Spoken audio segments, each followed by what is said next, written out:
Uh, uh, Hi, everyone good? Let me know if you can hear me.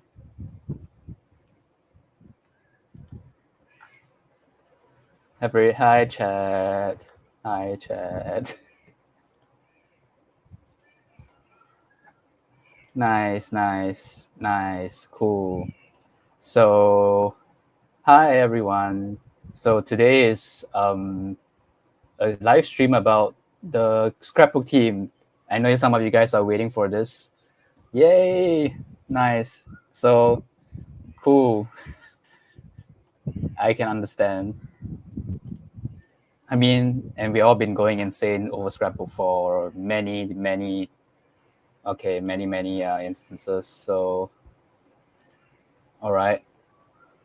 I hope. Oh, that's already have a super chat. Okay, I just want to say any super chats that come in will be donated towards the Yoko project, which is the charity that Scrapbook is based on. Yeah. So I'll be inviting some of my crew over, and and they'll introduce themselves one by one. Okay, cool.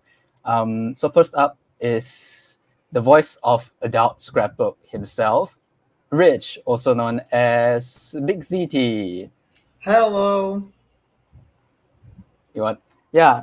Anything else? Anything you want to say about yourself? Um, Nothing too much. I'm a university student. I am studying math and physics. On my spare time, I like to sing a lot and watch object shows, and I'm in a couple projects, including this one. Nice. Cool. Again, thank you so much for joining.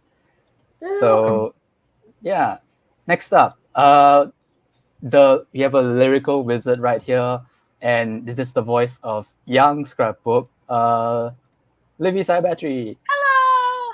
Hi, everybody. My name's Olivia. If you know me from anywhere, it's probably from my music for Inanimate Insanity and BFDI. But I've also been a part of a lot of other OSC projects, primarily with my singing, because that's the main thing that I do. And yeah, I'm really happy to be a part of this Scrapbook crew. Woo! Nice, and honestly, super grateful to have you on board as well. Yeah! All right, so next up, another musical wizard. This is the person behind pretty much all the music that you associate Scrapbook with. It's Natebait. Hi. Hi. Hi everyone. I'm the musician for this scrapbook. I also do a lot of really goofy object show music memes. But I Livy wrote the lyrics and the demos, and then I got to produce everything together. And yeah, hi. Nice. Okay. Hope you enjoy yourself today. So next up, we have an incredibly talented animator out there. So for the animators out there, pay attention to this animator, swagbski. Hello! Hi, my name is Katie, otherwise known as Swagbroski. That's how it's pronounced. I just condensed my username. I'm an animator, sound designer, photographer, musician, voice actor, but I've only done animating and voice acting here. So if you're really interested in the stuff I'm about to share, feel free to contact me on Discord or just hit me up, check out my channel. That's so cool. Like, you're multi-talented, and it reminds me so much of myself as well. Nice. Yay. So, and finally, we have another animator. She's actually a former BFB animator, so you guys can actually ask any questions about how the BFB animation process relates to Scrapbook.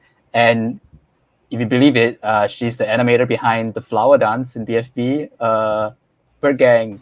Hello. I am the Bird Gang. No, I'm not Satomi. I am the Bird Gang. This is, yeah, I've done at least a little bit of animation in the object show space, uh, uh, open source objects, post split BFB.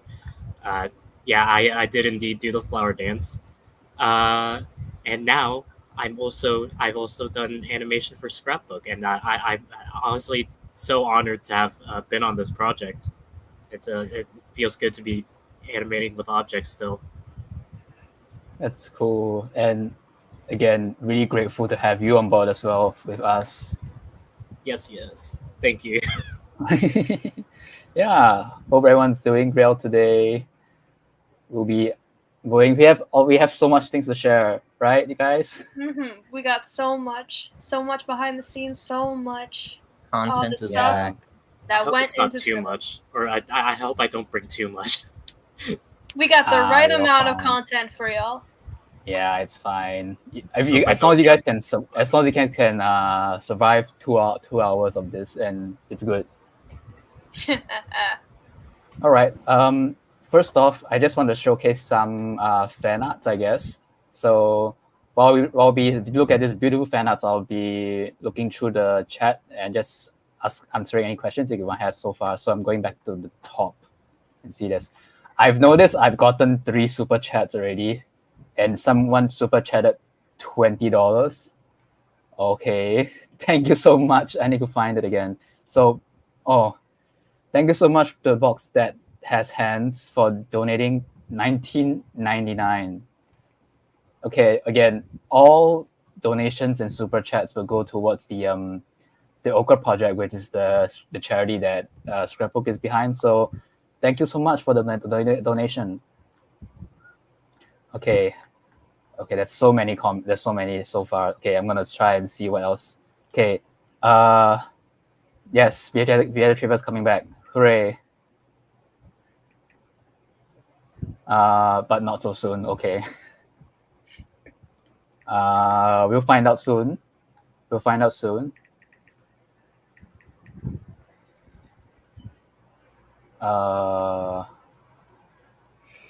There's just one chat that's referring that's referring to you, Rich. Do you want to answer? Do you see that? There's a couple of them. Yeah. Do you want to answer? Oh, there's this? a lot of questions. Oh my! What is the inspiration for Scrapbook? It's I wanted a character. Did they have a?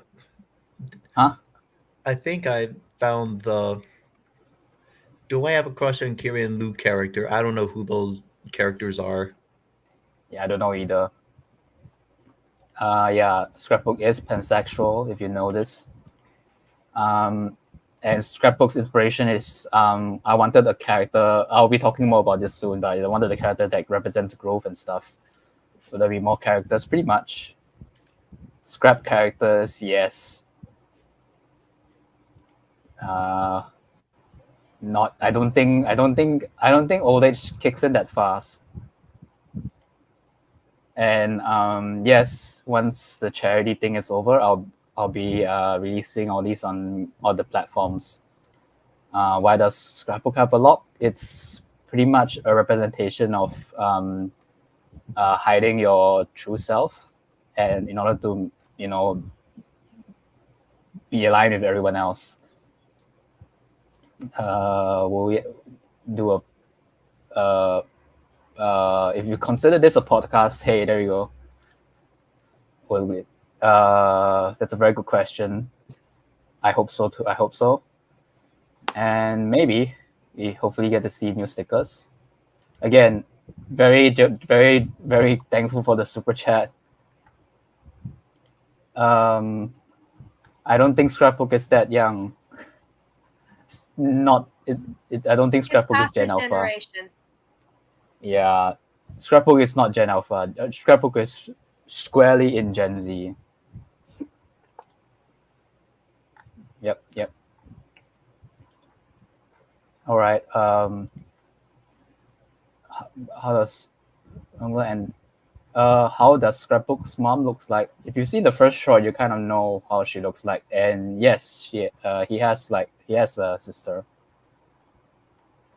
I'm slowly getting to it. How did I get the idea of Scrapbook? I wanted a character that represents growth and change, and I think having a book is cool. All right, slowly catching up. That's a very good thought process, and I like the way you are going. I will also go this route. Okay, no more. Would you guys want to answer this?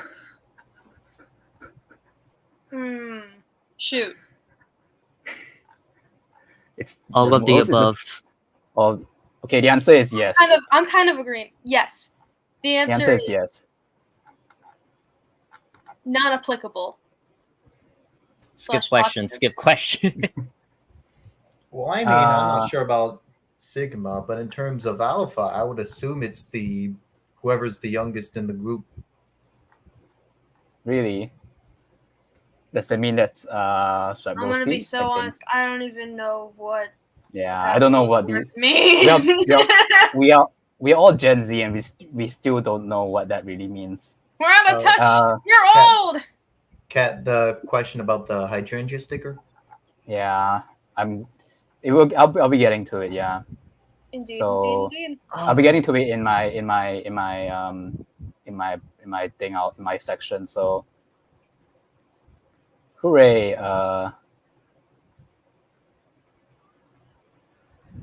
Scrap.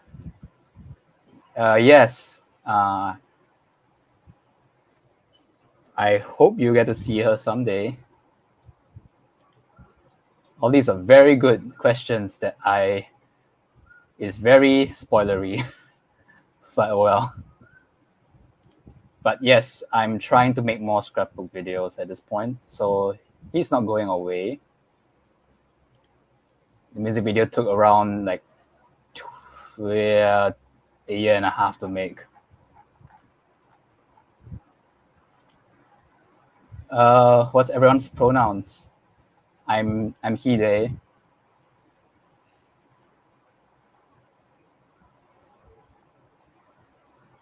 I think. And you mean our characters? Oh, I think they're asking the characters because they put the characters in the parentheses. All right, so Pistachio is he, and Charcoal is they, them, Bismuth is she, they, and Scrapbook is he, they. I will probably do another, probably like a big character character screen to show everyone's description so far. That's a good idea. I kind of want merch as well. You guys want merch? Yes. That. Okay. Sorry if I couldn't get to all questions, but I'll be starting my start. I'll be continue showing this more fan art as well. But for now, I want to start this section of the live stream. You guys can save the questions for after this section. But I want to talk about how this idea of Scrapbook came to be first. So yeah. So yes, you know, Scrapbook has a hydrangea sticker on him. And the reason why I wanted to pick hydrangeas is because hydrangeas they change their colors depending on the pH of the soil, and then I think that's pretty cool.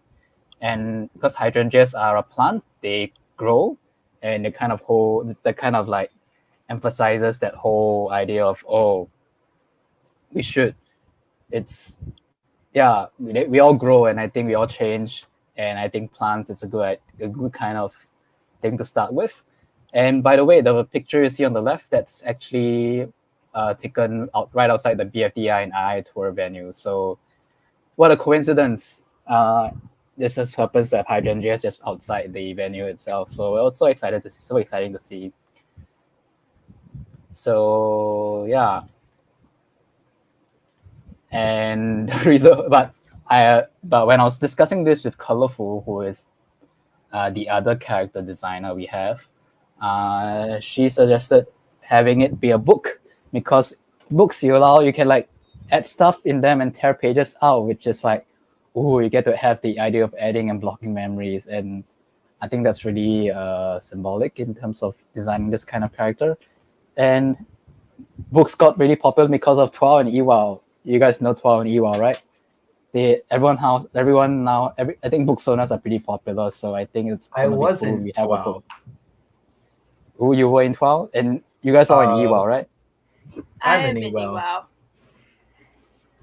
No one's eliminated. I think no I've one's lost eliminated. track of EWOW. I But haven't think I gotten was in it. eliminated yet. I've got my Cool. 3 lives intact. I haven't gotten any though. I've been Okay. too lazy to keep my guy alive.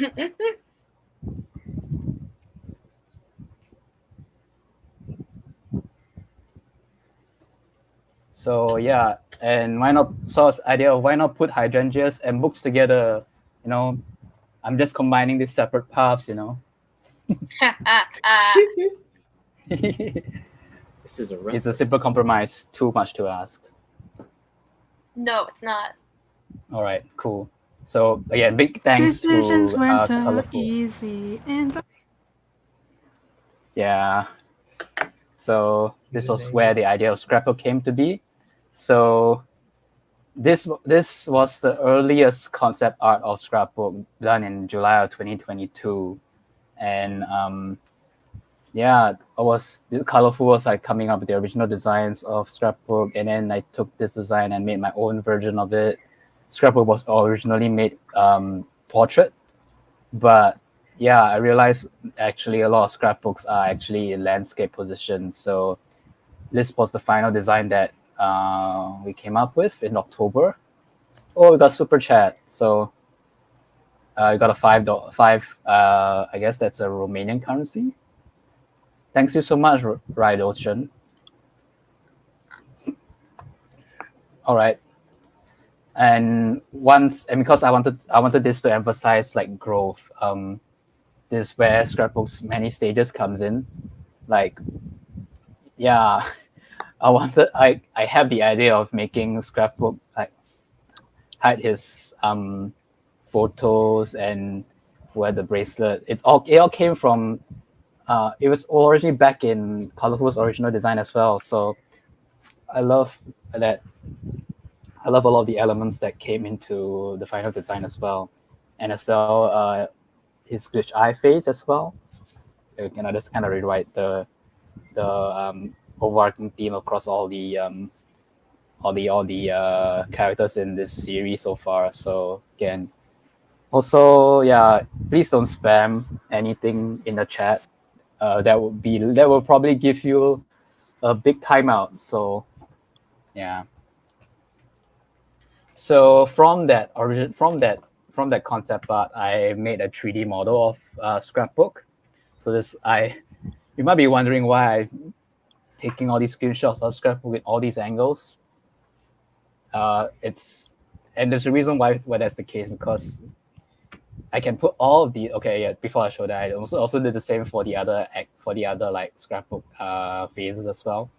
But the reason why I did this is so that in Adobe Animate, you get all these angles, and this allows like the animators to like create all sorts of crazy poses for Scrapbook. I'm sure the animators have played a lot of that. I love the different angles. Yeah, it's a lot of work to create all these angles, but the effect is so worth it. Like the flip that BrannFlakes was able to pull off. I'm really glad like I was able to do this. So okay, then in January 2023, I asked Punch Holder to help me design like a bedroom for Scrapbook, because I realized like I remember hearing somewhere that when you get to know a lot about someone based on how their bedroom looks like, and yeah, I asked Punch Holder to like fill Scrapbook's bedroom with all the references and things that remind her of her childhood and my childhood as well.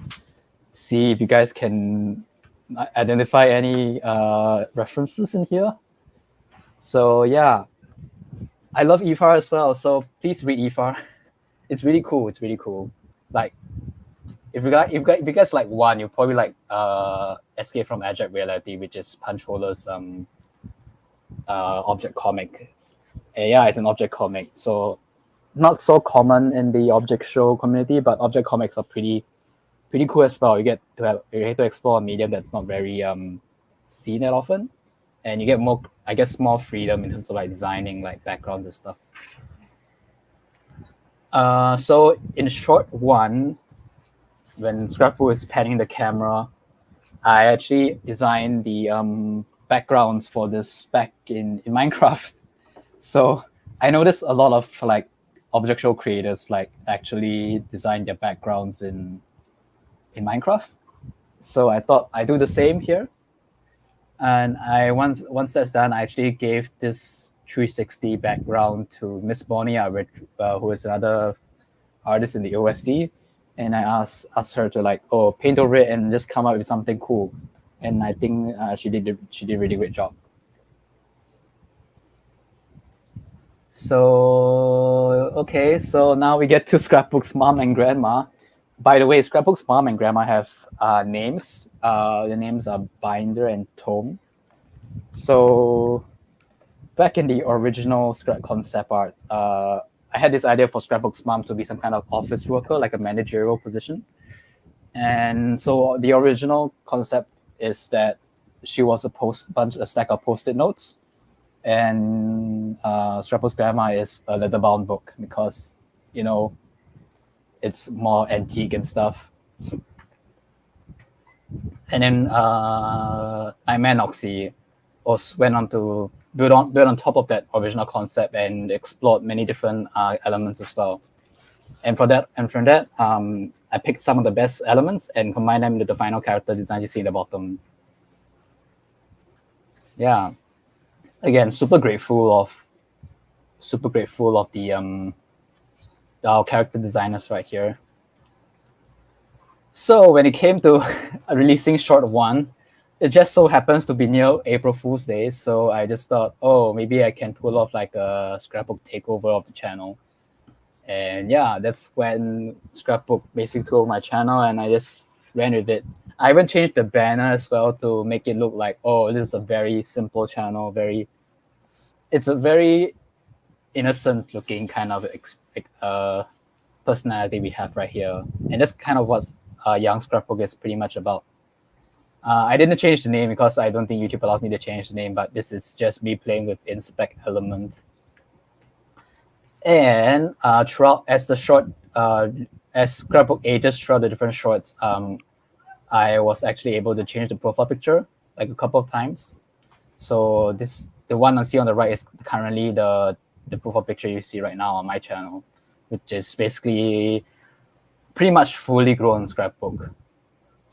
If you guys have seen the changes in the profile pictures, do let me you guys deserve an award.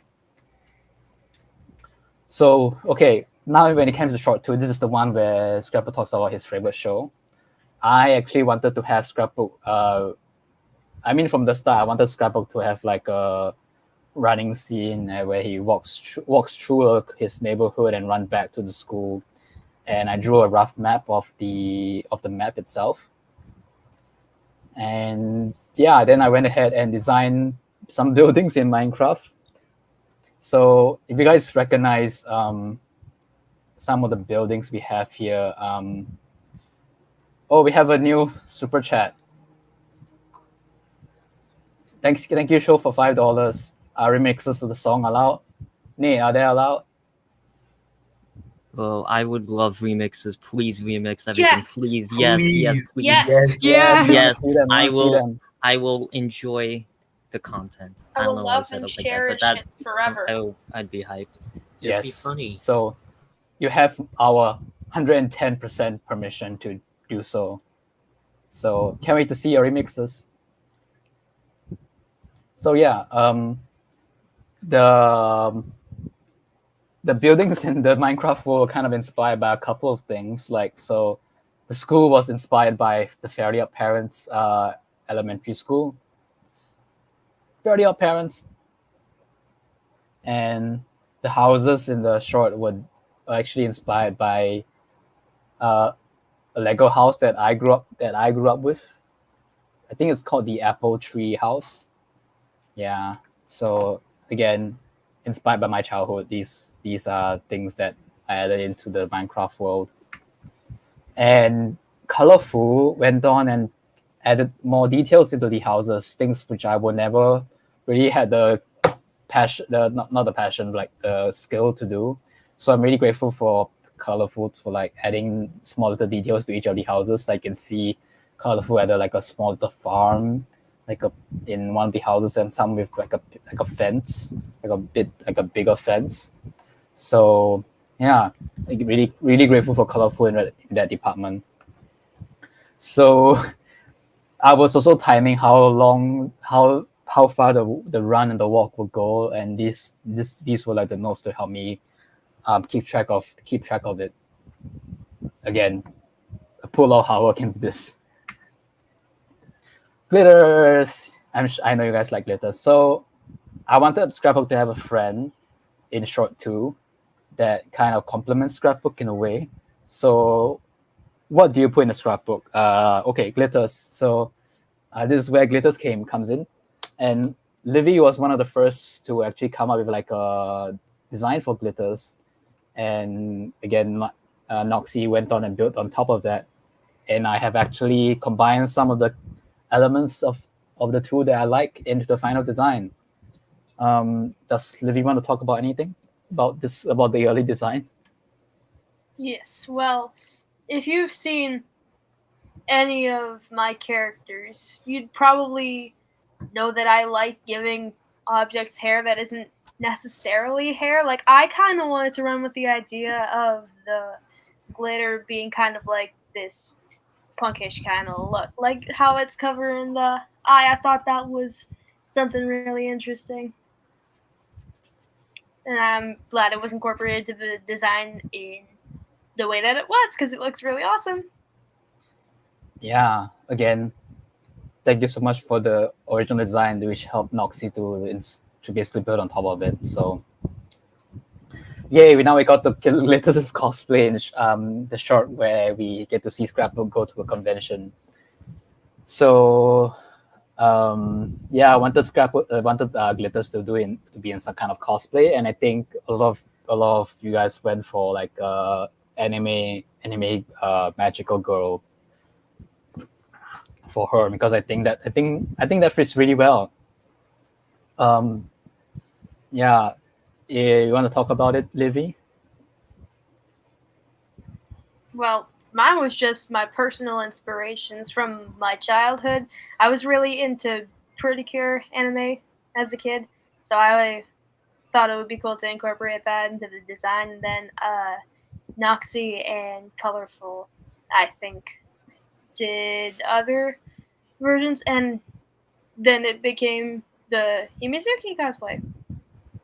Yeah, again, okay, if you guys want to make fan arts, you can send it to me via Twitter using the hashtag #ThisIsScrapbook. So I'll be putting up the fan arts screen again, so you guys can take a look. So yeah, okay, just reading a bit of the questions right now. So, what pronouns do I use? You can use he, they on me. Yeah. We'll see if Scrapbook unlocks himself. I won't answer that. Okay. Okay. Yeah, Himizuki.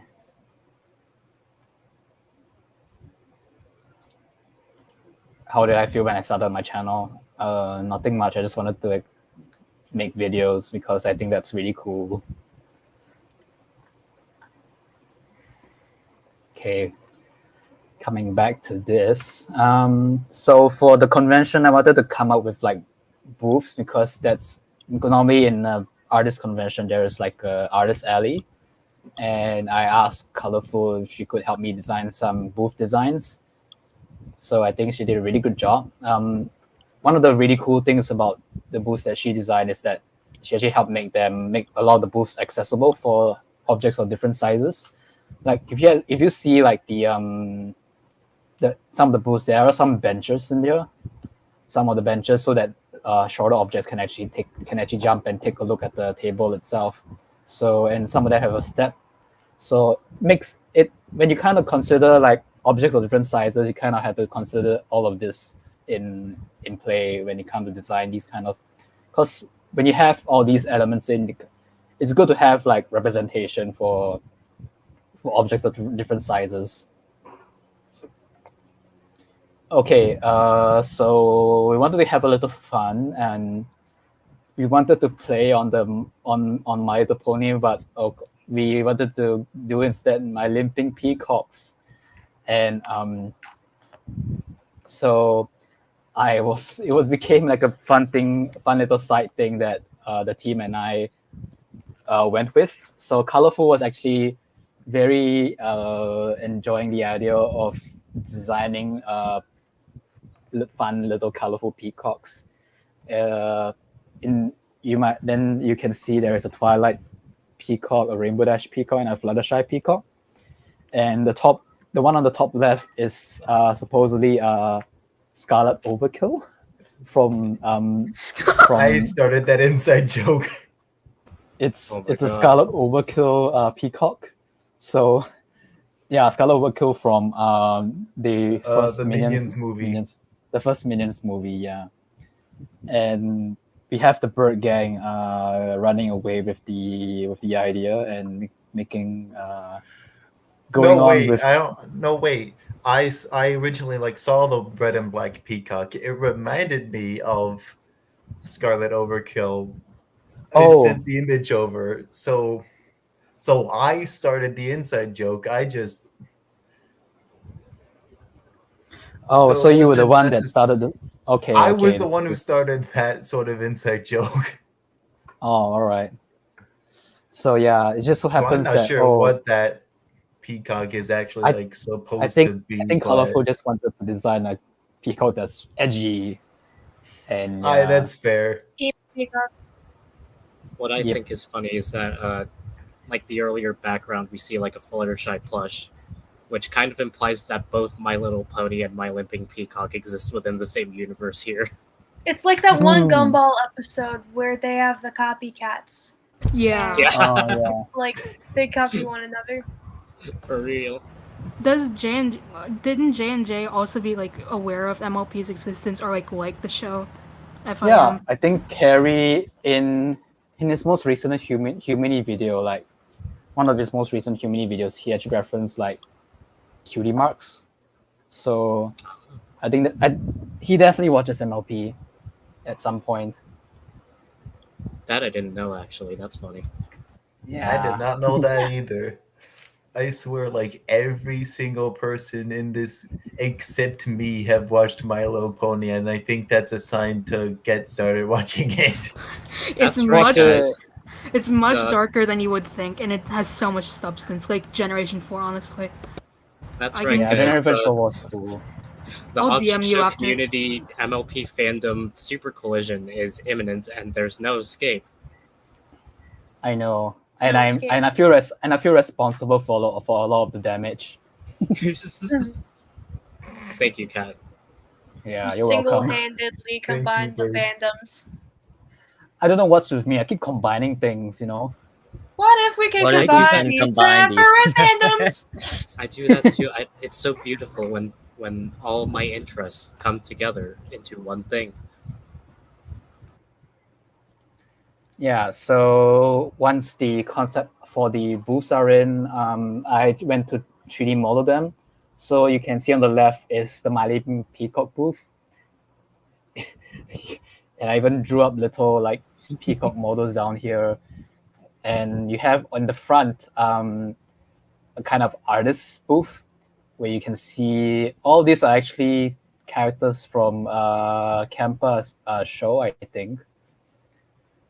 And I asked if my other crew members want to put their art right here as well. And there they are. And the one on the right is a booth it's a gacha booth. You guys know about gacha, right? So you just using it's a gacha machine. You get to see what you pick, what you get. And if you notice, some of the booths that there are actually benches that you can, and I kind of adapted the benches and the steps right here.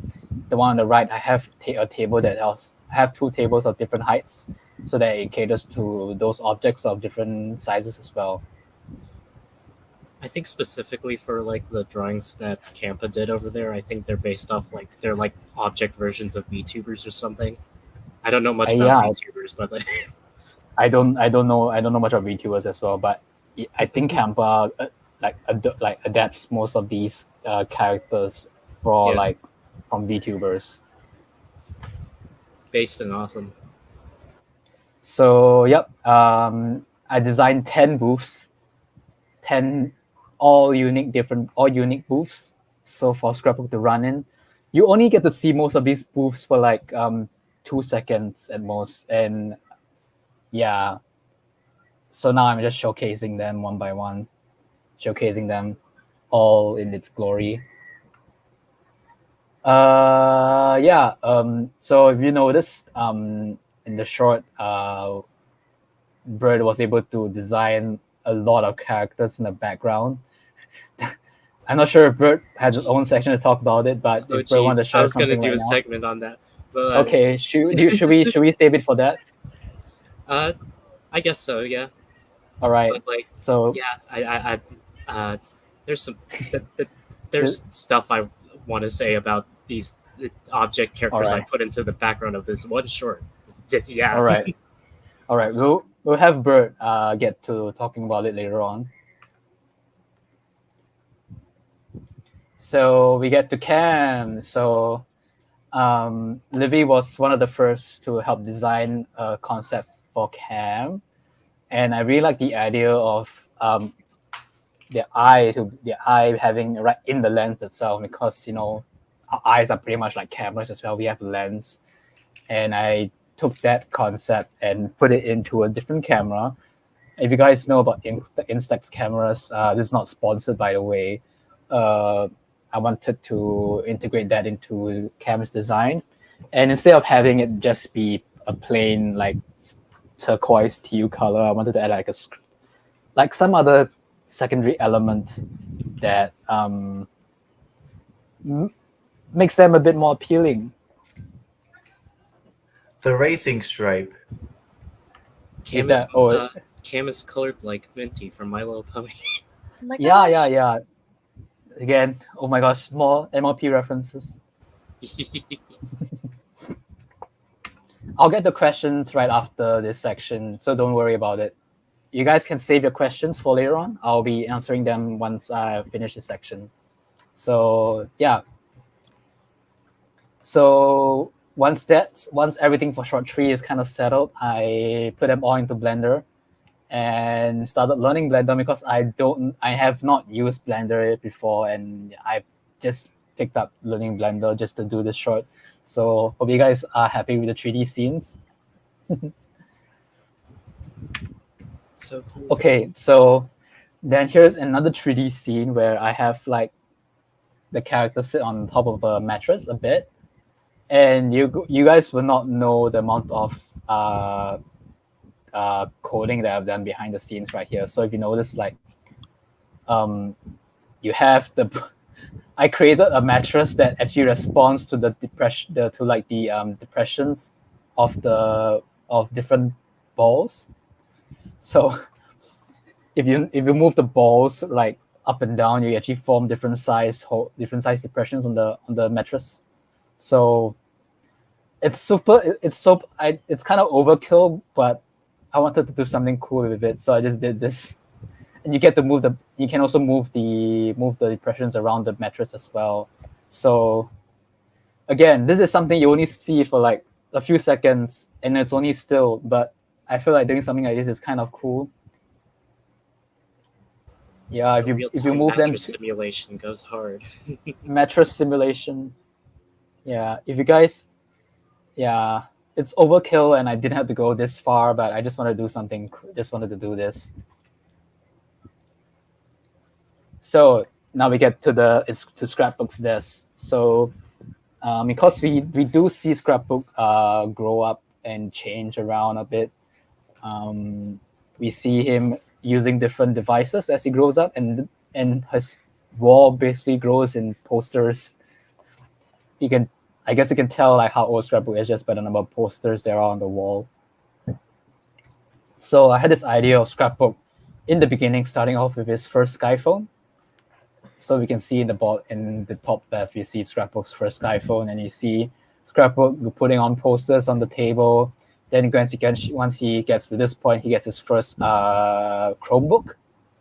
Because Chromebooks are normally the ones that we all grew up with, right? We all start off with Chromebooks. Sometimes some of us start with Chromebooks, some of us start with tablets. But I have Scrapbook start with a Chromebook. And once Scrapbook's Chromebook is set up, once he grows a bit older, he has his own Windows 10 laptop. So technology. And this is his final desk. Now you can see that Scrapbook now uses a desktop, and the desktop is running Windows 11. And I've seen a lot of people identify some of the references in here. I'm not sure people know what this particular reference is on the right. I think this is the most obscure looking references I could find. But this was a book that I also read growing up. It's called Who Moved My Cheese? So it's a kind of like a team management book. I know it's a weird thing for a kid to read, but it was something I read something I came across when I was a kid. I think it's pretty cool.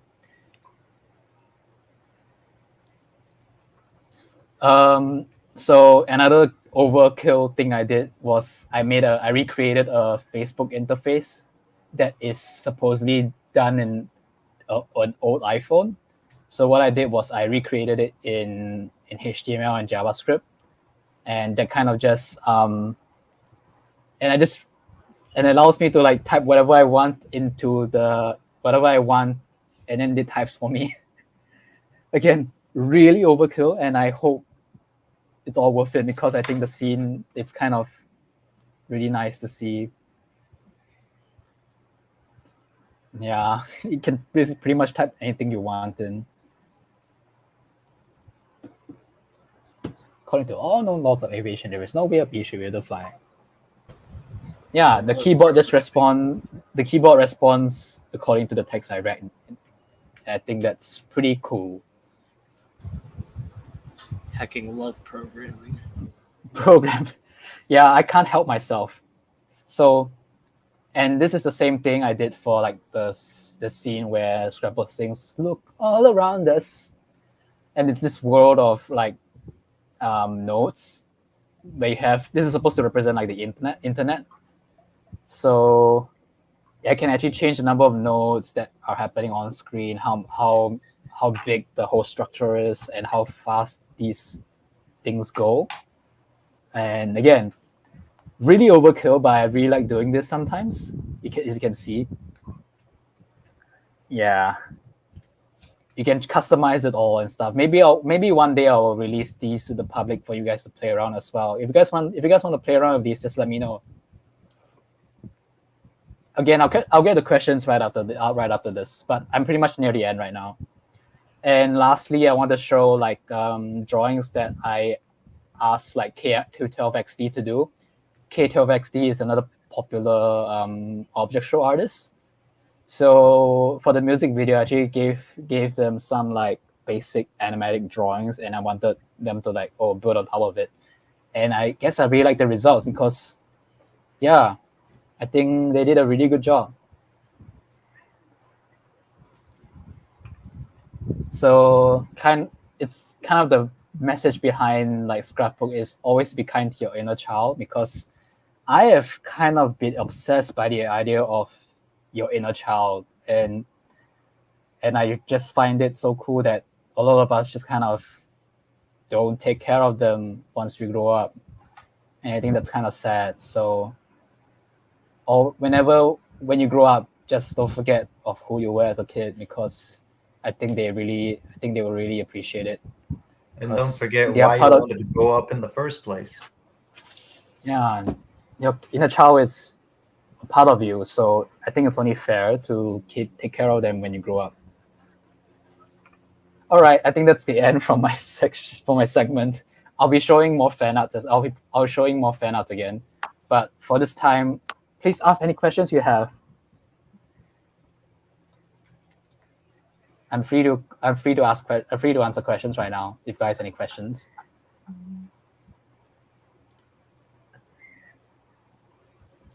And I guess I can answer questions too. Yeah, you guys, if you guys see a question that you want me to put up on the screen, just let me know. Where is this pistachio? What's pistachio? Just kidding. I think it's. Oh, we just got another super chat. Yeah. Oh, Patricia. Yeah, we got a lot of. Patricia, hi. Hi. Thank you for the 20 Australian dollars. Okay, thank you so much for the compliment.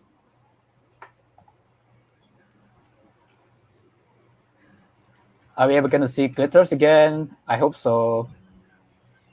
What is the main inspirations? I just love the idea of making music video series because, firstly, I think object shows need more music, need more songs. So, and I think, but there's also this idea of object shows that they run in a series and stuff. So I thought I could just do like a music video series, and yep, that's how this is happened. And yeah, I actually answered that previously. I don't have them right now, but there are. Scrapbooks throughout the series ages from like 12 to around 18. 18, he gets the corporate office job at 18? Or 19, 18. It's a very low level corporate job, I guess. I would have thought it would have been like 22, considering that's like the college. I mean, like. Well, he hasn't went to college. He hasn't went to college yet. Oh. Yeah. Yeah. Okay, so more so 19 there. Yeah. Yeah, I listened to Porter Robinson. Yes, I have listened to Smile, and it's really cool. And I mean, you guys know I love Porter Robinson's music a lot. So yeah, my favorite BFF character has always been Fiery. So I think lately, I kind of like to joke that I like Non-Existy a lot. I don't know if maybe I consider Non-Existy to be like one of my other favorites as well. Well, he has a job in the music video, so yeah. It came back. That's good. That's a good thing. We'll have his cam great again. You will see. I think we'll go back to Pistachio once this whole scrapbook thing is done. I have never thought about it. Well, I mean, I'd assume it was the one he got a poster of, right? Oh, I mean the Who Moved My Cheese? Maybe. Possibly. Scrapbook's favorite book is himself because he learned to love himself. Aww. Excellent answer, Livy. Yes, it's genius. Scrapper book, yes. Yes. Yes. Scrapbook becomes a rapper. Can Big Ziti do a voice impression? That's what the music video is there for. If you want to see, I mean, maybe you could just do it Voice now. impression, like heckin', well, I mean, it's the just voice. You are the voice. Well, I mean, it's just You like are. my regular old speaking voice. But if you really want a voice impression, there's a Nubilis video. So Nubilis video. I can pull it up in the chat where I do an X impression at like the end.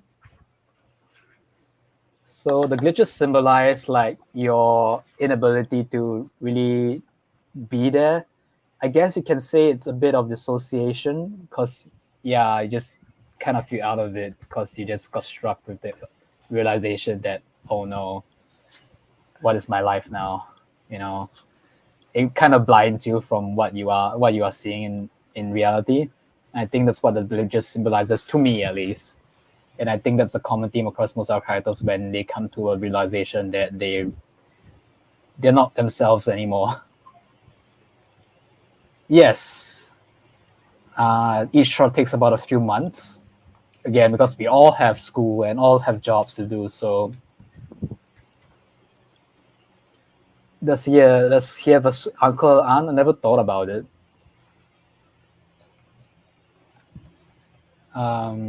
More Cam that. Oh, that's a very good question. I do want Cam to be in more episodes as well. The year is indeterminate.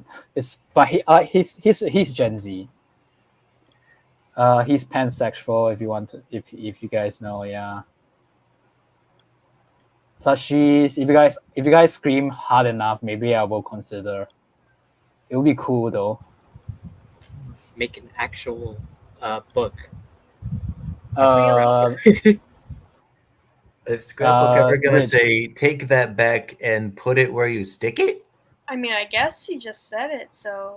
All right, Roast I mean, congrats. that There you counts. There we go. Root beer. I don't really like it. I love it. Root beer I is wasn't sure who great. that was directed Root at. beer's I kind love of it. meh. I'm more so into like foodie pop. The last I'm time I pers- tried, was like 2 years ago. It was pretty sweet. I liked it, but I like other stuff. How do more. we put questions up? There was a question that's like addressed to me, and I don't know how to put it up. Oh, is it the one that's like to Livy or something? I could go back and It's check. the one from Is it- Puffin Tube. Puffin Tube. Yes. I could check. How long ago was that? It was pretty recently. Oh, pretty Oh, recent? I'm not. I'm Yeah. very far behind. sorry. I'm very. I don't know how to put the question up. Ah! Okay, it's okay. I will just read it out for you. To Yes, please do. LiviCiabattery, how can I get my singing inspiration? How can I get my singing known in the OSC like you did? You are a huge inspiration to me, like as a singer, and I hope to be someday like. It got cut off, but Okay, got it. Oh, you put it up. Alright. That makes me so happy to hear you say that. And honestly, like, I just got my start from doing as much as I possibly could in the OSC. Like, I wanted to do everything. Might have been a little bit too much, but honestly, if you want to do something, just commit yourself to it, and eventually you'll find your audience if you give it enough care and time, and you put the work in. And it I would be com- really cool. I completely agree. I've been getting into a lot of music stuff, like music covers. I've also recently gotten into drumming. I hope to also make my mark as well. And yep, thanks for the question. Sorry. I think anyone can do it, honestly. Thank you so much for the question. Yeah, Yeah. and then this can also apply to voice acting because I've also gotten to a lot of voice acting projects since I got into Scrapbook.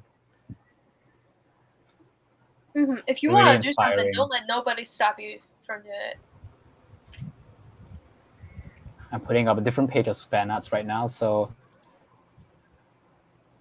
is it okay if I make my own version of this? Oh, On- this is Scrapbook. yes. I, Of this, If you're- of you mean like your own cover or your own cover? If you're making your own cover or remix, please do so. I mean, I already did. Wink, wink. Yeah. Do what you want. And I mean, PS3 Tronic already did with This Is Bismuth, so yeah.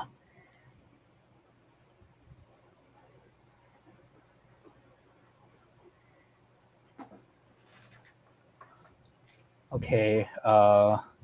That's a lot of questions, but I think I've covered all the ones that I kind of want to answer. And do you guys see any questions that you wanna me to put on screen?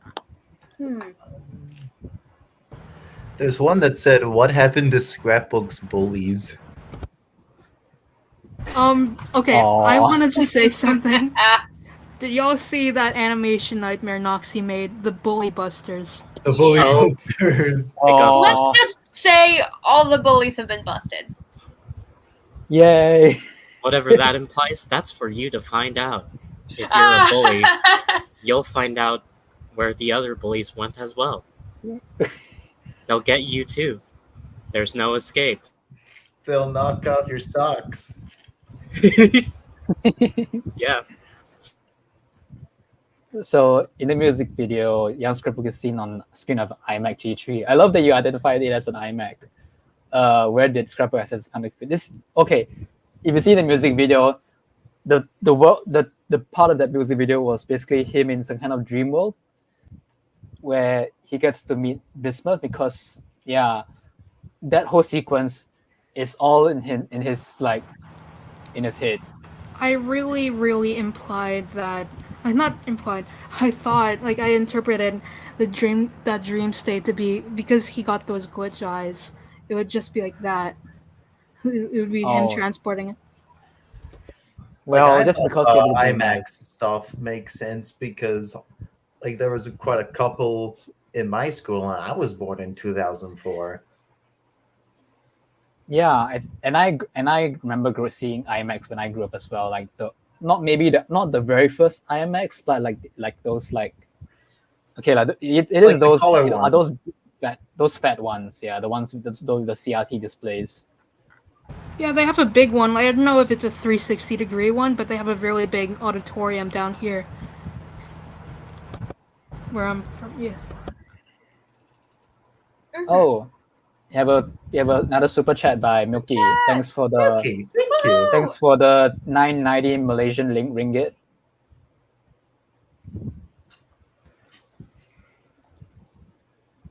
We'll find out, I guess. And we'll find out, I guess. I mean, I'm right here. I'm Binder. Oh no, Scrapbook's mom is here. The only family member you need to know about. Well, I mean, Scrapbook's grandma's also here. Say hi, Bird Gang. I mean, Binder. Hello. I am the voice of the grandmother. I am the grandmother.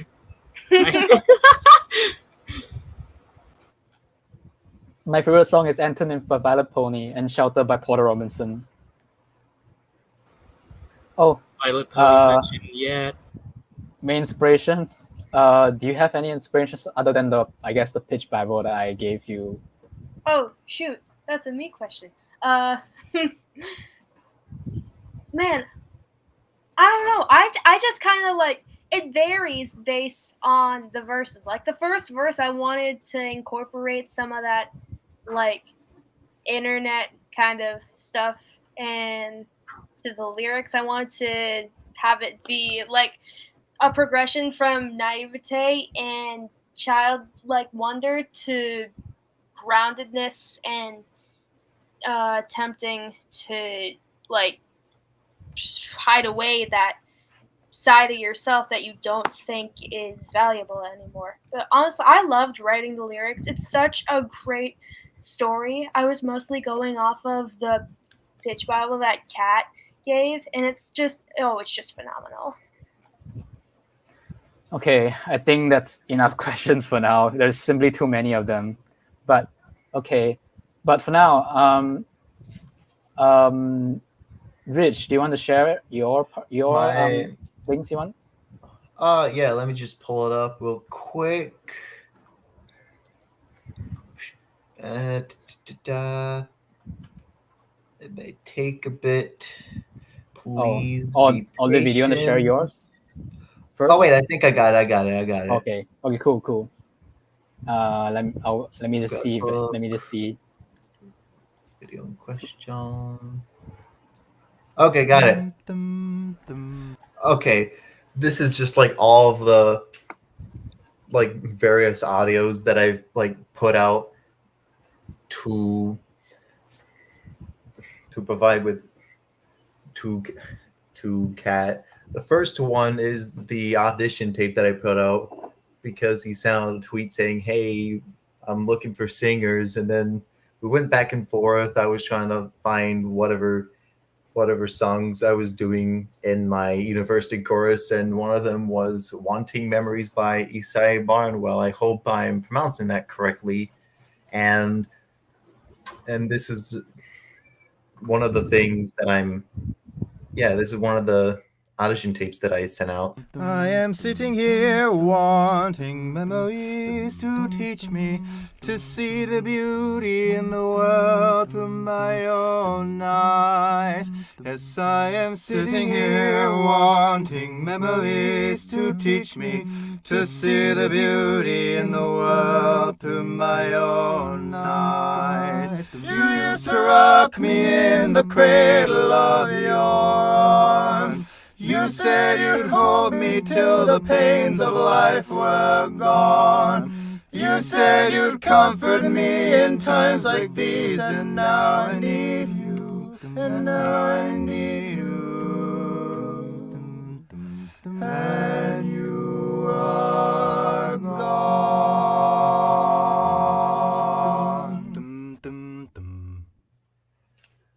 And then the next stuff is just like outtakes that I I want to cut in. I want to cut it. That was incredible. Like the last note gave me chills. These are those type of songs. Oh my god. Angelic. Thank you, Uplifting. thank you. And Beautiful. and I think the most poetic thing just about this is Scrapbook, wanting memories, was the thing that got me into Scrapbook, and the name of the song is Oh my gosh, yeah. Memories with You Again. I got the memories. Congrats. Bros got them. The Grim Reaper of memories. All right. All right, and then the rest of these are just like bloopers that I've Oh wait, no, crap. I realized Greetings, my lovely viewers. I realized I over what's a good way to put it?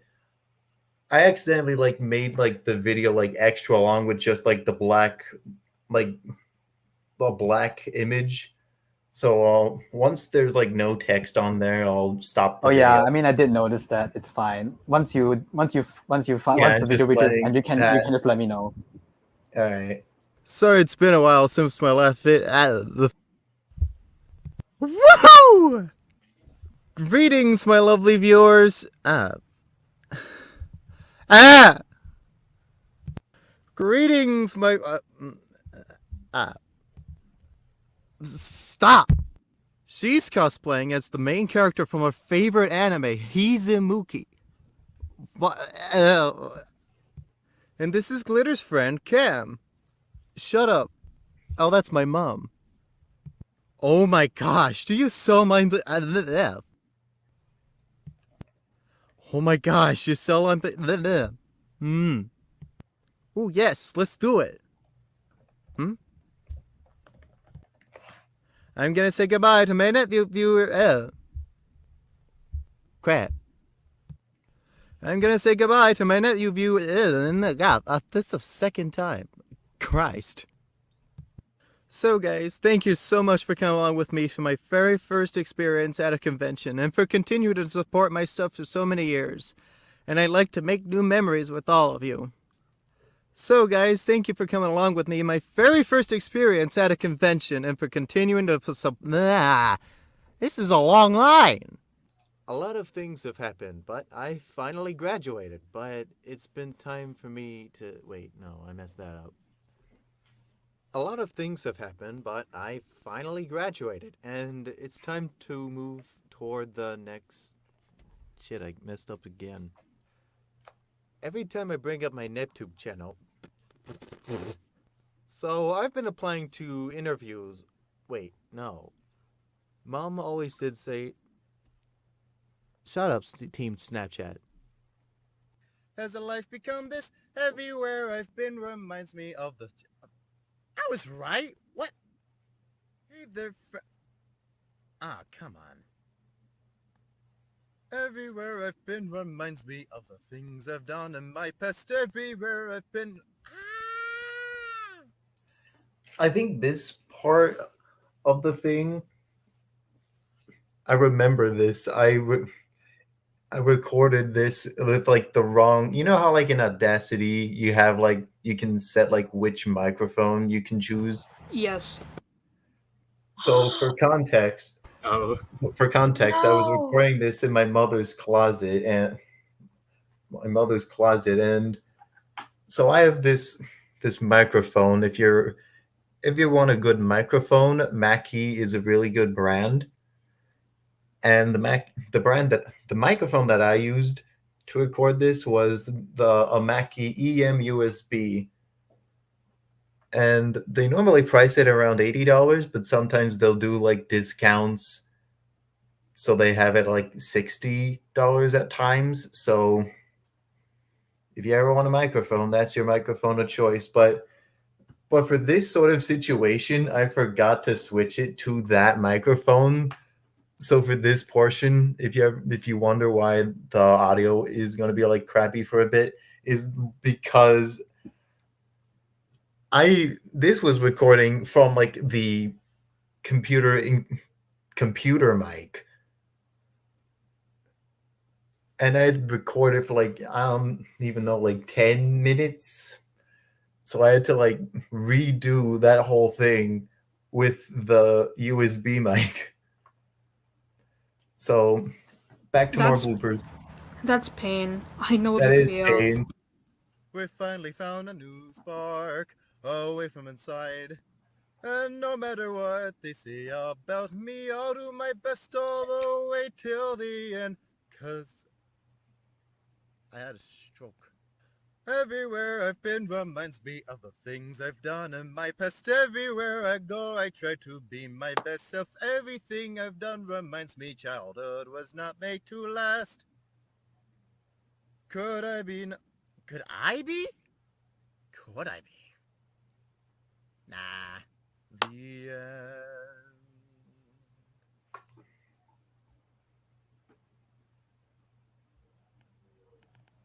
Ah, scheiße.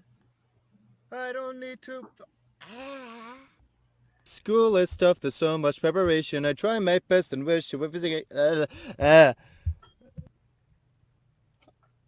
f***ing blanked. Everything I've done reminds me, child. Wait, no. School is tough, there's so much preparation. I try my best and wish it was Why is there mucus in my now? Everywhere I've been reminded of the things I've. What? Despite the remarks, I can create a new spark. Oh, I am lost. Everywhere I go, I try to be my best self. Everywhere I've been reminds me of the things I've done in my past. Everywhere I go, I try to be. Everything. That part with like the crappy mic quality, I genuinely don't know what happened there. You know, Well, I have that phenomenon. It's like something to do with the cable. It wasn't necessarily the cable. All right, back to more bloopers. I've Scrap done going, reminds me I of am the things I've done in my past. Everywhere I've been reminds me of the things I've done in my past. Everywhere I've been, I go to. Wait. I blanked again. Crap. Everywhere I've been reminds me of the things I've done in my past. Everywhere I've been. Could it be now I see some. Cut it off. Crap. And no matter what they say about. God. Okay, that's the end of it. This one commenter said, "Why did he sound like he's in a wall?" With the background. You endured through so much. well, I am that's just- And Scrappy Yeah. going, I am lost. I means so much to me. Scrapbook ended up in the back rooms for a hot second. I got myself a Yes. Slurpee. Where did Well. he go? Yep, that's just the trials and tribulations of voice acting. Indeed. Yeah. Mm-hmm. God. So yeah, we'll answer questions again. If you guys have any questions, we'll answer for like the next 10 minutes or so. Yes. Questions. Send your Yeah. questions. Okay, my friends just texted me and they aren't available to really text right now. Are the bodies and assets for the characters in this scrapbook going to be released? Wow. I'll think about it. Oh.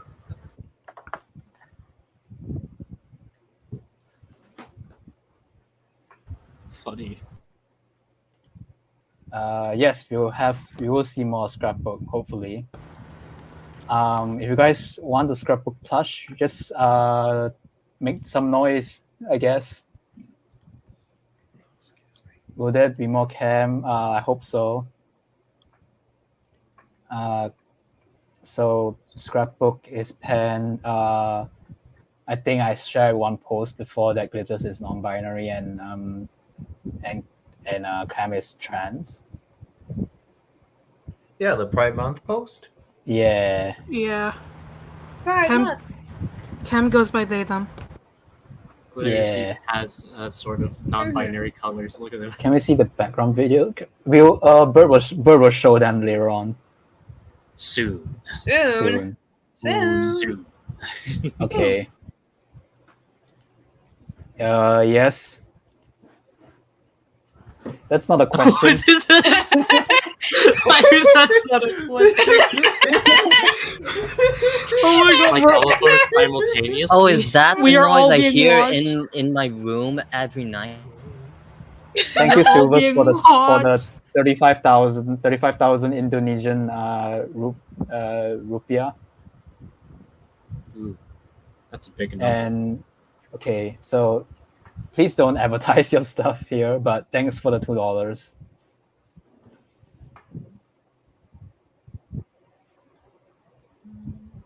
There's a question about, other than plushies, what other types of merch there will be. Oh, there it is. Yeah, What about What do you a guys think? scrapbook? that sounds cool. What about a camera? Camera. A camera. And a glitters. Binder. This is for the Everything is merchandise. Everything is marketable. I love Capcom. Why don't we do like one of those like printable things where you can like put Binder's face like in an actual binder, and Maybe. have that for like $1, maybe. I don't know. I know That's people just made off like the top of my a head. Liam HSJ1 backpack, like a real backpack, and like as a knockoff. Right, but I'm So- saying like you know how like Animation Epic, he sold the 20th anniversary poster thing like digitally for $1, so you can like print it off or something. Like that's Maybe, the we'll kind think of about thing it. I was thinking of with the binder printable or the scrapbook printable, maybe. I don't know. That all sounds I'm like just great going ideas. off the top of my honestly. head. Yeah. So if you want to make your own music video that is part of this, yeah, please feel free to. It won't be official, but it will be nice to see more. Fan content. Also, thanks Lampy for the $4.99. Woo! And I appreciate the compliment. Hope it inspired you as well. I heard of Murder Drones, and happy birthday, Clara. You revolved around Do you the guys sun. do you guys know Murder Drones? I've heard I've of only it. heard of it. Vaguely, never I do- watched it. Same here, but I heard that Kevin Temer works on it, and I really like his work. There's one saying Q&A, making a scrapbook cosplay. What should I add? I actually made a scrapbook cosplay for Halloween. That's right. Ooh, yeah. I recommend putting like all the artifact, like all the stickers that Scrapbook has, like the glittery star, the little like Drangias, Yeah. the little like lock thing. I originally had like the ends of like like the paper, like the ends of like a paper bag, like the little handles. Like I used that as like the lock, but that was like a bit unwieldy, especially with like trying to make a lock. I also put in a spine. There was like a spine made from like a bunch of. There was like a bag of like 15 paper bags, and I like mutilated a bunch of them in order to make the spine. And I'm trying to look at it. Fell eyes. Yeah. So fell I was eyes. thinking of making of the fourth one to be the last one now, because I really enjoyed it. We'll see if if next is the last one. But yeah, if you want Rich, if you want to share any photos of the cosplay you did, if you want, you can put it up. Oh yeah. I can Yes. pull it up. Yeah. Where is it? Why did Glitter stop talking to Scrapbook? She went to college, in a way. Wait, answer Bird Duck's question. Like, is there it gonna very be new? Oh wait, I'll read it. Is music video 4 the last music video? Because there were 4 slots in the video. That Oh yeah, introduced I answered that. Yeah, I was considering to be the last one, Okay, but I got I think yeah. I got the photos from the scrapbook costume. Nice. Screen, window, share. This is the scrapbook on the floor. You have like a big like flexible pipe for the arm. This little like metal ring you see is a hand like thing, so I could put my hand through it and like control the arm. You see the like little pen bracelet. I put a black balloon on the. Yeah, I put a black balloon for the like little like nub hand. Like, you know how like object show hands is just like circles. Yeah. This is. That's why I made it. And then you have like photo cat ears. I love I that. told you about the cat ears. about the like little lock mechanism thing from the paper bags. And then this is me wearing the costume. Yeah. And then this one. This is. It's just a little nice scenery outside. Aw. And you see there's like a little QR code in the inside of it. There is in the QR code in the inside there's like QR codes. It was supposed to like open up, but with like how unwieldy the spine was, especially with like the inside being held up by No, go back to the image. You see 2 bungee cords there. That was the only thing holding Scrapbook up, so it was like super unwieldy. I can imagine. Yeah, it's really big. Also, you'll switch between the 2 images here. Yeah, I have Fell here. I have the swappable mouth, so I have him smiling like with teeth smile and then no teeth smile. That's cool. It made it really cool, like adaptable as well, flexible. With this image, I made a tweet about this saying, since Scrapbook, my costume has no legs, he can loaf anywhere. Cat. He is catcore. Cat boy. Someone got jump scared by Scrapbook. Is it? He's real. He's outside. It's real. He's in front of your real. door. Okay. His like the front of it is still like up in my room right now. Okay. Last question. I have not listened to Helico, but would you guys think Scrapbook? Scrapbook would, yeah. Scrapbook probably would.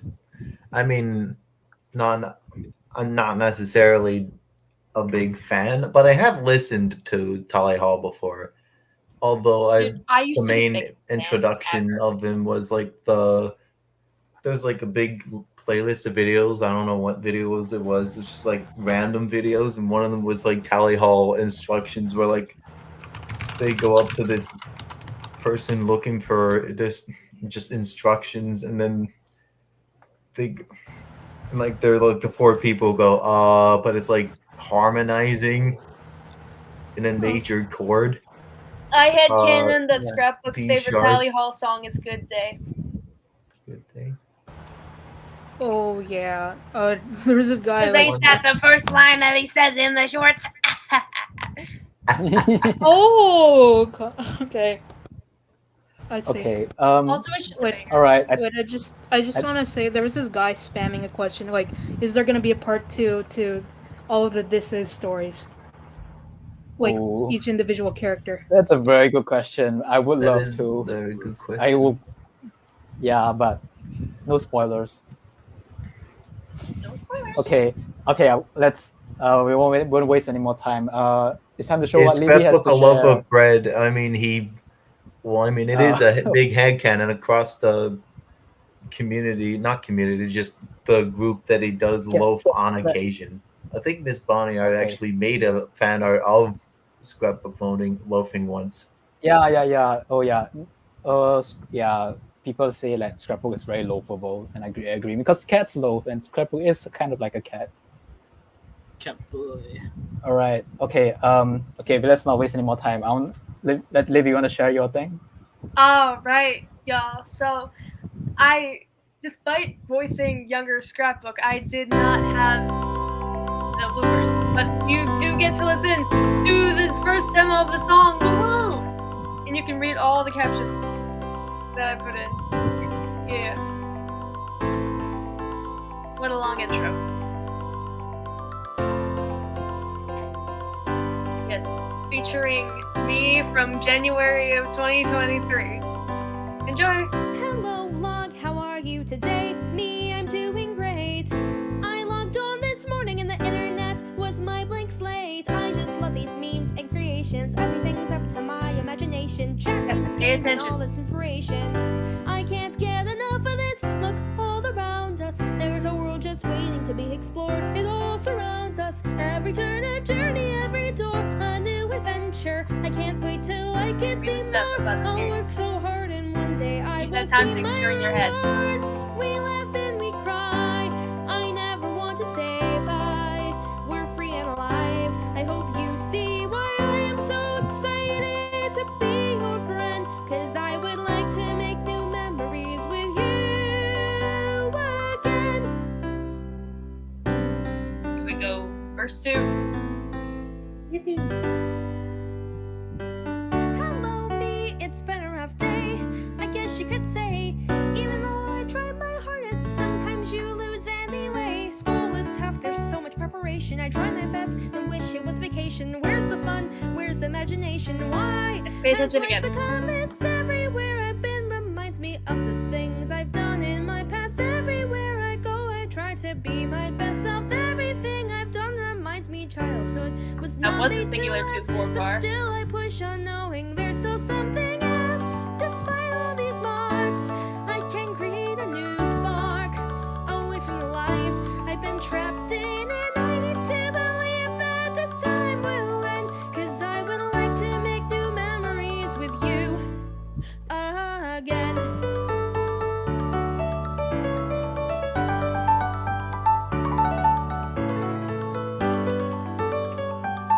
This melody is still so good. I love it.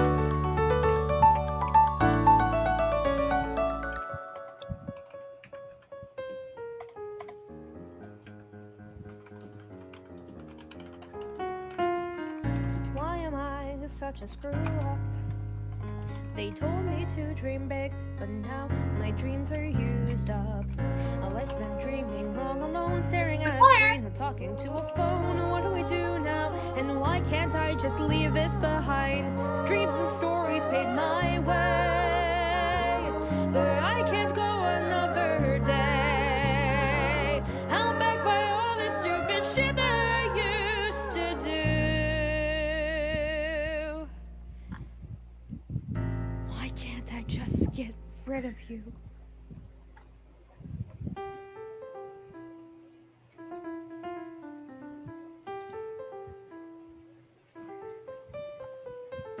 Even though it hurts to look back on the past, maybe our past and present aren't formed by separate paths. us. It's always been inside you, but let some help remind you of what makes you yourself. I know it gets hard every now and then, so I like to make new memories with you. Yes, now here comes the stuff with all the time signatures and such. 1, 2, 3, 4, Remember. 5. Look all around us, there's a world just waiting. 28 piece braces! Every turn a journey, every door a new adventure. Now this one was Can't wait till I I have get the some more to life. up So here. hard and one day Straight I on. will see something else. We laugh and we cry. I never want to say bye. We're free and alive. We don't have to hide. Despite all our marks, we finally found a new spark that comes from inside our hearts. So then let's be free, embrace creativity, and no matter what they say about me, I'll do my best all the way till the end. 'Cause I wanna make new memories with you again. Now we're near the end. Don't hide who I was or am. I'll cherish every single memory until the end. And that is the very first Yay. demo of the song from the music video. I'm singing so along sad. the whole time. Very long time ago. Just as Scrapbook, beautiful as I remembered. young Scrapbook sings to himself. Great job, Livy. If Scrapbook never hit puberty, this is what it would sound like. If Scrapbook had the power to see into the future. Exactly. Yes, I- exactly. the evolution. It's really crazy to see. Like, good job. Yes, I would have. Man, I made a note flight score for the choir vocals, and I wanted to show it off so badly, but they're all separate because they're the ones I used to record the choir vocals, but they're not like all compiled together. And by the time I realized I didn't have the one that was all 4 parts, it was like 5 minutes before the stream started. I really wish I could have shown that, but it's okay. It's okay. All you need to know is there was a 4-part treble choir, and it was awesome. Is it an a .mxl file? I don't know. Because I haven't a .xml file. I think that might be for the shoot. I think that's for the lead vocals, not the choir vocals. I think I have the choir vocals on my other computer that I'm not using right now. But that's on my other computer that I'm not using right now, and I think it's dead. Okay, I just want to say, if you guys want to upload anything behind the scenes on your own, please do so. You have my permission to do so. Yay! I also want to see them out there. All right. If you guys would like, I'll upload the demo to my channel. Yes. Yeah. So be ready to see the demo of the song itself on Livy's channel soon, hopefully. Woohoo! All right. Does Nate, you want to share anything? Oh boy, content time. Oh boy. Oh yeah, okay. I have a presentation of this. Okay. Yeah. Oh man, I am okay, my adrenaline shot up. Hi, I'm totally okay. Okay, I have this little presentation set up. And I want to go over some of the music production. I'm gonna touch on some of the short stuff, as well as the very general process of what's it called, making the main track.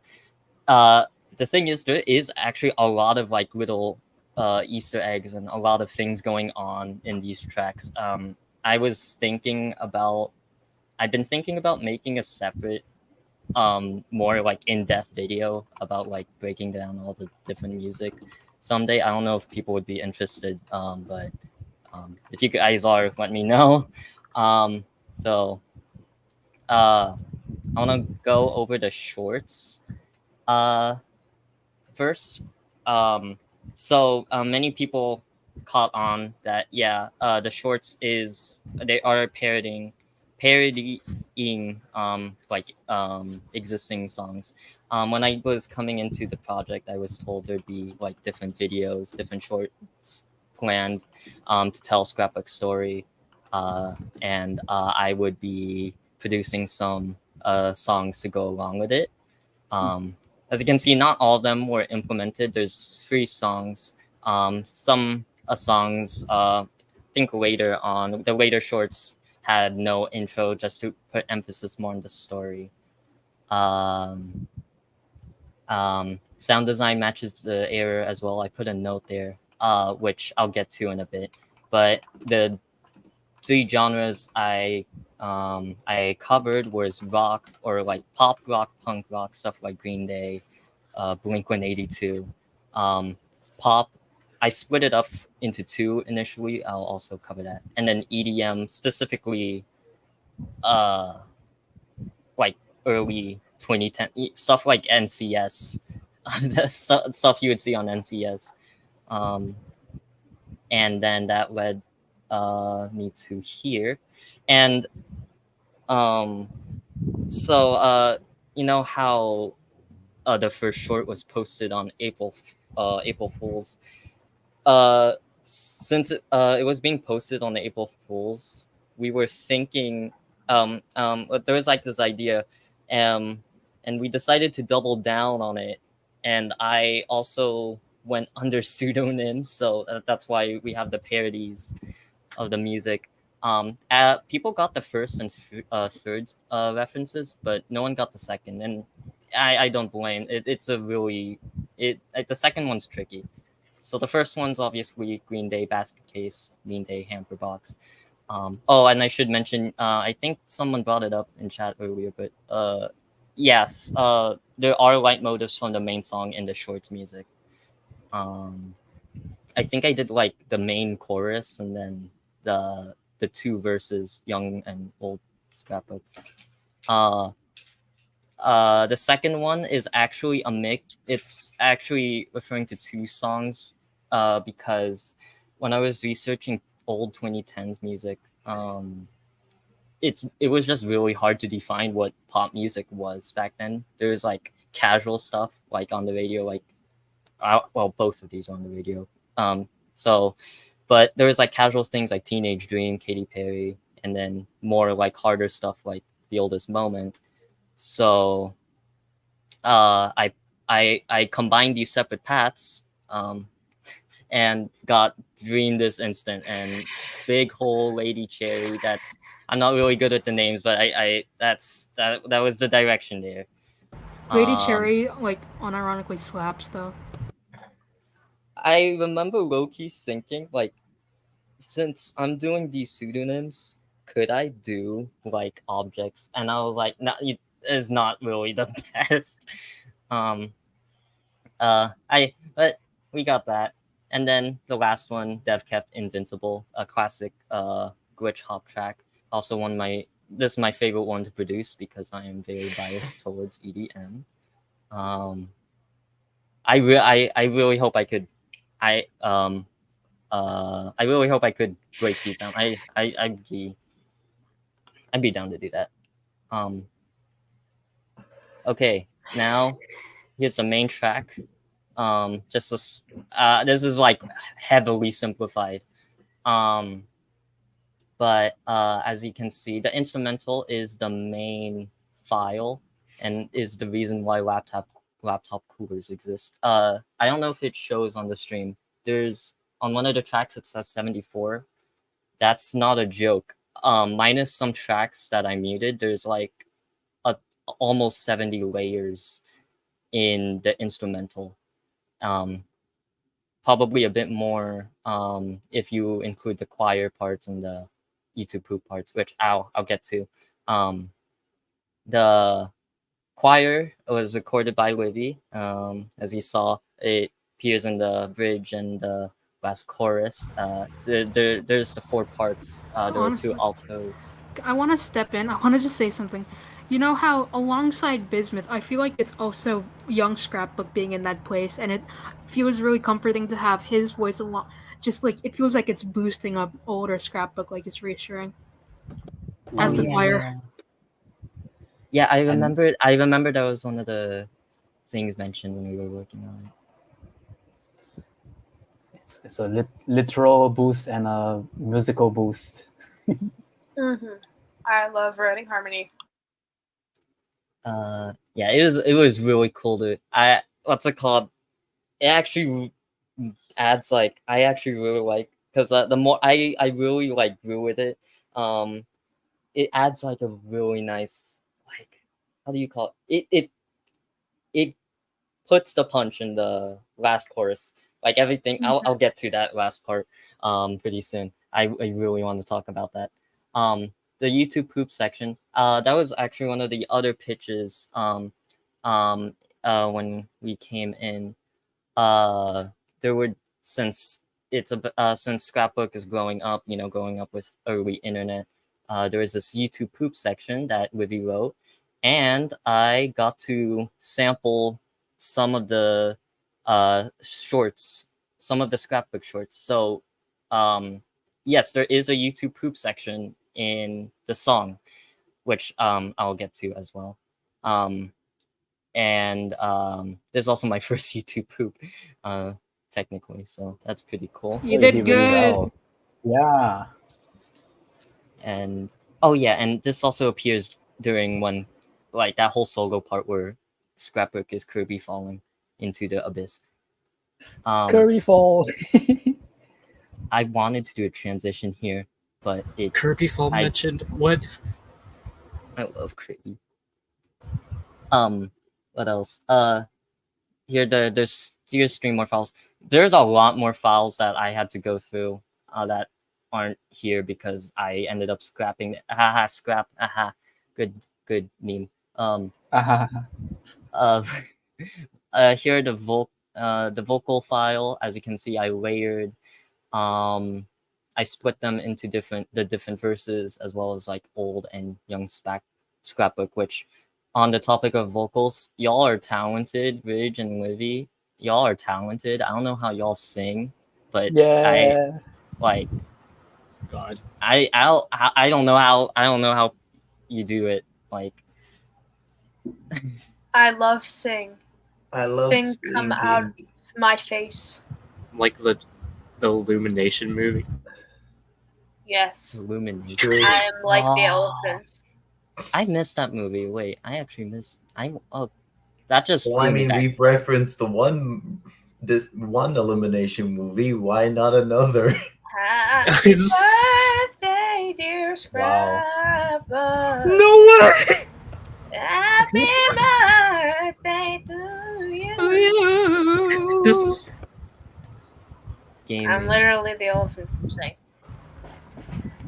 Man, I want to watch that movie again. Okay. The last 2 files. Excuse me. The last 2 files are just me putting everything together and cleaning it up. The mix is where I put the vocals and and I just saw a question. What program is that? It is Cakewalk by BandLab. I should have opened that. The program that I use is Cakewalk. It's a free DAW. Yeah, you can download. Just you make a BandLab account and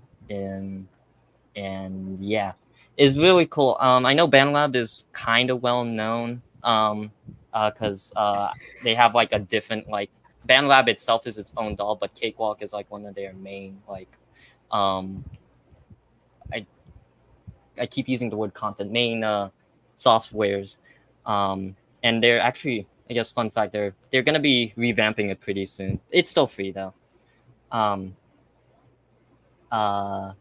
then I mastered and the last thing here, fun fact, I actually had to export the song technically through Audacity because one of my plugins was not cooperating. So I can technically say that this song was made in Audacity. So that's funny.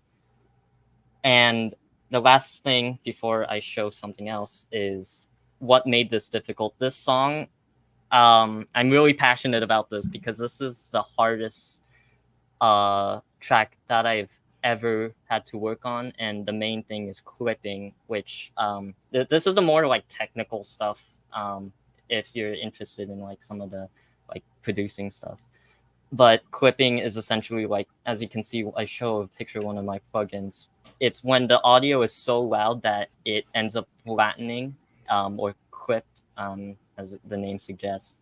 And what made the reason why this was a problem is because the song was really dynamic. Like I had the first two choruses, the first 2/3 of the song was fine, but I because the last song or because the last chorus I had to like really pack a punch. And everything is like happening in that section, right? There's not only one but two main vocals. There's the choir, and then there's like all the layers in between. And especially in the mastering stage, this last file, the ideal the loudness war, oh, that's a whole thing. Yes, audio editors, yeah.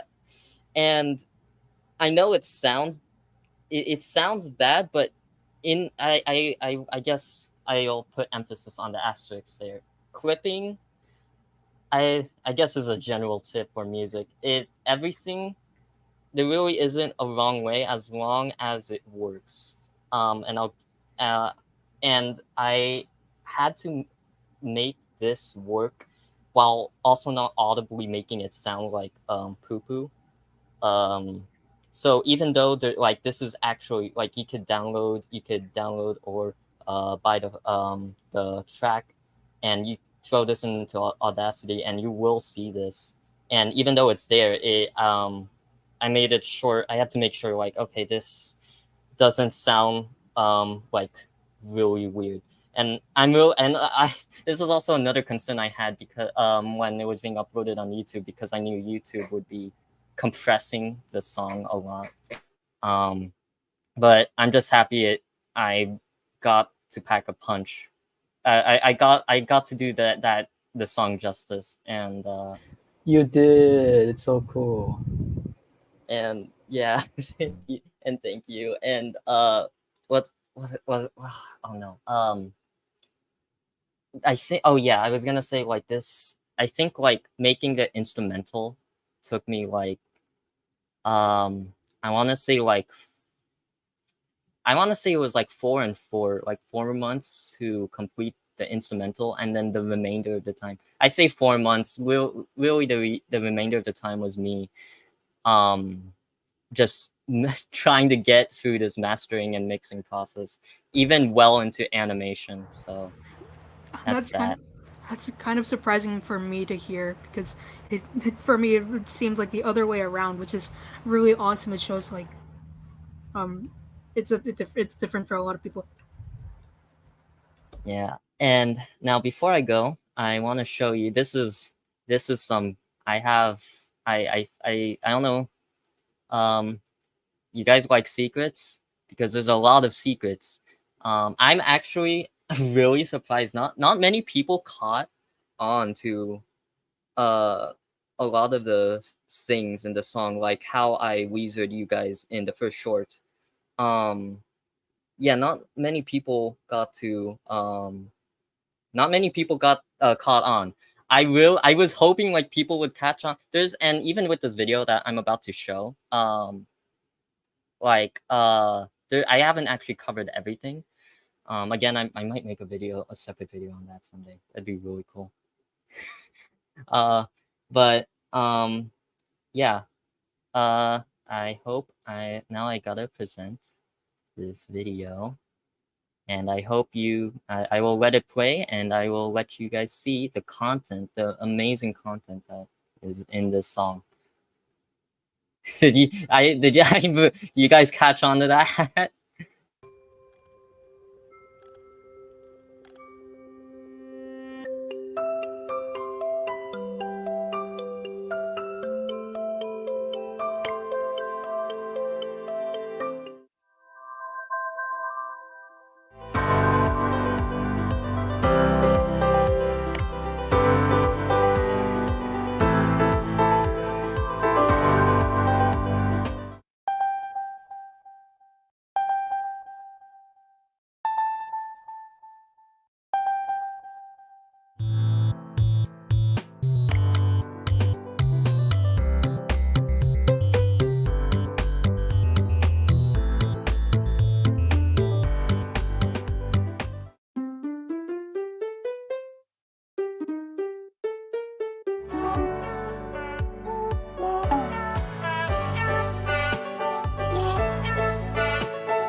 It's peanut butter jelly time. Yay! Yay! Yay!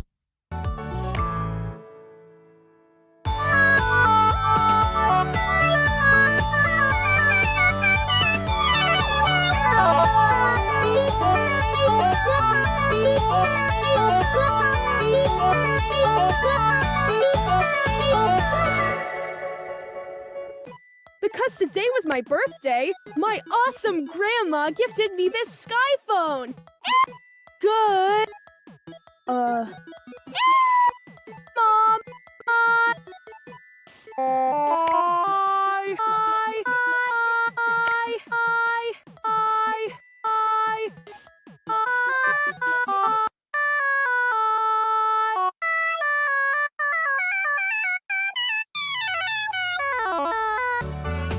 Y'all ain't ready for this, by the way.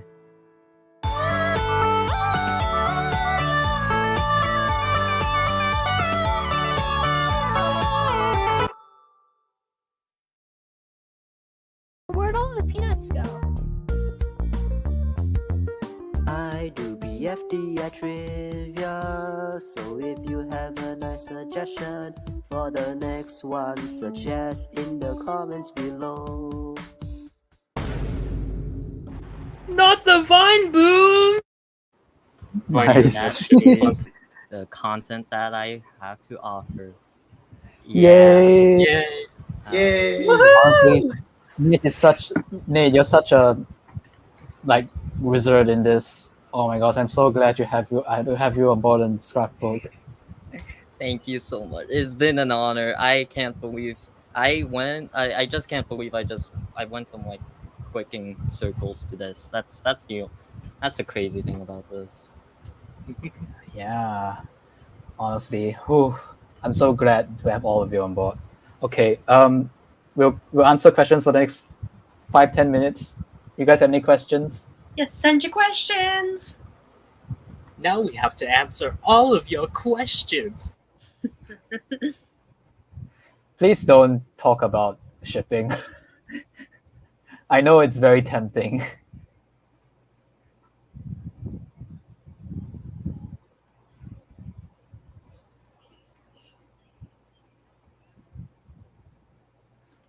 Well, I probably so. I feel like Scrapbook will be one. Yeah, probably. I don't know. No spoilers.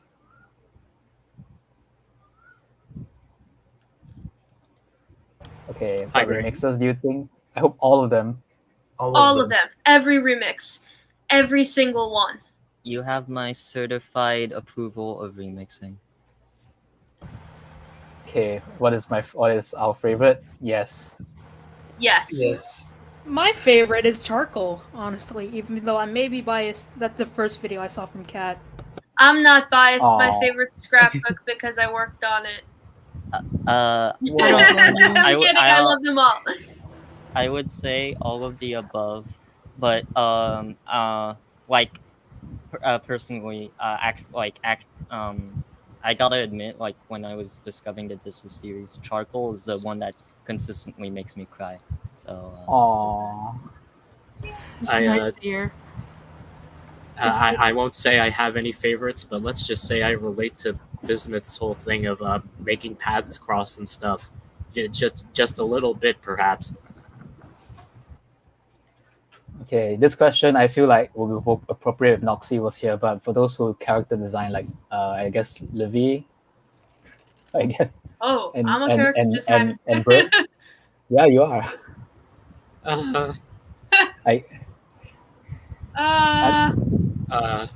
Take stuff from the things that you like. If you figure out, like, you like putting in a character, like, just roll with it, and eventually you're gonna create a unique style. Honestly, that's where I am right now. I'm not like the best character designer in the world, but that's just my process.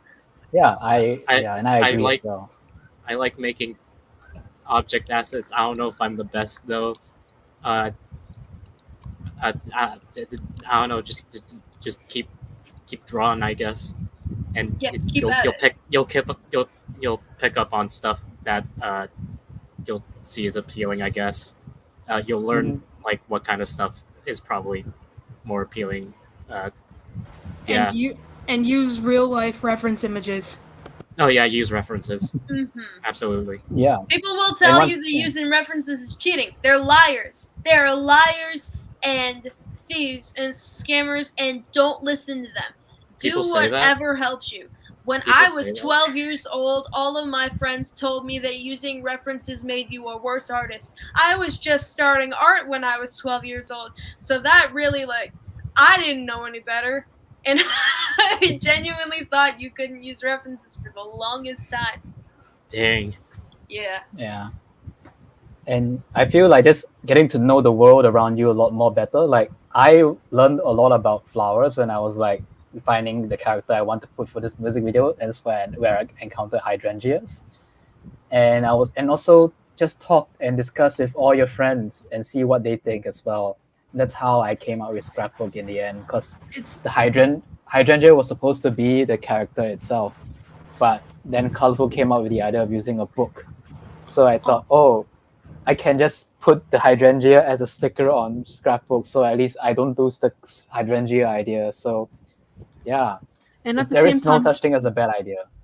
it's also a good thing to really recognize like what object you're using and to use its qualities. Like you could see how Scrapbook had a walk, for example. You could use that object's qualities to your benefit.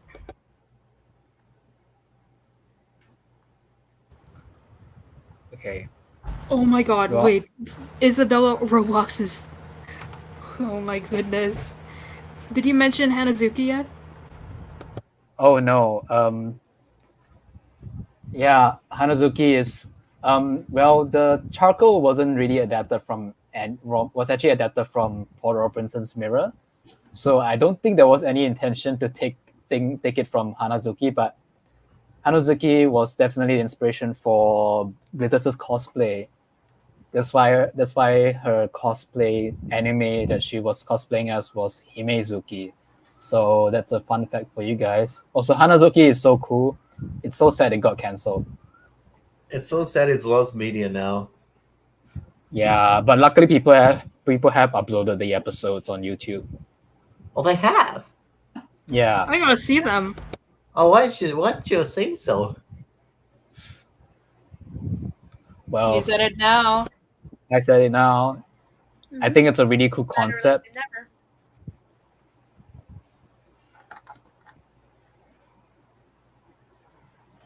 Okay, so yeah, so this one, yeah, it started from July of 2022, so 2 years.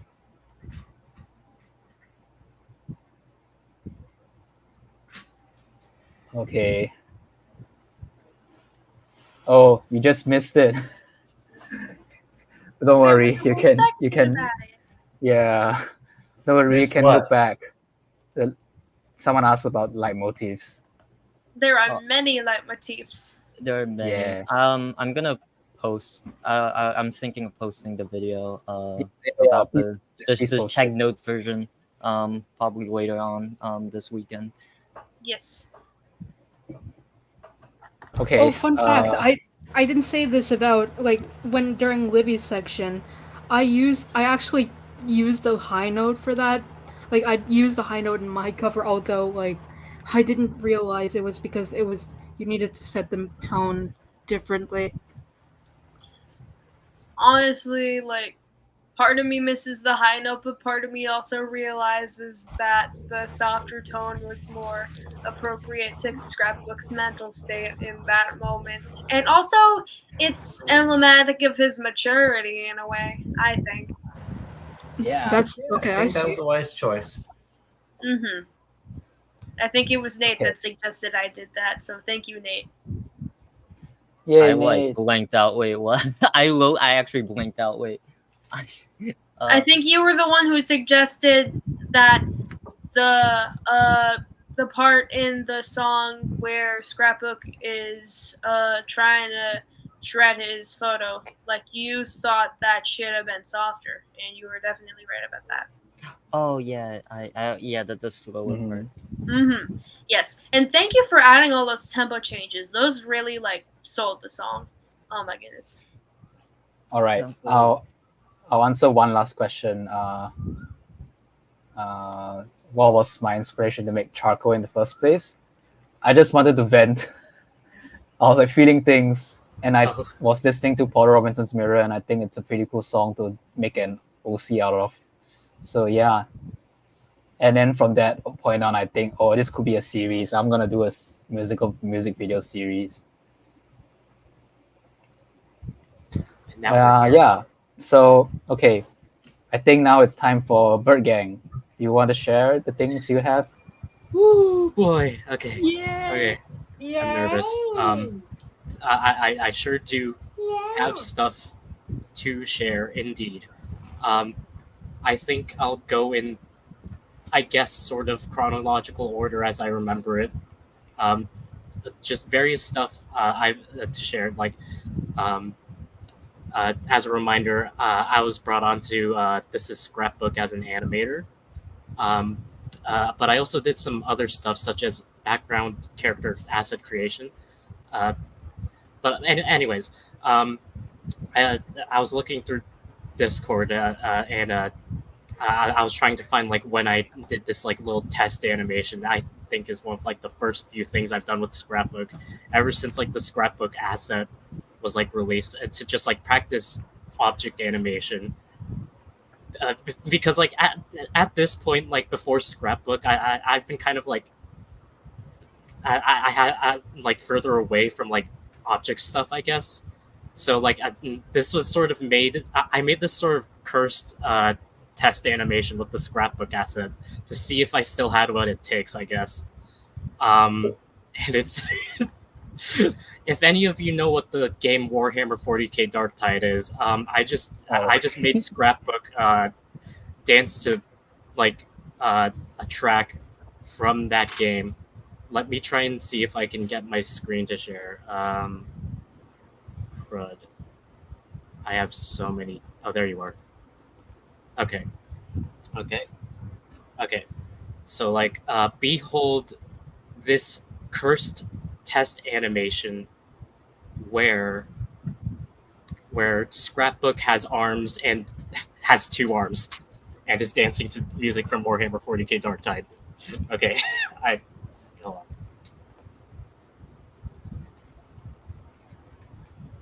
Oh, there's no sound. Maybe you could use you could present using the video file option. Okay. Shoot.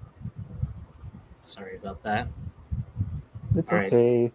Let me just dig through my my directory here. My BF. Are we gonna get copyrighted for the music? Are we? Oh, that's a good question. Maybe we should. Maybe we do leave the sound off. All right, we leave the sound off. It's just all right. Just yell intensively over the music. If you yeah, okay. I have been holding on to this test animation for what, over a year now at this point, because it was made like February 2023, I think. And yeah, okay, I'll keep commentating while this goes over because there's no audio for you guys to hear. What is it? Yeah, I've been holding on to this for over a year simply because this asset has a lock on it, and that's spoilers for Scrapbook at that point. I could have easily just decided to swap the asset so that it doesn't have the lock, but I was too lazy. So it's easier to just wait. Now we're just here. Now we're just here, and Scrapbook has two arms and no tail, and he is in the 41st millennium, where there is only war. He is in Tertium, fighting heretics for the Emperor or whatever, fighting against zombies. You know when I said I relate to Bismuth a lot and I like crossing paths? Yeah, that's a bit of this here, you know? 40k, Warhammer 40k, and heckin' object shows. Sure, why not? I'll do that as my test animation. You can't stop me.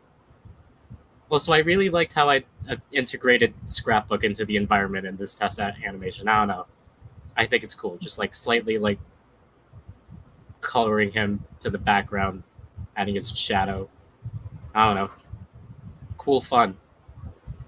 And it loops there. Okay, that's enough of that. Okay. Get off my Yeah, screen. Okay. All right, let's show actual stuff. I just look in the comments and it's saying we shouldn't have combined these separate paths. Perhaps. A simple compromise was. I saw this really funny comment. Why does she actually sound like the bird from Rio? I love that. Thank you. I'm taking that as a compliment. Thank you. No, but so you much. do. Oh my god. What? Oh my god. I see it. I'm a heckin' blue bird nerd, I guess. Blue Burner, you really are the Bird Gang. I am the bird gang. Absolutely. Okay. I have Adobe Animate opened in one screen. I have a second monitor with my outline here of things I'm going to say. Welcome to Adobe Animate. This is the program where stuff happens and objects move and woo, look at that, that's glitters. This is this FLA is from Short 2. That's where I started animating. I animated the second half of Short 2 where it's like glitters and Scrapbook like talking to the camera here. I guess I'll just go over like basically how my FLAs are formatted. Aside from the funny layer names such as this one that's just named man standing emoji, yeah, don't pay attention to that. You'll notice that the timeline is very short and compressed. I do a bit of nesting symbols, I guess. A lot of like nesting of like motions within motions. I'll try to describe it here. So like this symbol here, that is the entirety of glitters right there. That is everything glitters will ever do within this scene. Standing there and moving. Within that symbol is controls for controlling the motion for her body, her legs, and her all the tweens for that. There's an audio layer here for reference. But then we can go further inside. If I double click on glitters again, we have this symbol called glittering arms, where the symbol specifically controls glitter's arm movements. Is separate from the stuff above here with like the body and the legs, so that it's separated out. I can isolate those things and it's easier to work with. And then we could go further in onto glitter's body right here, and this is a symbol named glitter D's, I guess, and this symbol controls her lip syncing, controls like her face and like the things she's saying. And once again, makes it a lot easier to handle these things individually on these separate layers. Usually when I work on animation, I sort of go like from inside out. It's like I start with this inner symbol right here with glitter D's. I do like the lip syncing first. Then after that, I do like the body motion. So in that case, I would have, I guess, done the arm motions next. And then after that, I would have done like the body motions. More realistically, I probably would have gone between like the arm and the leg motions and stuff. But yeah, you'll notice a lot of weird symbol names within these FLAs. I guess that's kind of my trademark. More commonly, like I swear there's a system when I do this. Sometimes like the lip syncing symbol where I control their like talking and stuff, it's called like sync or some variation of that. But yeah, as for the animation itself, I'd like to say, I guess I could say that it's like a combination of like tweening and frame by frame. Like a lot of this motion with Glitter's body and arms is like tweening, but like Scrapbook's little wave here is like sort of frame by frame, but there's also shape tweens in there. Oh yeah, for people who use Adobe Animate, yeah, I use a lot of shape tweens for the arms, which I don't know how cursed that is, but like I think I started using shape tweens for like limb animation, like with Scrapbook. If you don't know what shape tweens are, they look really cursed. Usually, they look like it. They look very weird, to say the least. I never mind. I don't think I'll demonstrate here, but yeah. What else was I gonna say? Yeah. So like moving on to other stuff. I also did the animation for short 3 here. Specifically the first half where Scrapbook is going to a convention with the guys, gender neutral. Like there's this scene here where he's talking.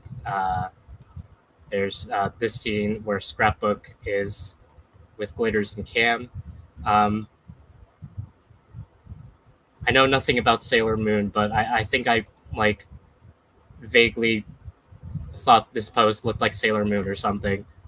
I think I took it from my brain and referenced off of it, and there we go. That's Glitter's pose. And then here's a funny story. Here's this scene with a very funny background character that I'll talk about later. You'll notice that this file name is a feeble attempt at recovery.fla. Yeah, well, right when I finished this gosh dang scene with this funny paintbrush right here, I don't know what happened, but I guess Adobe Animate didn't like this FLA, and the program broke, I guess. And the original FLA is just lost media now.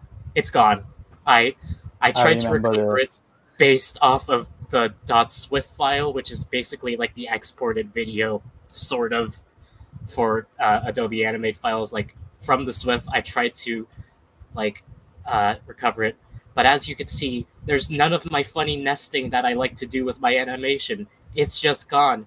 It's just individual frames for everything, and all this stuff is just there. There's no sign of the tweens that were there, and it makes me sad, and it makes me sad on the inside so much. I miss it. I miss that FLA so much. But yeah, that's a funny paintbrush. I'll talk about them later. I also animated this funny little scene with this little snowflake. Love them.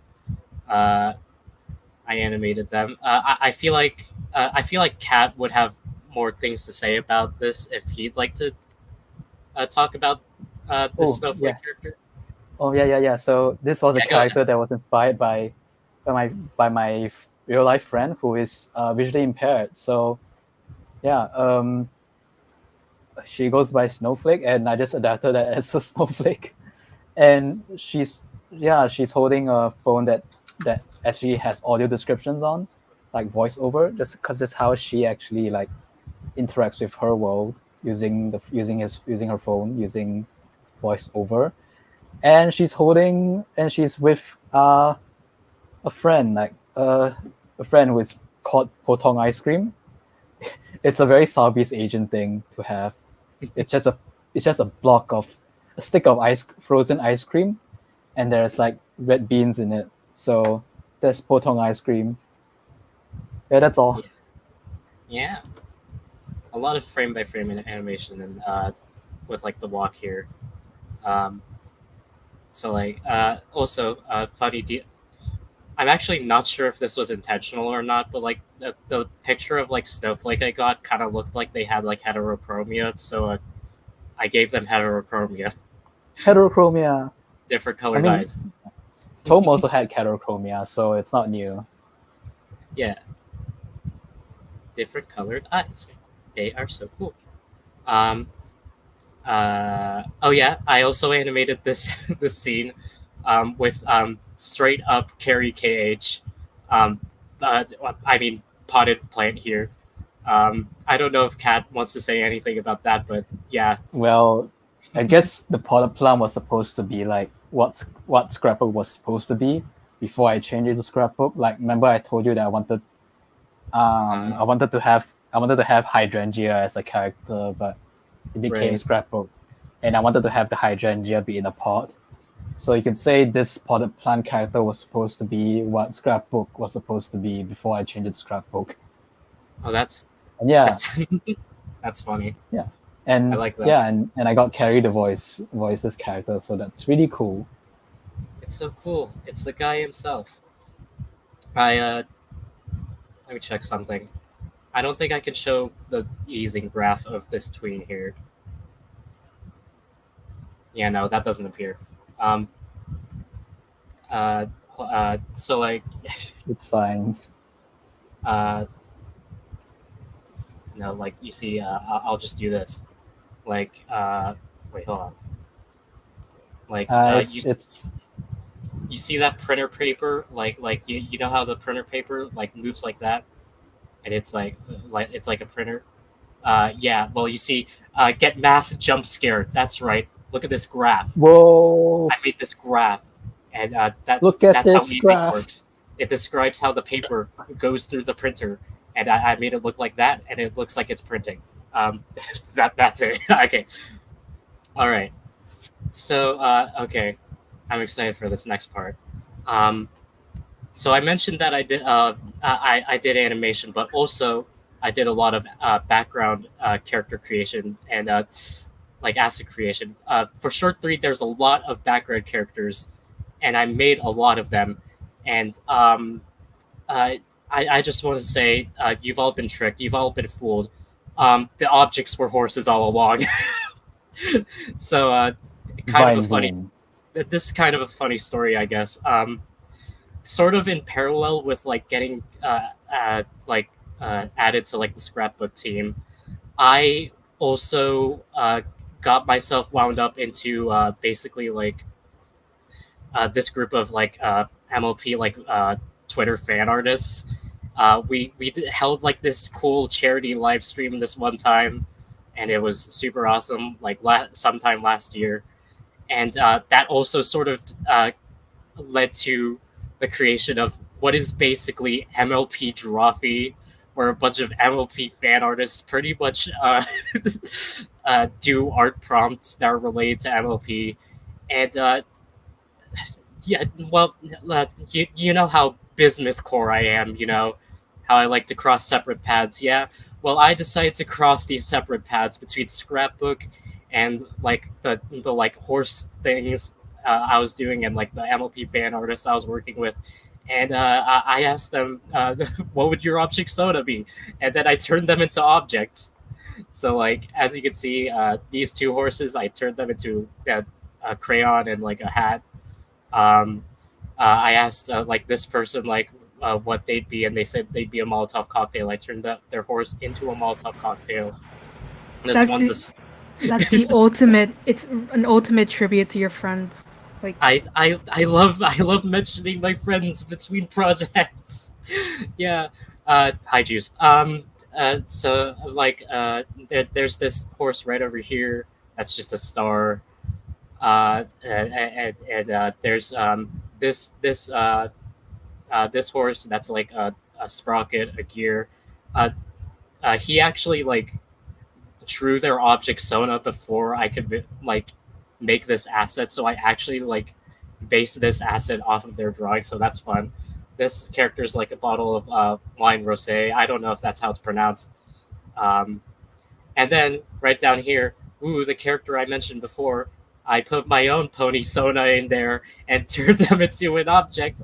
This little paintbrush thing that, guess what, I also voiced. She says, "Yup," like Big Mac, but like more femme, I guess.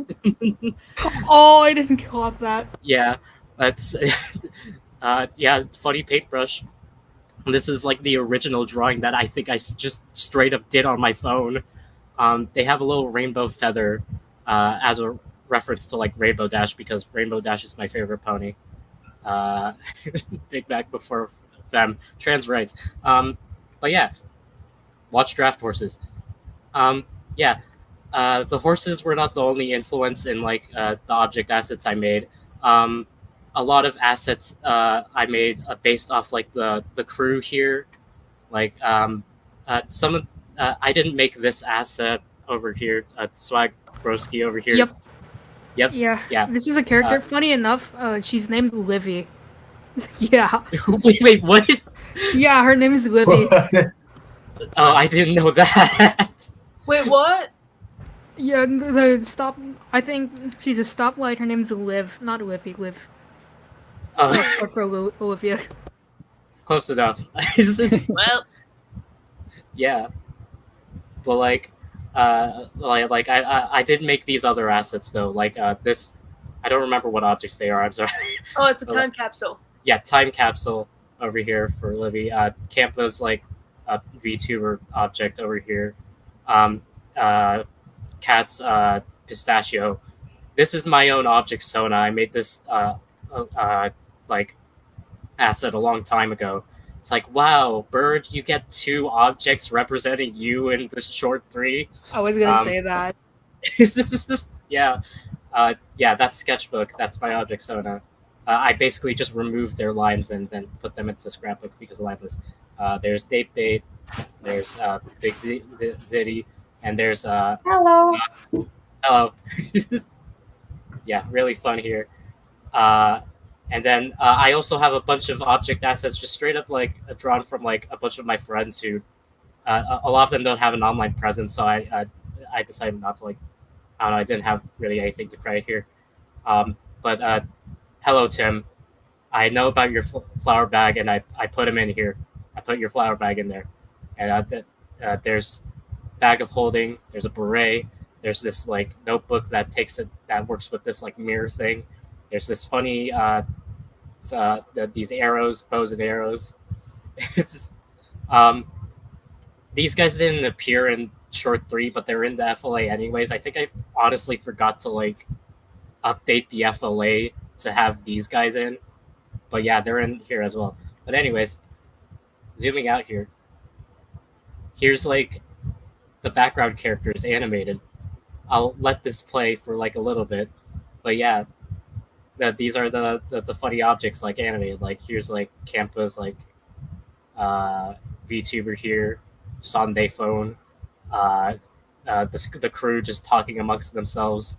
Crayon and Sprocket just rolling. These 2 just talking because they're both models. There's the friendly rivalry between the Crayon and the Hat here. These 2 are just chilling. This one's yapping. I'm saying words. I want to draw your attention to this funny little bag of holding, though, because why can't I zoom in? Oh, yeah, that's right, because I'm playing the animation.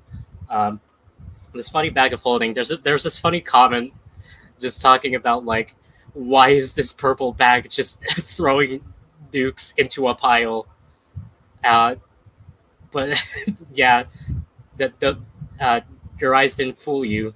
This bag of holding does have weapons of mass destruction, and this is actually like an old asset I made for like an object OC I have. His name is ICBM, Intercontinental Ballistic Missile.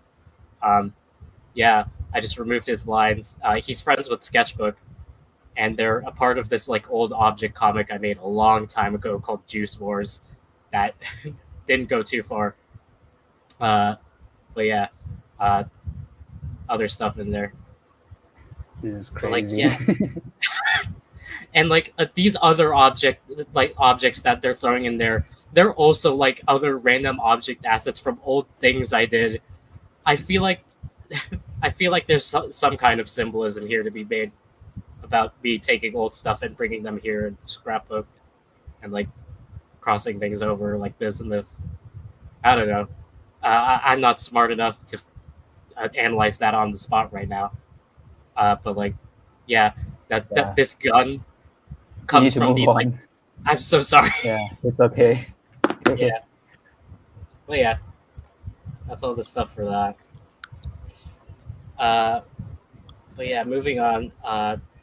short 4. I did the animation for that. This one's almost completely frame by frame, actually, and I feel pretty good about it, I suppose. Yeah, it's great. Yeah. Music video. I did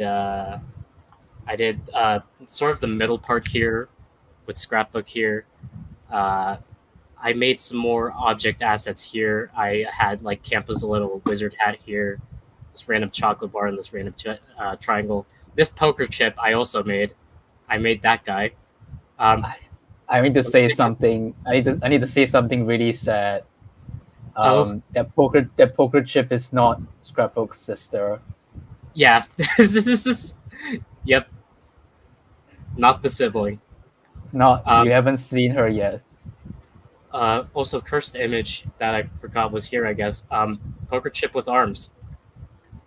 There you go. Okay.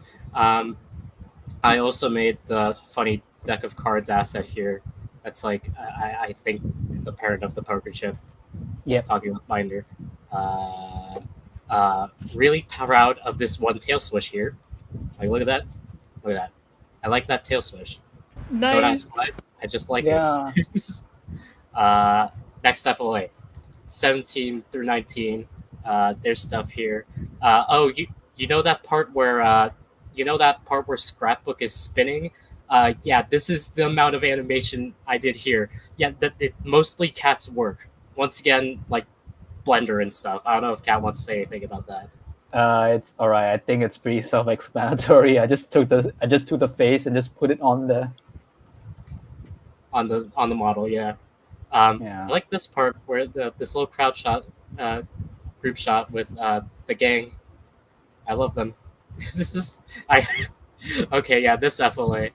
Funny placeholder picture right here, because I didn't know if there was like a regular one. What else? I like this part where he puts the picture into himself. Yeah. I like mask the asset to like do stuff with like the picture. Yeah. And then probably one of my favorite segments. Oh shoot! Hold on. No, Adobe. Why? Oh, you see that? Okay. It's weird how you see funny. that and not the graph. Yeah, It is weird. Adobe Animate, please. Okay. One of my favorite segments, probably one of my most favorite segments of this, of the anime for the music video, Scrapbook falling. This is, probably because there's no lip sync. This is probably because there's no lip sync. I really like doing this scene. I love doing the little frame by frame of him going from side to side here. I love the part where he's falling at the start, and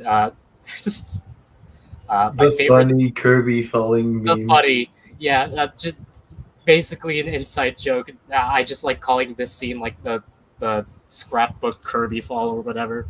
Like, hold on, let me go into the symbol. Like, Scrapbook becomes Kirby. Scrapbook becomes Kirby. This right here. By the time I finished this animation, it heckin' floored me. Just, I think it's straight up a GIF on like the production server. Like, Should we? Oh wait, where's that one image of like all the onion skins and all the tail arms? Oh, like I could show that. enable the onion skins. Yeah, there you Be go. not afraid. Whoa, Be not afraid. biblically accurate Scrapbook. Biblically accurate Scrapbook right here. Yeah, yeah, entirely frame by frame. This part as well, I think, as you can see. Whoa. We Scrapbook fall. And yeah, and I did also the last part here with like Scrapbook and Scrapbook walking with each other. I don't think there's too much technicality wise that I have to go over with these scenes. Just that they're really good. I like this little part where young Scrapbook walks in front of older Scrapbook. Another like 3D spinning part where it's just them talking to each other in like the FLA, and then Cat does his magic, Blender. This as well. Let's see, I did this part as well. You get to see the fun of looking at FLAs is getting to see what's off screen and seeing that Scrapbook is just there, and also they have really long legs. And then there's this really cute shot. I love this part. Like I did this part as well. Yeah, And it's cute. At the very end, I did the post-credit scene. I love doing this one a lot. Probably my best frame-by-frame ever, maybe perhaps. Animating Bismuth's jump into the portal here was pretty fun. I isolated Bismuth's horizontal and vertical movement like it's a gosh dang physics problem. And that's how the jump was done. I'm trying to find it, but yeah, it's in there, trust me. Source, trust me. Source, trust me. But I think that's about it for the stuff I've done for Scrap. Yay! Well done, bro. Whew.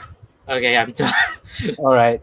Okay, we'll answer questions for the next 5 minutes. 5 minutes again. So, again, First, don't ask any spoiler. Yeah.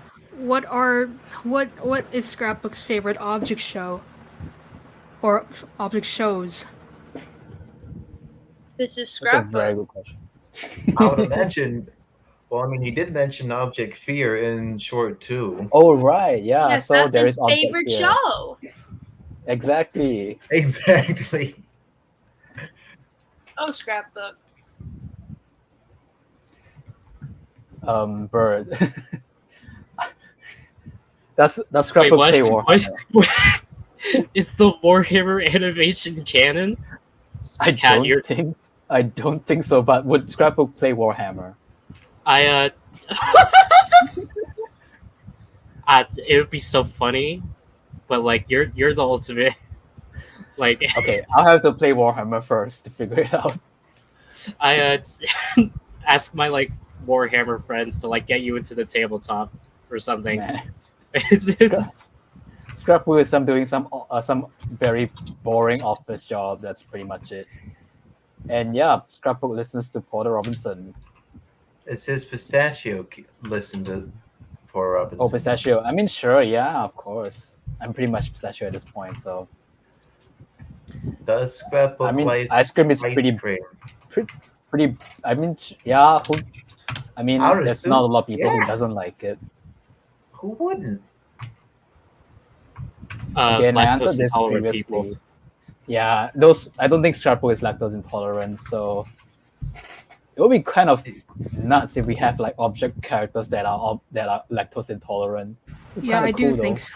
Right. I see Clown Guts had made a message saying, "I hope you all having a wonderful day, afternoon, or night. What is the design process for each This Is character?" Oh, we were discussing this. Yeah, That was talked about earlier on. One of the very also, first things. Yeah. And we'll be talking about it when Knoxie comes in as well. Yes.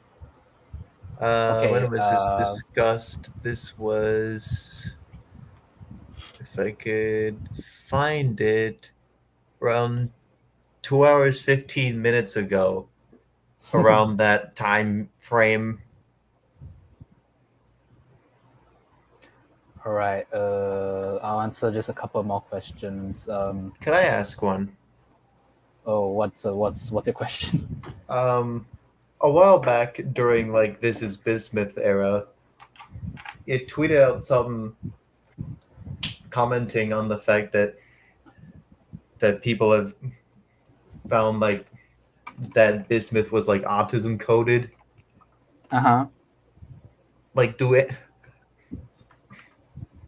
Are any of the This Is characters like Autism autistic coded? or neurodivergent in any sort of way? Oh, I'm sure all of them are neurodivergent.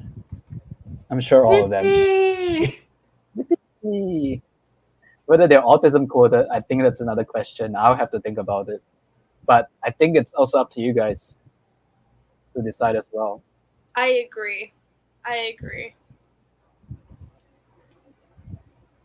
Again, Scrapbook is Gen Z, so that kind of, I hope that answers your question. There is no specific year that he's born in. I think would Scrapbook play D&D? I don't play D&D and myself, but I think it's a pretty. I think Scrapbook will play D&D I online. think Glitters would get Scrapbook Yeah, into D&D. yeah. Oh yeah. I think Yeah, that I seems think like a very Cam Glitters would thing more to so do. get it. I think Cam would more so get Scrapbook into D&D. Glitters would be an awesome DM though. When's the scrapbook team like D&D? When are we doing the Scrapbook campaign? Oh, when's the I mean, if you Scrapbook guys, campaign? wow, you guys let me know. When you guys...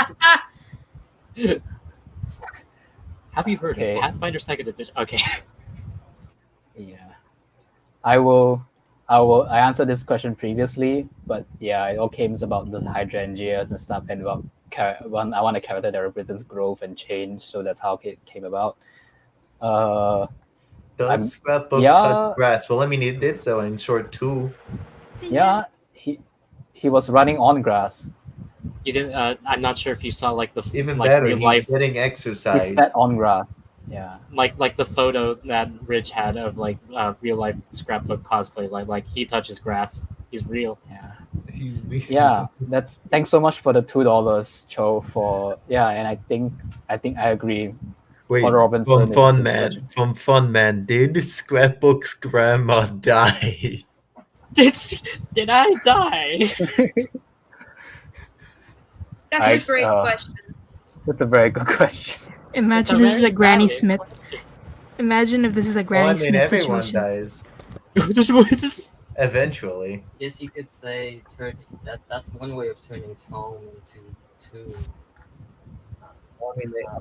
I mean, everyone dies eventually, so eventually. It's an object universe. We could just recover them. Hey, Cat, our recovery center's real. I don't think so.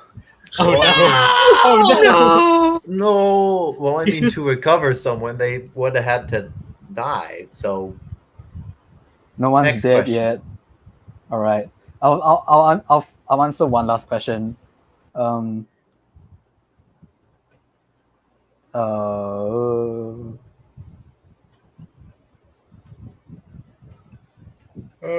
What's Scrapbook's favorite YouTube/NetTube creators from Bird Duck? Ooh. I heard the word bird and that got my attention. I'm sure it's a lot of the classical like YouTube stuff from back in the day that I watch as well. Yeah, I would assume so. Basically, any of those popular given a bunch of object shows are on YouTube, I'd imagine a lot of object shows in the object show equivalents in the NetTube universe would also be on NetTube. So I'd assume whoever made Object Fear in that universe would be one of the favorites of Scrapbook. Yeah. Okay, I think that's time to bring up Swagbski stuff. You ready? Hello. Yep. Hi. So my name is KD, not Katie, although it does sound like it. Otherwise known as Swagbroski. I run the channel Swagbroski on YouTube. That's how it's pronounced. I just condensed my username because I couldn't get it. I'm primarily an animator as well as a voice actor on this Scrapbook, and I really pride myself in all of this facial animation and body language. And if you want, I can share my screen. Yeah, please do. So I think do keep it a little short because it is kind of getting long. But yeah. Yeah, no worries. Yep, here's my link, but I'm not gonna stay here any longer. I did the entirety of short 1.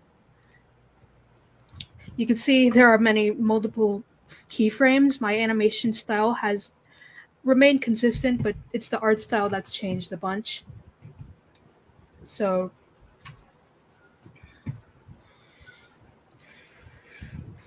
when it comes to my animation process, I'd usually do the keys first, which I'll show you in a bit. Those are the primary poses, like this one, and then I'll try to find the... Sorry guys, I'm gonna minimize the live chat. And then I'll try to find the in-betweens. As you can see the label over here.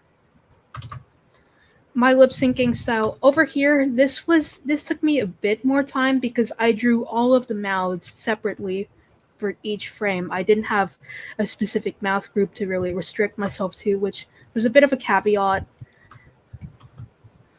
But I really like toying around with Scrapbook's idea of innocence and just childlike curiosity and joyfulness. Cat helped me with this specific pose. Other than that, I voice Binder! Everyone's gonna be out for my blood now. They're gonna be throwing tomatoes at me like I know Campus server has. Also, Tome sits just like this, Scrapbook's grandma. It's Wow, like a little... that's me. Yup! It's a little joke that we kind of have. I also animated scenes 5 to 7 of episode 3, of short number 3. This was where my art style was really forming.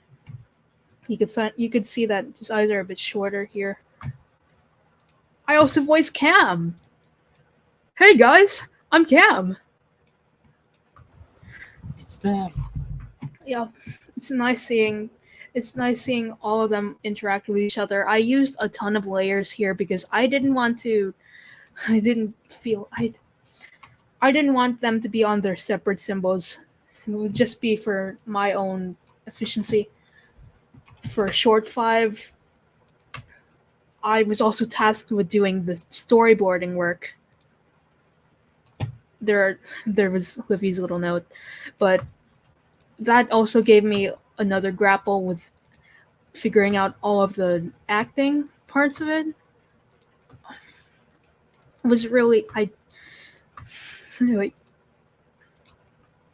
but you can see here, it was also my idea to have that little highlight on his eyes, because normally a visual change in a character's eyes would really set the tone. It's used a lot in Tangle the series. Yep, Tangle the series. Long enough for me to mention that. But it's... Oh, also you can see there are some sections where I just animate the entire thing if I wanted to, like this section and the first part before like everything else. I do things in specific chunks. I wouldn't do all of the keying first, then the in-betweening. I'd usually just do like sections, like 10 sections. Oops, I'm not playing that. But yep, here's the final one that everyone knows me for. I deleted the top layer. As you can see, there is a more consistent set of mouths, however, and I use the frame picker window to really select the ones that I see fit, and I make my own custom mouths as well. As you can sort of see, Scrapbook has my lip syncing process was a bit more convoluted, as I used 2 separate circular mouths for oh, ooh, sort of. See, ooh has this mouth without the tongue, and if I go, you could kind of see, yep, it's a bigger mouth, so it's just something I do.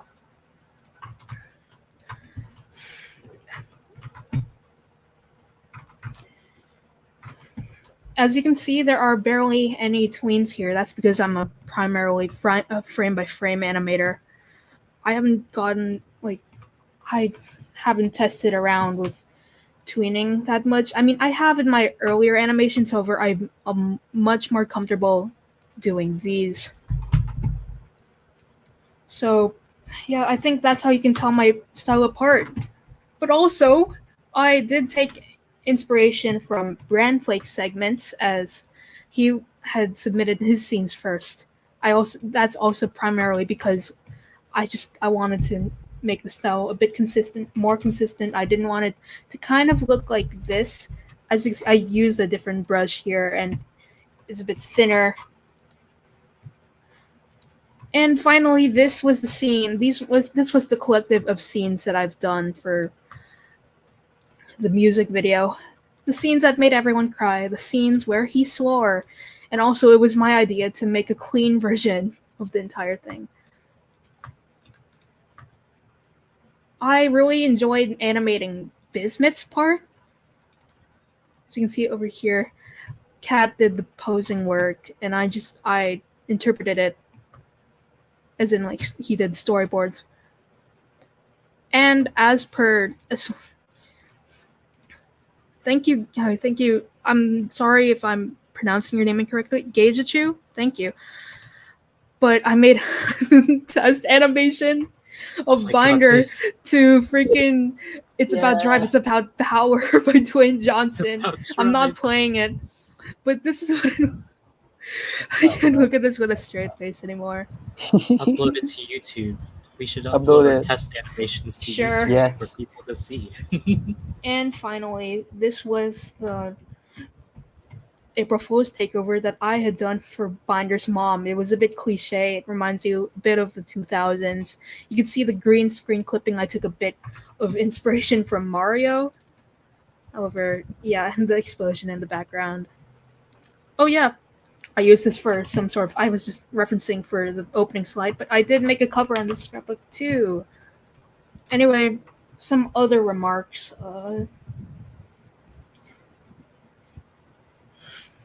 When it comes... Oh yeah, my voice work on these silly characters. Do y'all know about Ming from Turning Red? Mei Lin Lee's mom. I took a bit of inspiration from her as well. Like, you can kind of hear it in her. What were you thinking? Like, a bit... Oh yeah, by the way, there's no audio. Oh, sorry. I'll just do like an interview. Fine. What were you thinking? A sky phone? I wanted her to have that... I still wanted to accentuate her acting, although... this was one of my first major roles. Other than that, yeah, that's pretty much all I have to share. When it comes to doing this sequentially, I really prioritized making sure the acting was good, making sure the body language was good. Sometimes I used strokes for his... Not this one. Yeah, I'll just keep it at that. Thank you for having me. And I really hope to provide for other projects in the future. Here's my link if you want to check it out. Sorry, I think I prepared too much for this. I really want to contribute to others' projects. I also want to tinker around with my voice acting skills a lot more. And yep, that's it. Yeah, so if anyone else wants to get in touch with Swagbski, she's a really, really multi-talented artist. So yeah. Everyone here is all multi-talented. I'm so jealous. Hire us, Jack and Jelfie. Hire all of us. Bring back Bird. Bring back... I mean, no. Brann still works for Jack. Brann, okay.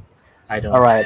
I'll have to say goodbye to Swagbski and Bird Gang so we can invite 2 new people in, because that's the limit for StreamYard. That's only 6 people. So this is discrimination against specifically the animated. I'm kidding. Well, Knoxie is not really an animator. Yeah, okay. We'll answer a couple more questions. Actually, if you see any questions you want to answer in the chat before you leave. Yeah. I'll put it on the screen if you I'll try to find it and put it on the screen. Never mind, I don't really see any. Oh, we'll give them a couple of minutes. Have questions? Yes, no questions. Oops.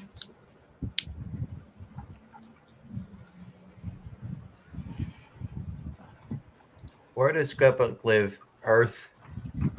Scrapbook lives where Scrapbook lives. Yeah. Do you guys have any questions for the animators before they leave?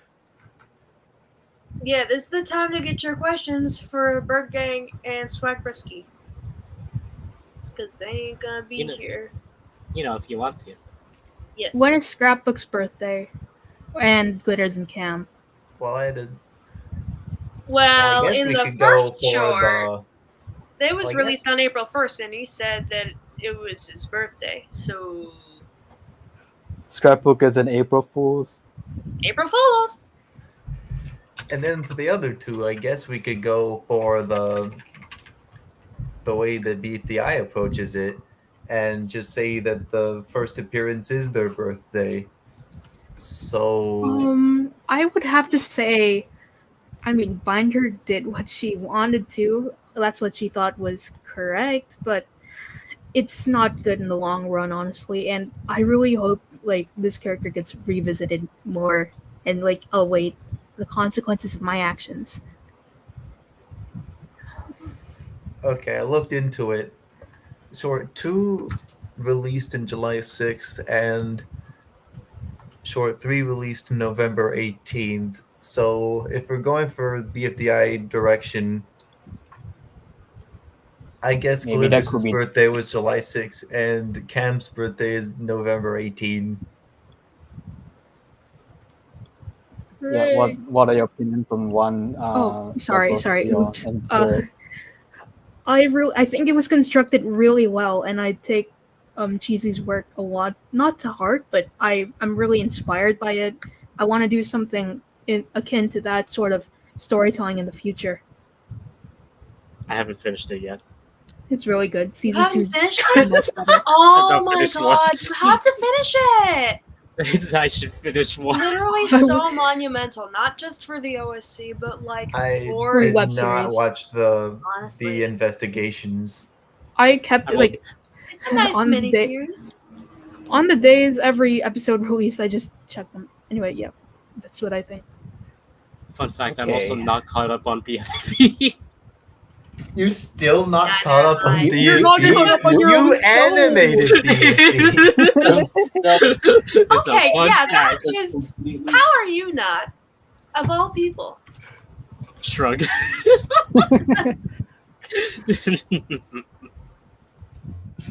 Oh well. Okay. I think that's all the. I think that's Oh, the questions wait. for. Do you have any? Oh, Do one more. do you see any question that you Yeah, want me to put up? one by Dare12. What for the animators? What do you prefer more, tween or frame by frame? I don't know. That's why I really use both. fair. It really depends whether you want the tone of the thingamajig. Like when it Oh, yeah. comes to Inanimate Insanity Invitational, they never used like, I mean, they always kept it blockier. It wasn't necessarily a lot of it was tween, yeah, per se, but it was just on a different. They were just dispensing the frames like differently, but they reserved the final one, which was on ones, with like one of the. Thank you, I always thought happenings. they just did it at like 12 frames a second, like consistently. I mean, nah, everything's animated on 24. It's just whether Yeah. or not it's dispersed. I just want to say one scene in the finale, maybe about 2, it was animated on ones, which was such a surprise to me because, again, visual deviations, it's really key. You shouldn't overuse them. Like, oh, come on. But whenever you use, like, for example, the eyes are the keys to the soul, right?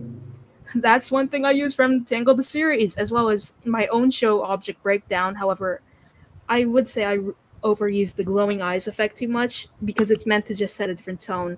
Anyway, yep. Awesome. Okay. Anyway, bye, Any last Jack. words? Any last words, you guys? For Bye, Jack. for our Thank you animators? so much. Thanks you so Uh, much for having me on and everyone else. Yeah, thanks for having me on, Kat. It was an honor to like work on Scrapbook. Watch Draft Horses. Watch Draft Horses on YouTube. I'm on there and I draw horses. Yeah. And my thingamajig, watch Object Breakdown episodes 5 and up. Yep. Oh yeah, that's still Why not happening. 1 through 4? Yeah. 1, 2, 4. It's pretty goofy. It's honestly like the second coming of the Daily Object Show. Anyway, yep. Ooh. Bye. All right. Thanks, guys. I will be. Still have to finish I T shall Dash. ascend.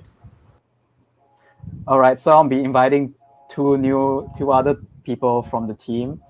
The first being a wonderful character animator and the voice of Glitters, Noxie, Casey. Hi. Hi, I am NightmareKnoxie, voice of Glitters. Hey, NetTube. And yeah, I did primarily character designs. Yeah. Yeah.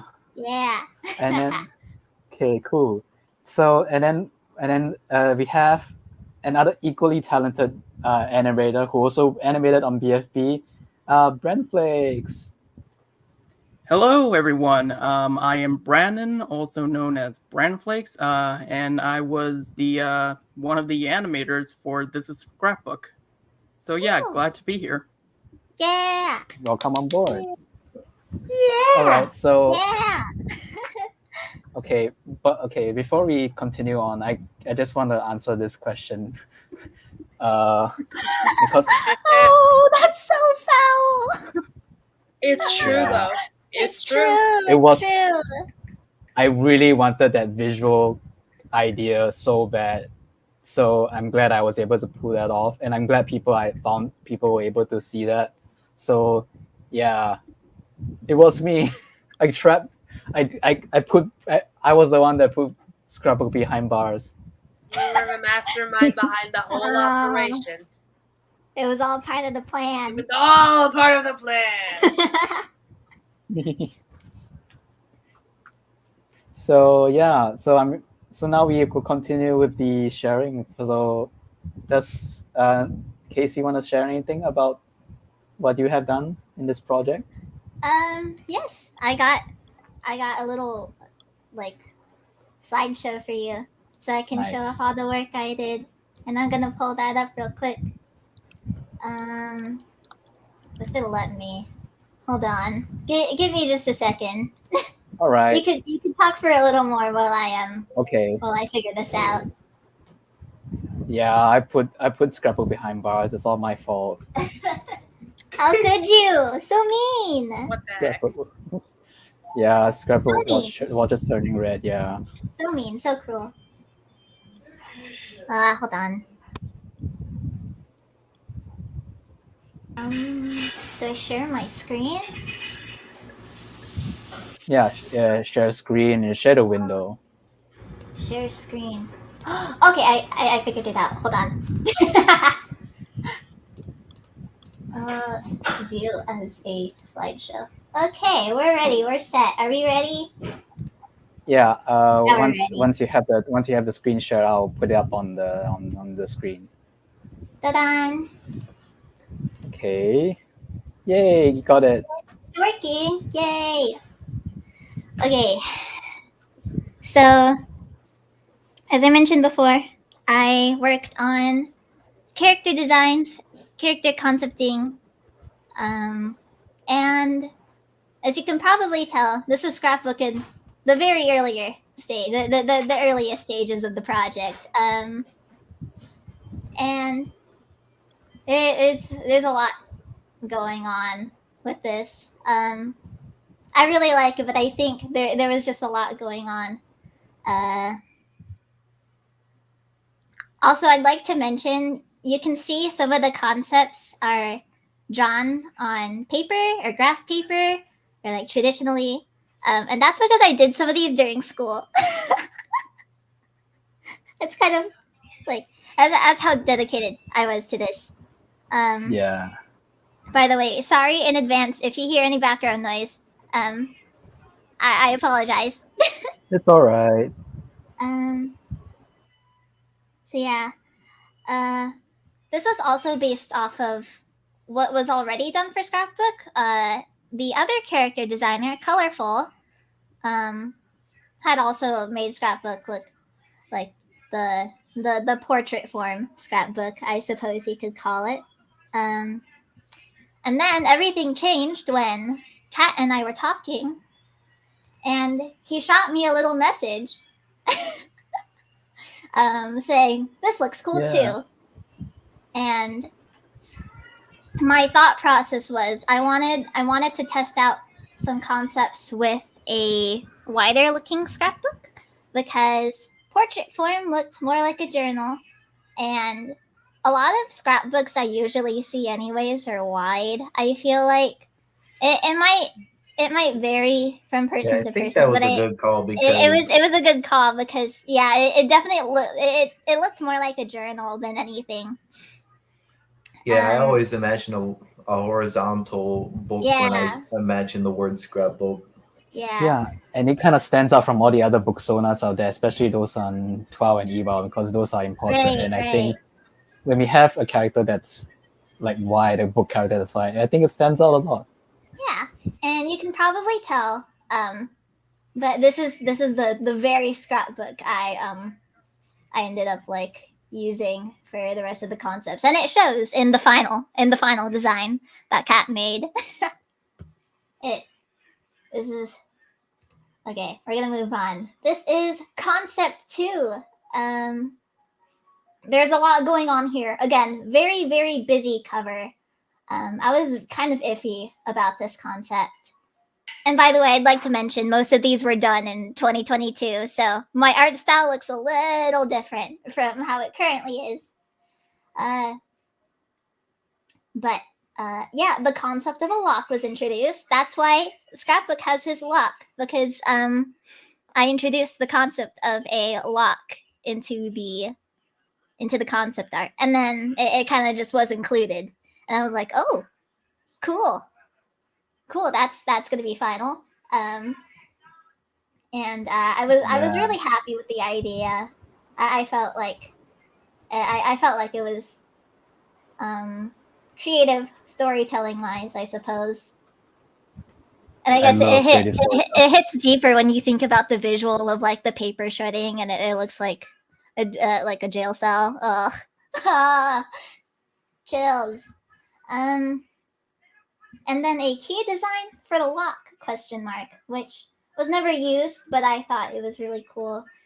And yeah, so many stickers, so many stickers. The hydrangeas were always there, as you can see.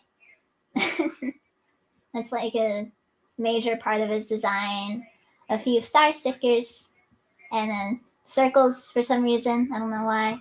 And then the little ring that was in the previous image. And then concept 3, which introduced the big star sticker, except it was over his eye, kind of.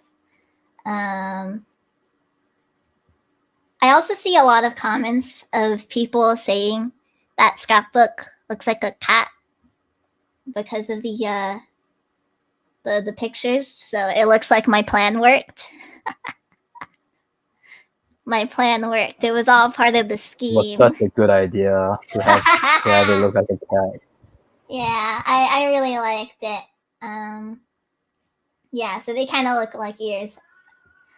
This was also my attempt at a more bookmark-looking arm, which I liked, but I think that would have been so painful to animate.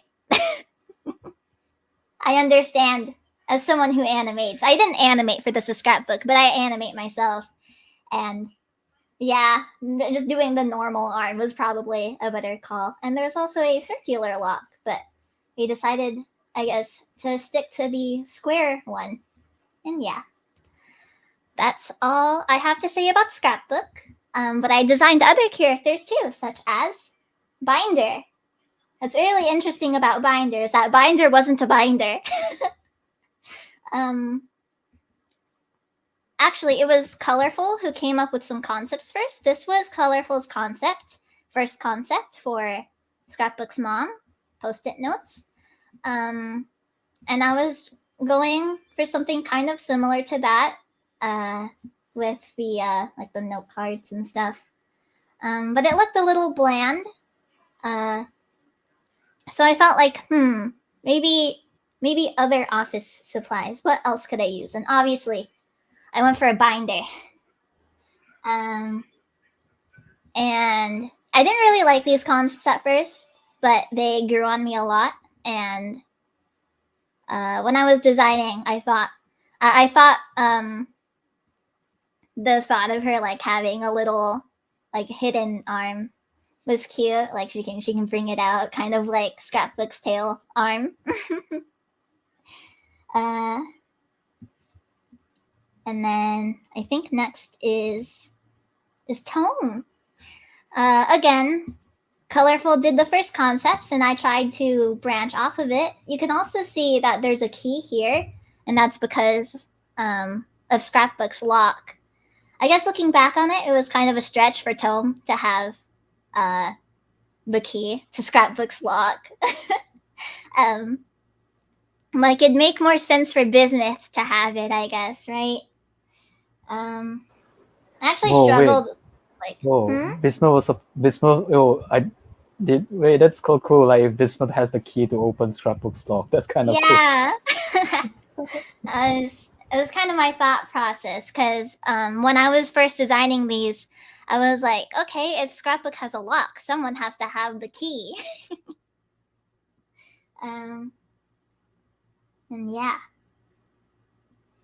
I think it'd make more sense for Scrapbook himself to have the key, obviously. Yeah. But Bismuth having it would have been a cool visual as well. I struggled a lot with Tome because when I was designing her design looked kind of awkward to me, especially with the strap wrapping around. I was using a lot of reference images, and none of them really seemed to speak to me. And then I did Concept 2, which had like the little fold over, because I wanted it to allude to Scrapbook's little like strap thing, the thing he has here, and it opens and closes. It's kind of what I was going for this secondary concept. And then Concept 3 is bless you, sorry. Concept 3 was a combination of Concepts 1 and 2, where I included the key as well as the fold over. And she's very scratched because she's very old, and I really like the decision of making her a leather bound book because, you know, age, wisdom and age. And finally, we get to girl of all time, Glitters, my girl. She was definitely my favorite to work with, and is probably like my favorite character design ever. And I'm not saying that just because I'm her VA. I promise. I just love her design. It's so cute, and I've loved like all of the Glitters fan art I've seen. You guys do her so much justice. I love it. I love it. I love it. So I should probably mention that before I drew Glitters, Olivia drew Glitters, made this concept, and I decided to branch off of it. And my concept art for Glitters has a bunch of these like these little reference images at the top, and everything's like all color coded. And it says here this is like the main idea, and yeah, this is like the primary concept. Looks a lot more like what Olivia drew. I also wanted her to have like a fade out, like a white fade out, because you can see in this reference image here, this water bottle. I wanted her to look like one of like the glitter bottles with like water in it, and it's like the stress relief thing where like you shake it around. Like I don't know if any of you ever had that, but I made those in like elementary school. Like glitter shakers, I guess you could call them. And then let's see, for the second concept, I actually don't really like this one as much because she looks a little bulkier here, if that's the right word, and it's something I didn't find fit. But what I do like about concept 2 is that her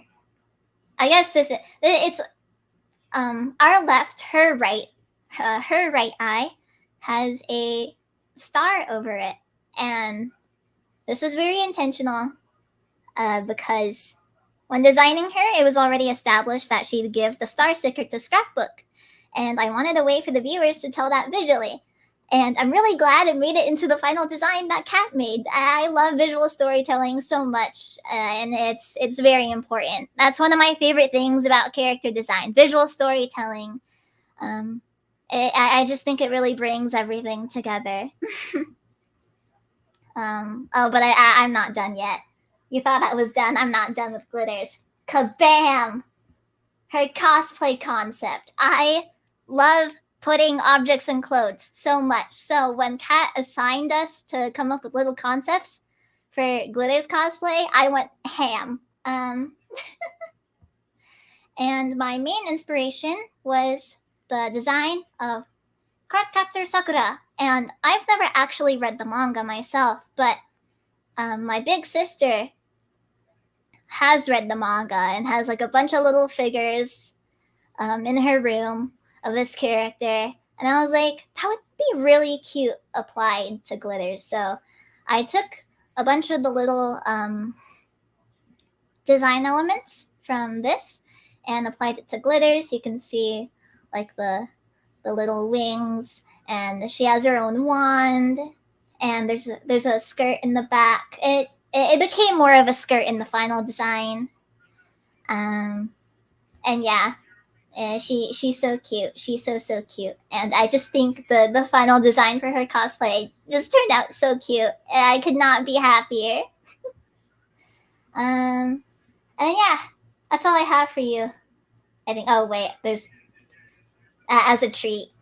I added this as a treat because Kat said I could show my humanized Gujinka glitters. You guys get her as a treat, and I think that's it. I think I am done. That was my ramble. Oh, thank you so much. And I really want to like canonize glitters so that she's Filipino, Japanese. Filipino. I think that's so cool. Mabuhay. I am Filipino, by the way. It's true. We're everywhere. You never escape us. We're everywhere. So yeah. Again, well, thanks so much. Thank you so much for the insights, Casey.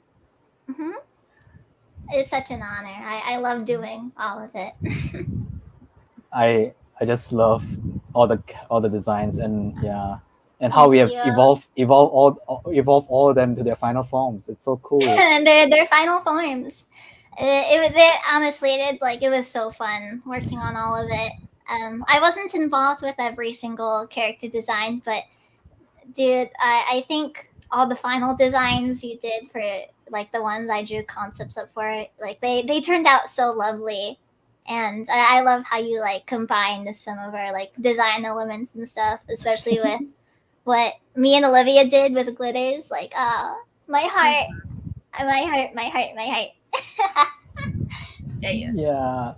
Yeah. And again, I'm kind of surprised. It was not intentional, but like half of the crew is like Filipino and stuff. Yeah. Someone says so Knoxie, cool. you kind of sound English. That's because I live in America. But a lot of the crew has some Filipino Filipino blood in them. So I think that's so cool. Southeast Asia represent. But yeah, thank you so much again. I think we will be answering questions again. Anyone has any questions? Hey. Okay, wait. I will take you guys all your questions. Yeah. I will take all your questions. Give me your questions. I will eat them. I think I saw just a question from Kenji, and I think Livy was answered it previously, and it was this person was asking about the 7/4 time tempo, the 7/4 time signature. Yeah, it was so cool that you guys implemented a 7/4 time signature and then combining it with all the scrapbooks 4/4. It's so unique. You guys did so good with like the composition. Like I was shocked. Like seeing all the progress, I was like, oh man, this is gonna turn out so good, and all the time spent on this is gonna be so worth it. Mm-hmm. So yeah, I think this was asked previously, but we never got a chance to ask Knoxie. So how do you come out with character design? How do you? See, the question reads, how do you make good character design? And the gripe I have with this question is that good character design, that's objective.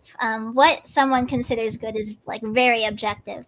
I think for me, something I try to keep in mind when I make my character designs, obviously it wasn't I wasn't really thinking about this back in 2022 when I was making concepts for Scrapbook, which is why I don't like all the, I guess you could call it beta art I made for Scrapbook as much anymore. But I think simplicity really is something that speaks in character design. Simplicity and clarity. You want to pay attention to like the recognizability of a character to maybe other characters who look similar. I think that's part of why I enjoy Scrapbook's design so much. Like Kat mentioned before, he looks different from all the other books owners. And Glitters doesn't look like just a normal glitter bottle, you know. She has the little hair poof, and it makes her stick out a lot. So I think just simplicity and like, you know, the how well you're able to spot that, hey, that's that particular character in front of a bunch of like other similar looking characters, if that makes sense. And I think the word you were trying to use is subjective, not objective. Oh, subjective. My bad. I always mix up objective and subjective. It's okay. Because objective is the opposite of subjective. So subjective is when up to you, I interpretation. mix them up a lot. Yeah, it's fine. It's fine. It's a reasonable mistake. Listen. And I agree a lot of that. I think one of the key like features that of quote unquote good character design is whether you recognize them by their silhouette. Like you just completely like make them one color, and you don't see like any you don't see any details in their design. If you can identify them just by their silhouette, I think that's a good character design. Yeah, you might have noticed this when I was showing the scrapbook slides, but in the concept art, I was doing like in the little corner, there was like a little silhouette test to see how it would look. Okay. Yeah. I really like this comment from Lavender. Mental image of scrapbook shaking. Yeah. I saw a question earlier saying, out of the scrapbook characters, which one would like Hatsune Miku the most? Easily, the answer is Glitters. I tell you. Yeah. Easily. That probably makes up like 80% of her playlist. Probably. Yeah. What is Scrapbook's favorite food? That's a good question. Oh, what food would he like? I would imagine he would have some sort of sweet tooth. Oh, that's good. Yeah. What's his favorite candy? Kit Kat, because Kit Kat. Kit Kat.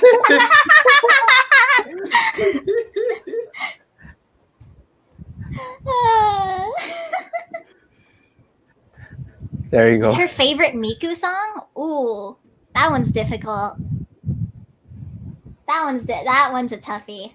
There's a lot. Wait, who asked that and who was it for? Because I have an answer.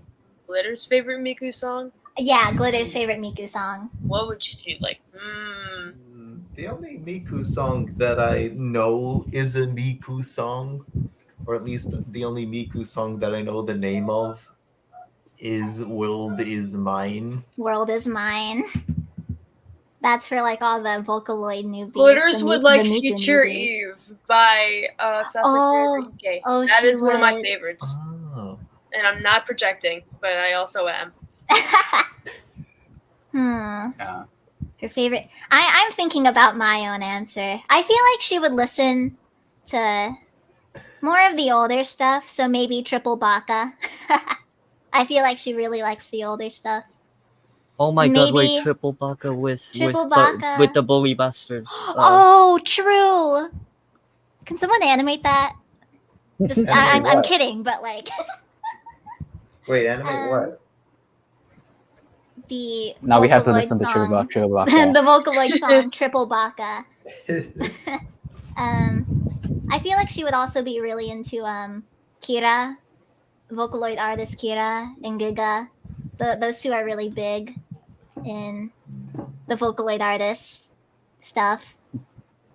I feel like she would listen to a lot of those ones as well. And yeah, sorry, I'm also a Hatsune Miku fan, so I can attest to what music Glitters would probably like. Yes. Yeah. Okay, the bully that's- busters. Eat straight rocks. From Chance Locke. If Scrapbook continues NetTube, what would he make? Like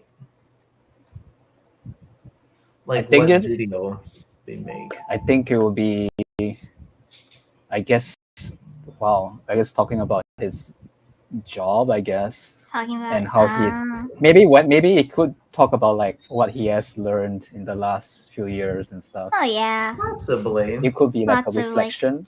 Yeah, lots of self-reflecting. Yeah. That is true. Mm-hmm. If he were to like do like another category, like a different category of YouTube,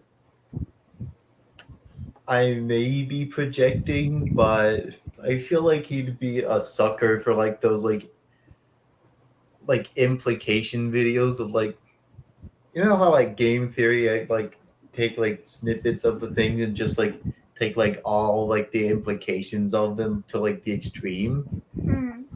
I feel like he'd be the kind of person to like make like those kinds of videos. I see what you mean.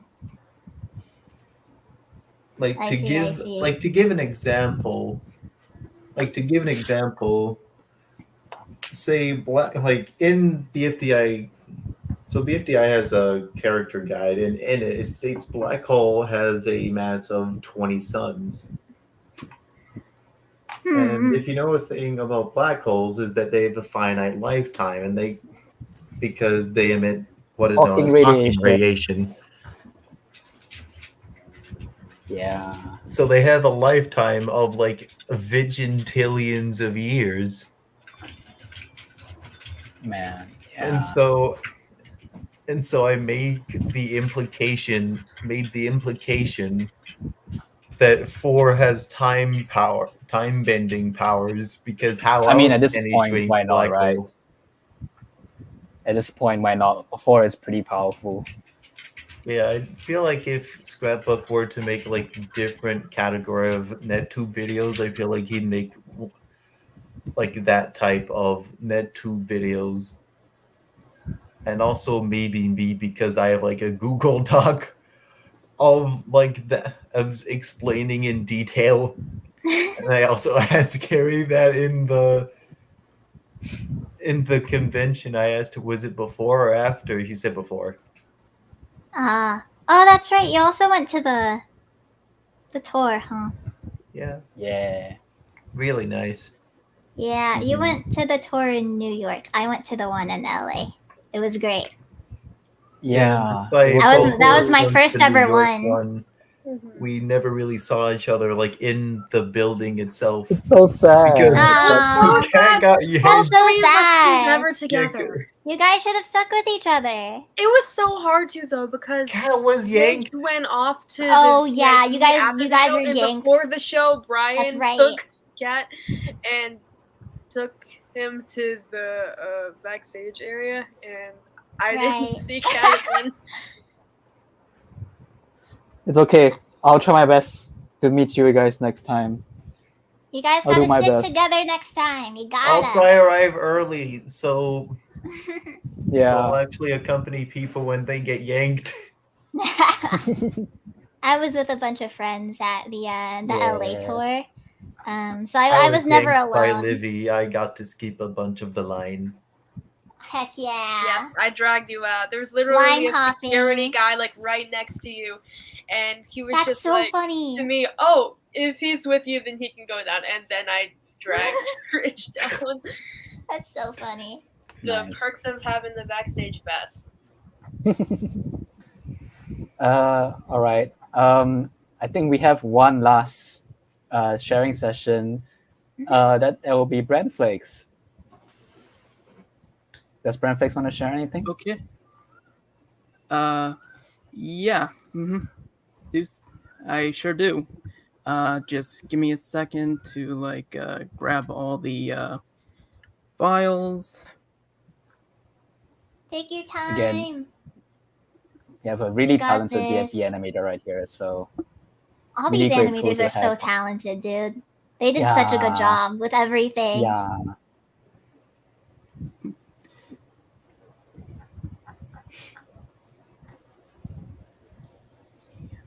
we are.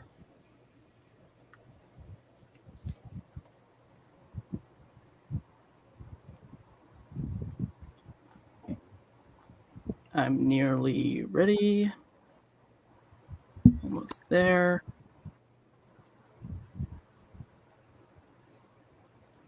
Oh, I think Noxie went on Sunday. Yeah, I went on the Sunday 4 p.m. showing. Yeah, Trust that's me, unfortunate. if you saw me, you would have known because I had my ukulele with me. And I did was you like wear a awkward. I was suitcase awkwardly hunking my cosplay? ukulele around. Yes, I was in a suitcase closet cosplay. I was. It was very fun. I met a lot of people who were like, "Oh, your cosplay is so cute," and I was really honored. It was such a good experience. Everyone is so nice. All right, so I am completely set up now, so I'll just share my screen. All right, here we go. Okay, so I'm going to talk about some of the animation process I did for the music video as well as this short. So I'll explain some things I animated in these scenes here, and I'll explain a little bit of some little techniques, some special things I did while animating this, and tell you the process. So here we go. So this is my first work for Scrapbook here. The second short. The first half I did. Second half was Bird Gang, and this is the beginning shot where Scrapbook is walking down the street with his sky phone in his hand, walking down the sidewalk.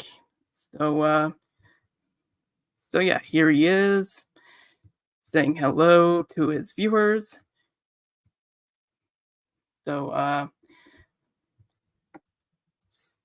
So here's something. So here he is. Here's what he looks like in the camera. And if we turn off the borders right here, he doesn't have any legs. He's just floating all the way. And here's his hand, his giant hand tail right here. And this is mostly the first half I animated for the short. So yeah, this is all it is.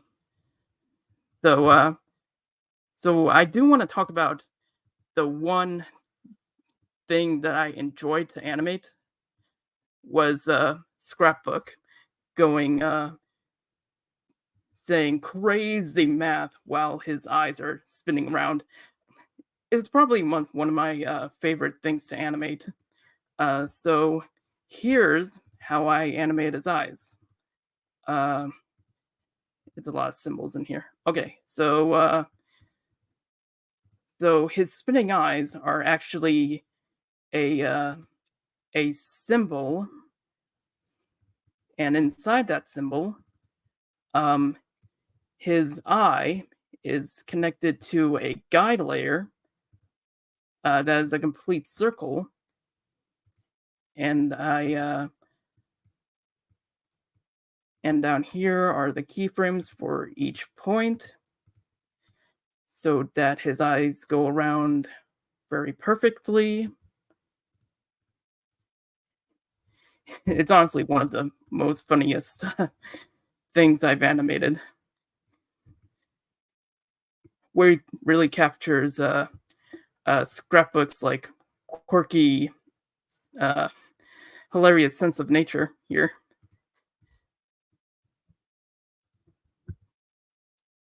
And then the shot where he sees his bullies off screen, which was done in twos, and I also did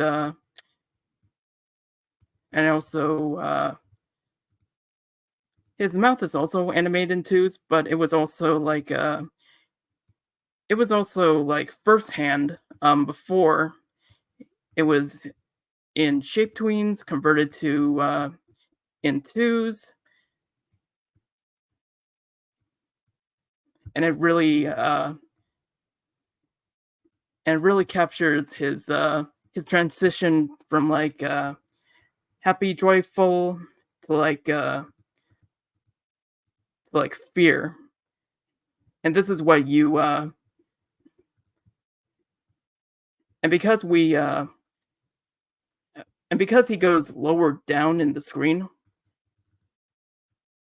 we don't see his mouth here. And then later, I know Caddy did most of the running animation, him bopping up and down, and I also did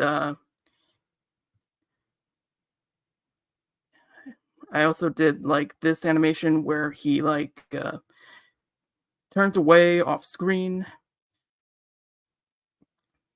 and that's completely it.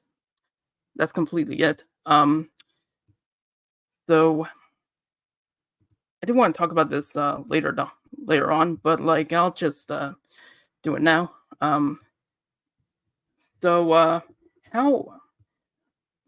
So this was animated in one tween, where in the tweening properties there is a selection called each property separately. So like this was taken from like one of Fusion Animation's live streams, where he also did this in Tiny Taco Tales, I think episode 3, and this is the feature he used for one of the tacos. So you can see this later down the line once we go through each individual file. So like he curves like this was mostly used to get a perfect curve away from the camera. So like let me demonstrate if I go to all properties together. So like if I did this, it doesn't curve. It doesn't really curve like it was before. So like it makes a big difference once you add different tween properties to each one, because like by itself it's okay, but this makes it even more like perfect. So yeah, I think that's all I have to talk about from animating the short. Now let's move on to the music video itself. So this is the first scenes I animated for the music video. I would like to talk about a few a few points in the scenes to talk about. So here's a shot where Scrapbook is waving to the viewers, and I animate his tail like waving to the viewers. It's a very good waving tail. So at first, when animating the tail at this part where he's waving, I was thinking, like, at first, I was thinking if I would animate frame by frame, hand drawn, like, but then I figured, I don't know, is this going to be too time consuming? It's probably going to be too time consuming if I spend too much time like on the tail, like making a new tail for every frame. So what I did for this tail was basically I turned this tail from a drawing to a line stroke. So I have better manipulation on where it bends and curves.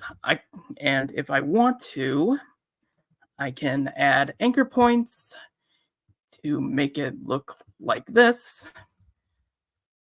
So yeah, this is mostly a line stroke that I put in Shape Tween, and I would like to demonstrate to you a recreation of how I animate this. So let me just make a new one. Oop, hang on. Let me just.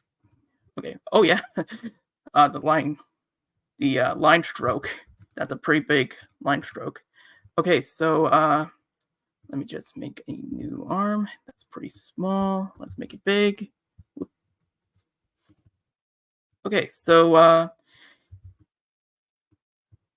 what I did was I made like 2 keyframes of the arm, one bending this way, the other bending this way, and then one more keyframe going back to the previous arm, and then I convert this into a Shape Tween, add the ease, and right now this arm is just bending. It's not really waving like it was before. So the next step I did was I duplicate this layer, and then like duplicated these frames, and then I go 3 frames ahead here. Oop, hang on.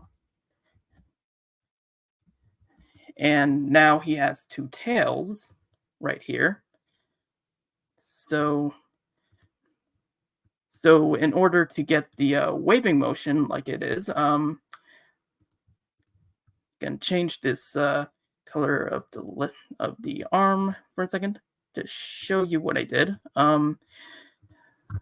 So in order to like make the wave effect perfect, what I initially did was I take this part of the stroke, match it up with the arm right here, trying to match up I tried to match up like the position of the hand as much as I could to create a little bit of drag. And then like I would go in between frames right here to make sure the hand connects to the other hand. So this looks almost better. Not perfect, but almost.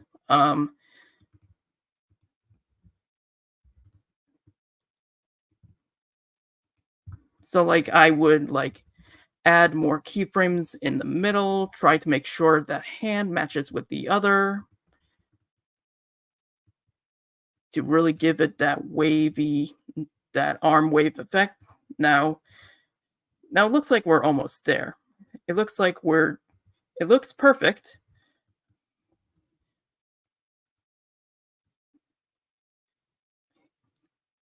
See that?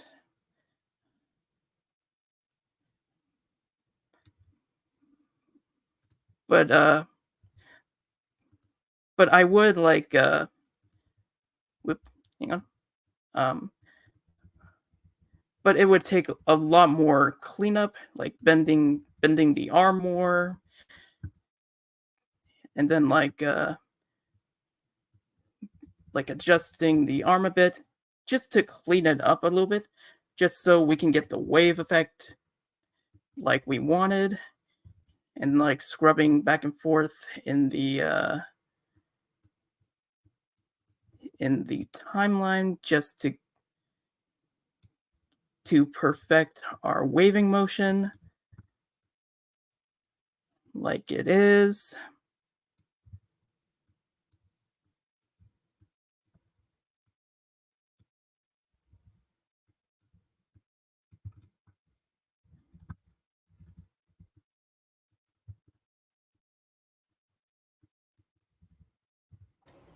I think that's really cool.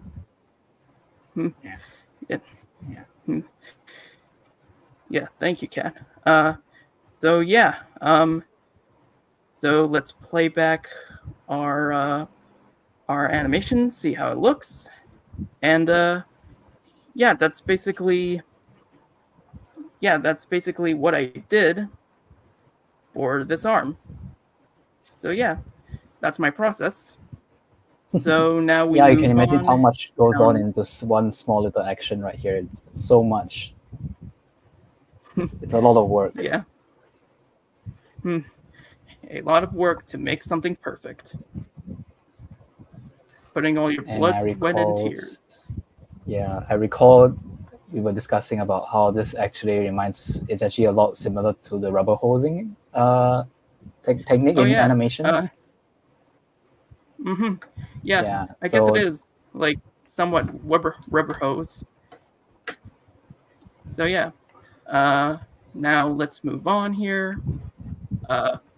So this is a part where Caddy like took over a little bit. There were some parts in the video where like it would cut to Caddy. This point was when Scrapbook was on his phone. For I logged on this morning and the internet was my blank slate. And later down the video, the first part of the scene, this happens again, like right around the 32-second mark, where the part when we laugh and we laugh and we cry, I never want to say bye. So yeah, all of that was done by Caddy. So great work. And then here's a funny visual. So yeah, basically I added Rocky as like a placeholder for Scrapbook's rainbow hoverboard, I think. And I think this is a very funny visual where he's actually on top of Rocky, just riding on him. And the crew really liked it. Yeah. And here's the part where he flips. Look at him go. Yeah, he actually pulled it off really nicely. Yeah, it turned out pretty good. And then we see Scrapbook from behind, where he's looking into the web. And then here's him floating with his where he's amazed at everything he sees, looking at in awe. And then here's a part where I'm actually where I decided to like animate this part. Like when I got to this part, I thought like I would not use tweens in this, and instead I would animate frame by frame because I want to add like something special. I wanted to add for this part of the video specifically because I want to like put my all like into this video. So I decided to make this part frame by frame. So so let me show you the rough animation that I did. So I traced out Scrapbook's body and pickaxe. So I animated those. So I animated those first, and firstly, added like key poses, breakdowns, in betweens, and this was all done without the use of tweens, and required most of my knowledge of manually manually easing in between frames. And then most of it was like through key poses. Most of it was like straight through, I think the pickaxe was a bit. And also you notice that I never added Scrapbook's tail because I decided to like do that later once I was finished with the rough. And then lastly, I drew out his legs right here, which was the last thing I did.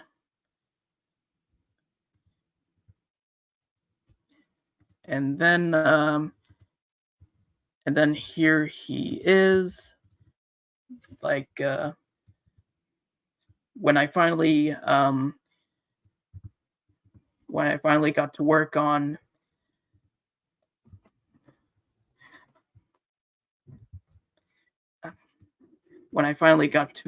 him.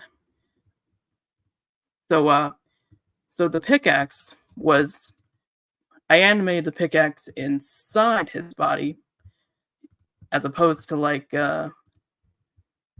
animating it separately like how it was in the rough. And the pickaxe was animated later. And I think, yeah, and the pickaxe has the hand inside right here.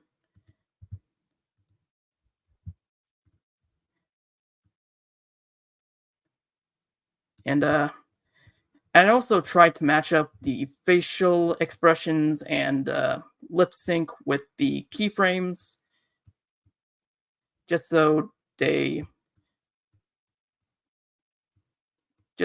follow the number of frames in the rough and in the animation. So yeah, I think that's all I have to talk about right here. And I think I'm proud of this part because like I think this might be the first time I animated in a rough first and then afterwards. So yeah, that's yeah, you really delivered this scene really well, because again, frame by frame, that's so cool. Like, yeah, I mean, that's a lot of effort right there. Yeah, frame by frame work is like a very hard process where like you have to know your own knowledge of ease in and outs, and as opposed to like letting the tweens do it for you. So yeah, And here's an interesting part where Scrapbook rises up and shouts out reward, and the mouth was hand animated, which is what I decided to do on my end. So I want to talk about that. So how I animate this mouth was firstly I would write the word right above, and then like circle each individual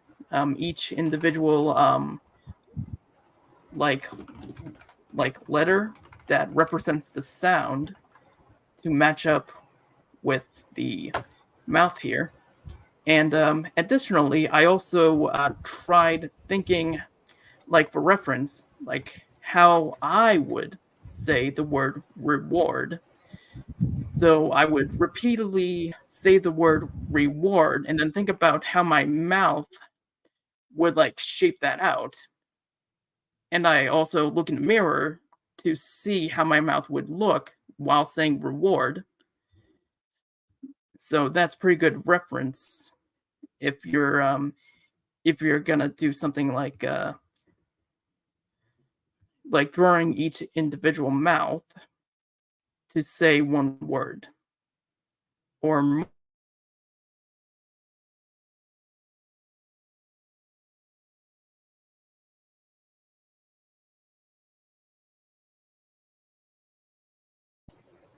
Yeah, wow. Yeah, this is very useful information for those who want to try lip syncing.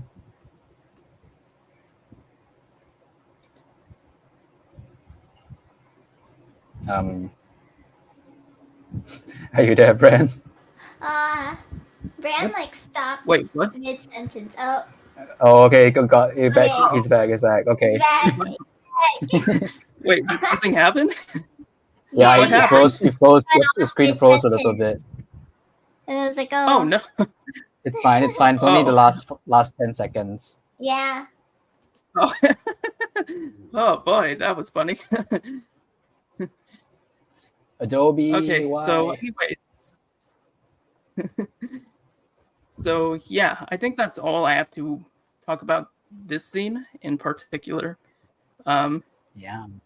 So yeah, I do also actually let me get this out of the way before like I never talk about this again. So actually, let me grab the scrapbook, the second scrapbook short, just for reference. So so this was later on in production. So I want to talk about the mouth again, just so because I did something with the mouth for lip syncing later on when we got to the music video. So when I animated the second short I did, and this would normally be what I do on BFB.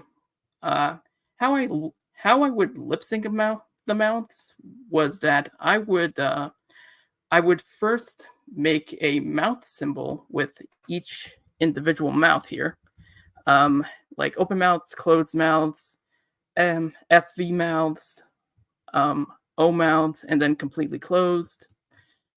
And then like for each mouth, I would create a symbol which is set to a movie clip. And then like I would add a bounce back to each mouth, and then like stretch the timeline up to like 6 seconds, like roughly 144 frames, just to give it a little bit of a just so it can hold still for a couple of frames if there are any like any words that this mouth holds on to for a while. So is this the you one wouldn't about see the this vibrato? Is this the one with the What? vibrato mouth? The one that just moves just moves back and forth. Not this one. I think that was like in the last scenes I did. Oh, okay. Yeah, it's not in here, but we'll get to that later on. So normally you wouldn't see this in real time in Animate because it's set to a movie clip. you would see that later once it's rendered out. But one thing I noticed when the final second short came out, I noticed that no bounce backs were shown for some reason, and I'm not sure why. This also happened in, the I added a little bounce back to the mouths, like right here. Huh. And for some reason, it didn't show in the second short. And this is also the second instance this happened. The first instance was like in in Teapot 3, where I think Sam was in charge of production, and all the scenes, most of them, were exported as JPEG sequences. And even those mouth animations, like the bounce back, didn't register. So knowing that this would be a problem when the music video would come out, I had to think of a workaround. So what I initially did, let me see if I can find the, let's see, there we go. So let me give you some reference here. So I made the mouth completely in the same way as I animate for BFB, like make each individual mouth shape and such. But what I did differently was I made the mouths into a graphic symbol, shortened the timeline to just having 4 frames, and set each mouth from either loop or single frame to play once. And then so let's say I'm lip syncing right now, like right here. Oh. So each individual mouth has been set. So, and then what I initially did next was I hit edit multiple keyframes, highlight all of these symbols, and I hit Command B to break apart the symbol.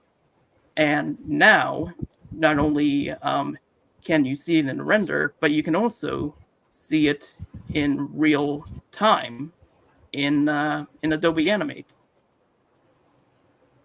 So yeah, that was a workaround I thought of, like later down the line. So yeah.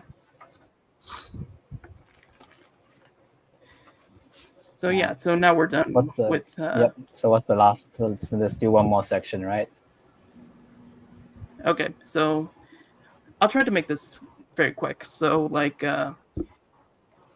so here is the very last scene of the music video that I animated, and here's a part right here where Scrapbook's arm reaches down for the paper and then goes off frame off in a curve, going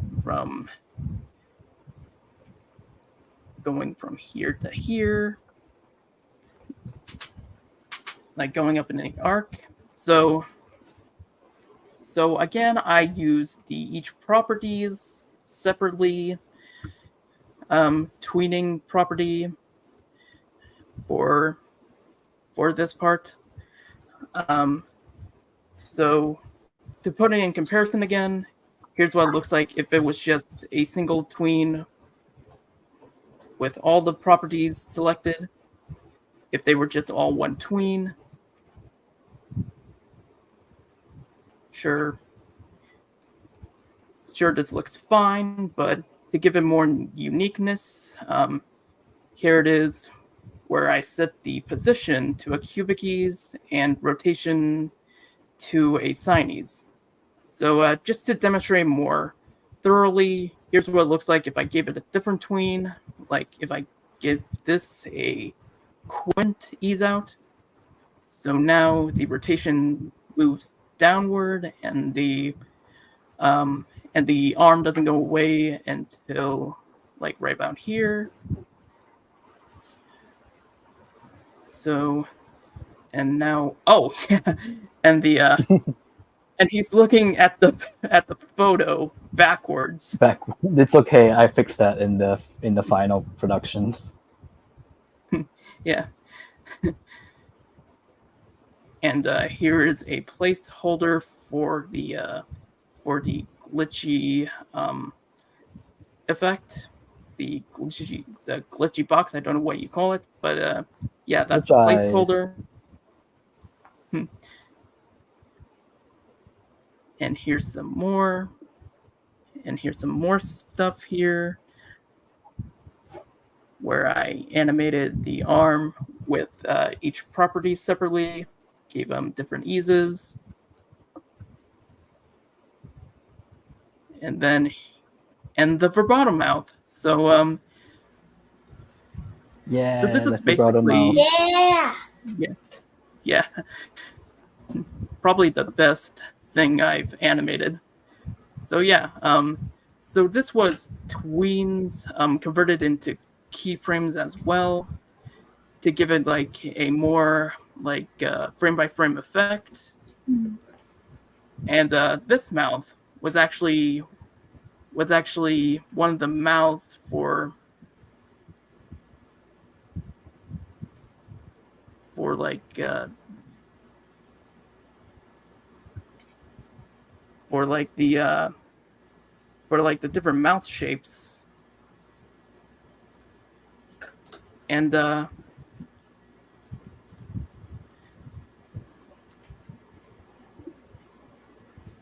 I think I've animated this like separately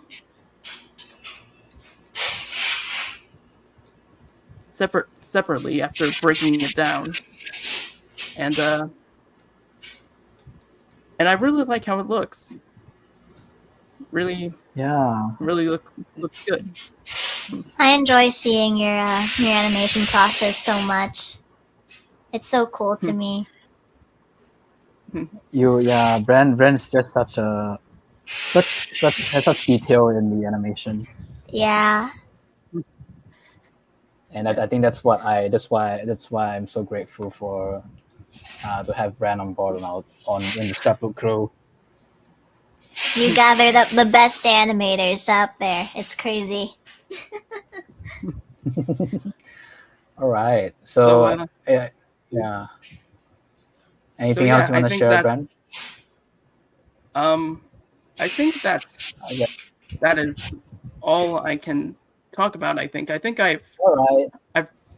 got what I wanted to show here. So yeah. Awesome. Hope you guys enjoyed my process. All right. So we have one last Q&A section. You guys are free to ask anything you want. Just again with the ask the good questions. Ask good questions. The real ones. We'll get to the real questions. Bring it to me. The How questions do I learn that you may have. After Effects? Okay, so for me, I learned After Effects because I just so happened to get my hands on it when I was 13 years old. So I just started playing around with it and just thought of very cool visual ideas and just started to just play with them. You don't get to see those very old After Effects stuff that I did 10 years ago at this point. But yeah, there is this website I've learned After Effects from, which is videocopilot.net. And the guy behind it, he's actually very entertaining to watch as he teaches After Effects. So I would suggest going to that website. So yeah, After Effects is so fun to learn. I think something the OSC would benefit a lot from if like there is more visual effects in object shows. So like visual effects and music. Yeah. The OSC should use more visual effects.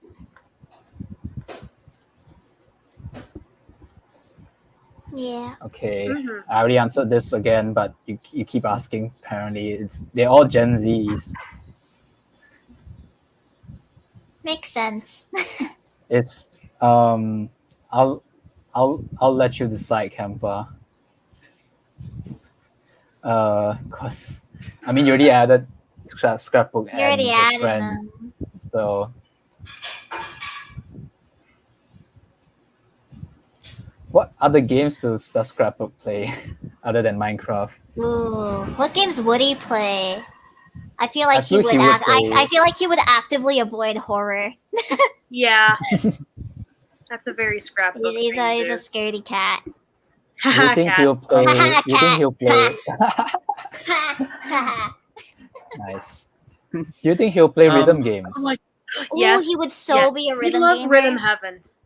He would love Rhythm Heaven. I'm Probably- sorry, I heard probably rhythm most games and I'm rhythm awake player. again. Hello. Hi. Hey. He Scrap would so play Osu. Yeah, It's Scrap- true. yeah. would also be very I think it difficult was- with just one hand. I mean, I play Scrapbook Osu would with find one a way. hand. All right. There's nothing wrong with playing Osu with one hand. As someone who plays Osu with one hand, All right. I never use my keyboard for Osu, which I know a lot of people will probably come at me for, but whatever. Can Scrapbook and I play I Minecraft would like together? Yeah. What do you want to say, BrannFlakes? I think Sorry. it was I was gonna say like there was a question for me, asking how long did I take to animate those scenes? I think it was given like I think like a few weeks, like maybe like a month, probably.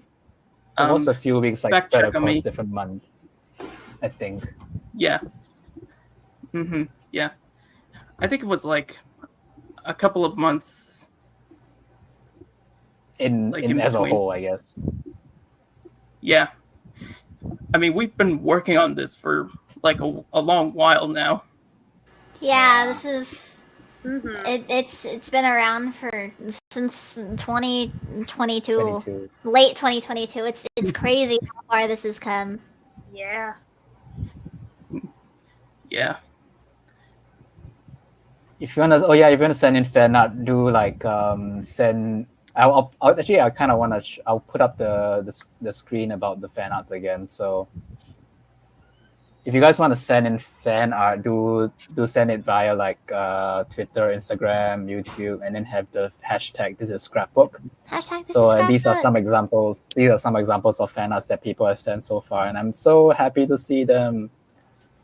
But yeah, how do you guys have motivation to animate?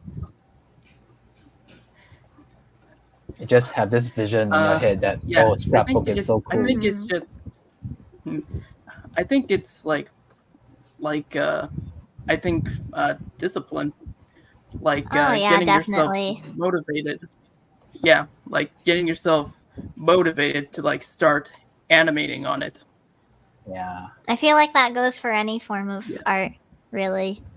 Is And I do admit I did kind of push you guys a bit, but it's intention. It's for because I love you guys a lot and I want It's you guys for to the be part of grind. this. it's for good reason.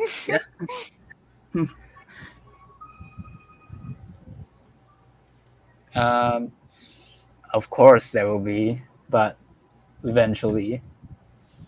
Again, and I really want the scrapbook. I do like the idea of a scrapbook plush. Yeah.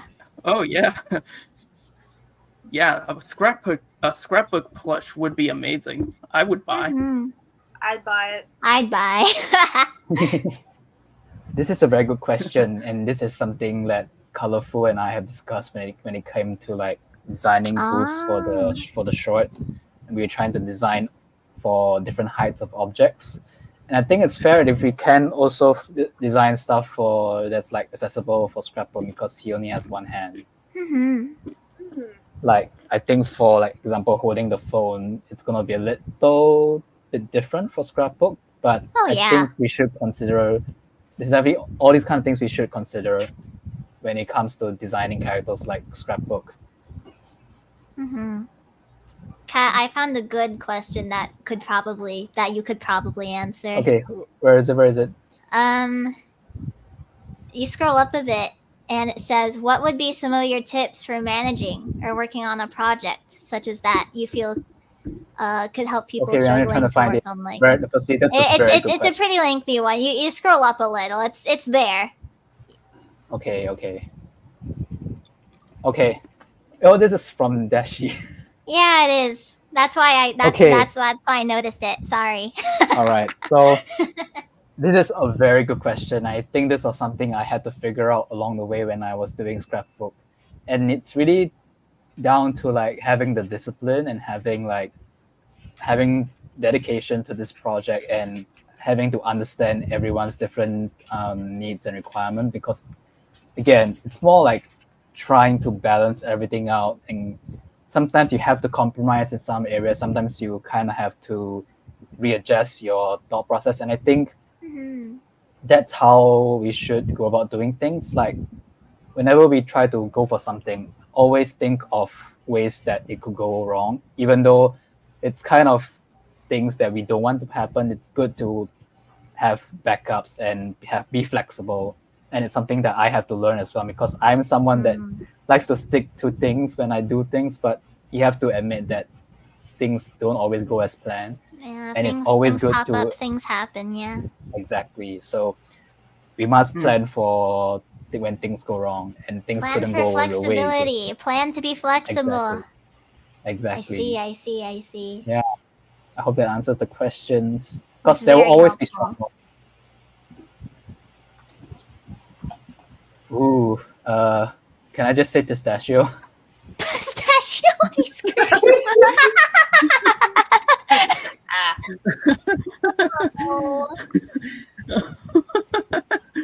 Oh man, pistachio would feel like the irony. The irony. Oh, the irony. Okay, so I'm not quitting, but Scrapbook, based on the last update, says that he's quitting. But after the music video, that is still probably not.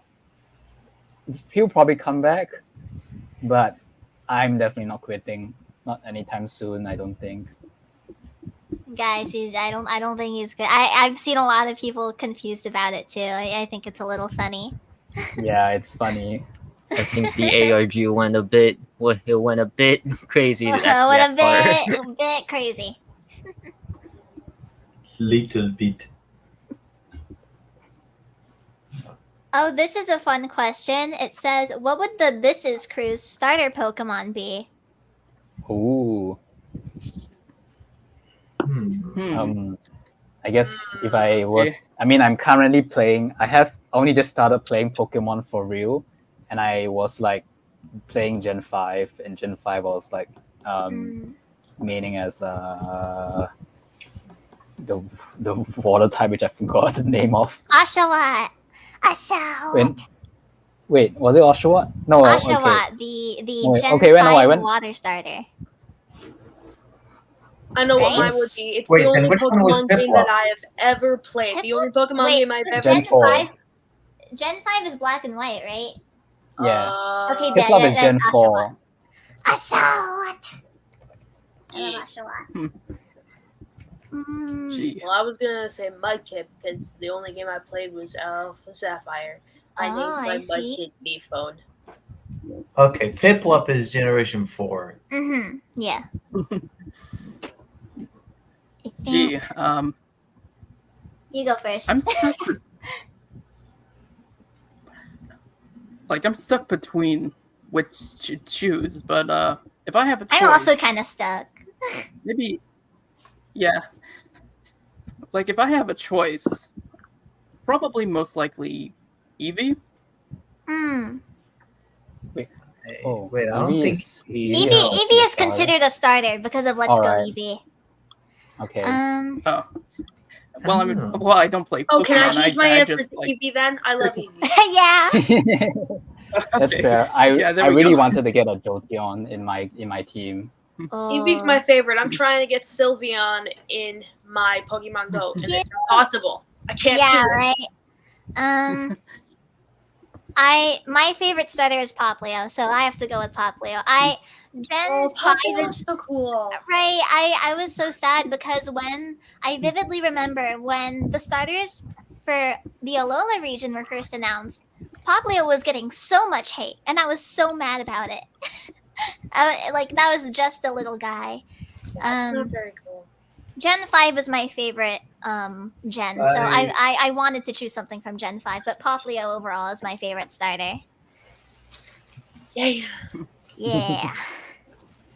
I never played Pokemon, so I can't really give an answer on that one. That's Man, I gotta get my 3DS out again. I never actually beat Alpha Sapphire. I mean, I got Kyogre, but then I gave up when I had to get to the big four. I guess if we're talking I don't about even- this, then can I just say I feel like in terms of the This Is characters, I feel like Bismuth would have an Eevee.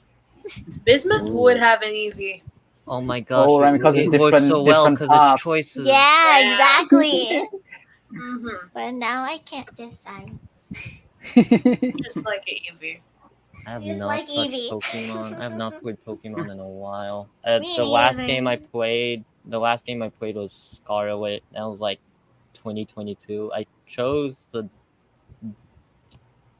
I already forgot the name. The duck, the water type. Quaxley. Quaxley. Yeah, I chose that's the Score last Bunny. one. I got Pokemon Violet and chose Score Bunny. I have a Score Bunny plush in my room. I thought Score Bunny was a different generation. Wasn't Score Bunny a Sword- Scarlet Violet? I think that's Sword and Shield. Am I dumb? Oh wait. Okay, yeah, I was thinking of Sword and Shield. I don't know why. I get the newer games like confused with each other. I chose Sprigatito for Scarlet Violet. My bad. I'm a fake fan. Fake fan. No. Fake They fan. got you. Sorry, no, you're not. Guys, I love Pokemon. I promise. I promise. It's okay. You're off the hook this time. Whew. Any other good questions we have?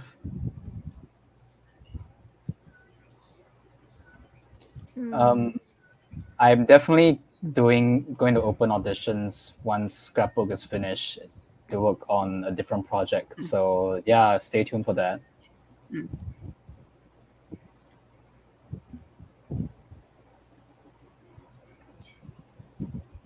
I see a question that says, this is from Starry. In recent videos, we see Scrapbook's opening has a lock. What's up with that? Can I answer this? Yeah. Since I was the person who came up with the idea of giving him a lock.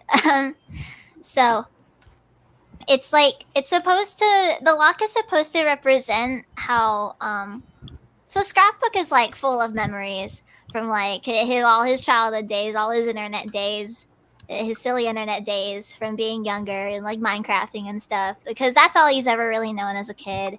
And as he grows up, he grows kind of embarrassed of his past because he realizes he kind of just sat around looking at a screen and doing nothing, and he's kind of really ashamed of it. So hence the lock, because he doesn't want anyone to see it. So it's like locked up away and it's bottled up because no one has to see it, right? That's what he thinks, and that's the whole point of him having the lock. Yeah. Yeah. I love the idea of like, oh, you want to just lock your past memories behind you and just so that to pursue what you're going to go for in the future. I think that's kind of sad. So thank you so much for the idea of the lock. You're welcome. I was really proud of the idea, and I'm really happy you used it. This is a very funny question, but I feel like saying that, oh, Scrapbook is real in our hearts. Scrapbook is real. Scrapbook is real in our hearts. It's true. Scrapbook is as real as you want Scrapbook to be. Exactly. Scrapbook is real. Scrapbook is a state of mind. Yeah. It's a state of Scrapbook is a mindset. It's a mindset. I'm getting on that Scrapbook grind set.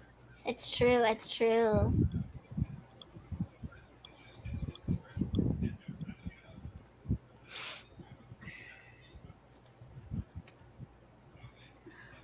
Oy. I feel Scrapbook has played Undertale. Yes. It's a very he's it's a very an Scrapbook Undertale game. Scrapbook gamer, has yeah. played Undertale. Most I mean, definitely. people were saying that Scrapbook's fall was based on Undertale, but it's either the Kirby fall or the Undertale fall. Oh no. Who do you think his favorite character would be? Ooh. Ooh. Oh, I don't know. Maybe- Actually, do you that's kind of think- tough. Do you think he would like Toriel because it I reminds was me? gonna, I was Toriel. gonna say Toriel, yeah, because of like. It reminds me of a motherly figure. figure that Because it's a he would have. motherly He would figure, have. and he doesn't have a good one. I Yeah. oh stop! That's so foul. Dang, that's That's actually so just, foul, that just Olivia. hit straight. That was just direct combat. That was like no pulling the punches. That No, was like just right yeah, you didn't Listen, my hesitate. filter's My off. gosh. It's 1 in the morning for me. My filter is off. Oh. Yeah, it is Poor getting late for soul. a lot of you. So It is. we'll it answer this. is. We'll answer a couple more very questions late and for then me. we'll There's end a it. couple more, and then we'll probably head off. Yeah, I'm getting quite sleepy. Yeah. Uh, Okay, I kind of want to like. Well, where was the question? Okay. Do you guys ever take a look and reflect on what we have done so far, guys? Oh, This comes all and the just time. how far oh we've man, come. yeah. Oh yeah. Yeah, Yeah. for real. So it's so cool to just look back at everything and look back at like when everything was still like getting, I guess, conceptualized. It is crazy. It was a crazy time. Mm-hmm. For real. Like seeing the blocks like being built on like one by one on top of each other. Yeah. It's Yes. starting to hit me. This is like almost 2 years old now. Yeah, I only feel like it 2 is years, already, but I nearly can't 2 believe it. years of development it's crazy. And I feel like I think we all really appreciate Kat here because I think working on this has affected all of us in our own little ways. Oh my god, Aw. definitely, yeah. Yeah, we were Yeah. talking about that a while ago. All of us, and it's just this is something so special. Really. Yeah. Yeah, it was good to finally work with Kat on something like back then when I was watching his like BFDI trivia, and then here I am now working with him like putting this music video together. Oh yeah, I feel Yeah. I feel similar. Yeah, like one of my the childhood YouTubers I used to watch, and now I'm Aw. working with them. I'm working alongside them, and it feels like a dream. Yeah. It's crazy. Yeah, that's Same, the it stuff does that's feel like a scary. dream. Like, can we just acknowledge how cool this is? I mean, yeah, it's a great feeling. Mm-mm. Oh, I just want to say that Finally, I feel like the luckiest person in the world because of you guys, and then backstage Bergang and KD as well. You guys mean so much to me, and all the rest of the people in Scrapbook. Like, you guys mean a lot. Actually, I want to bring up that image again. Like,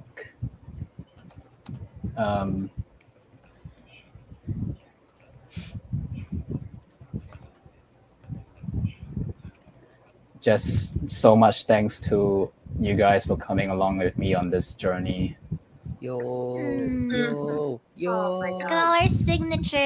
Yay. Me here in the corner Yeah. without writing my whole name. It's okay. I It's gotta okay. figure It that leaves out. it leaves an air of mystery.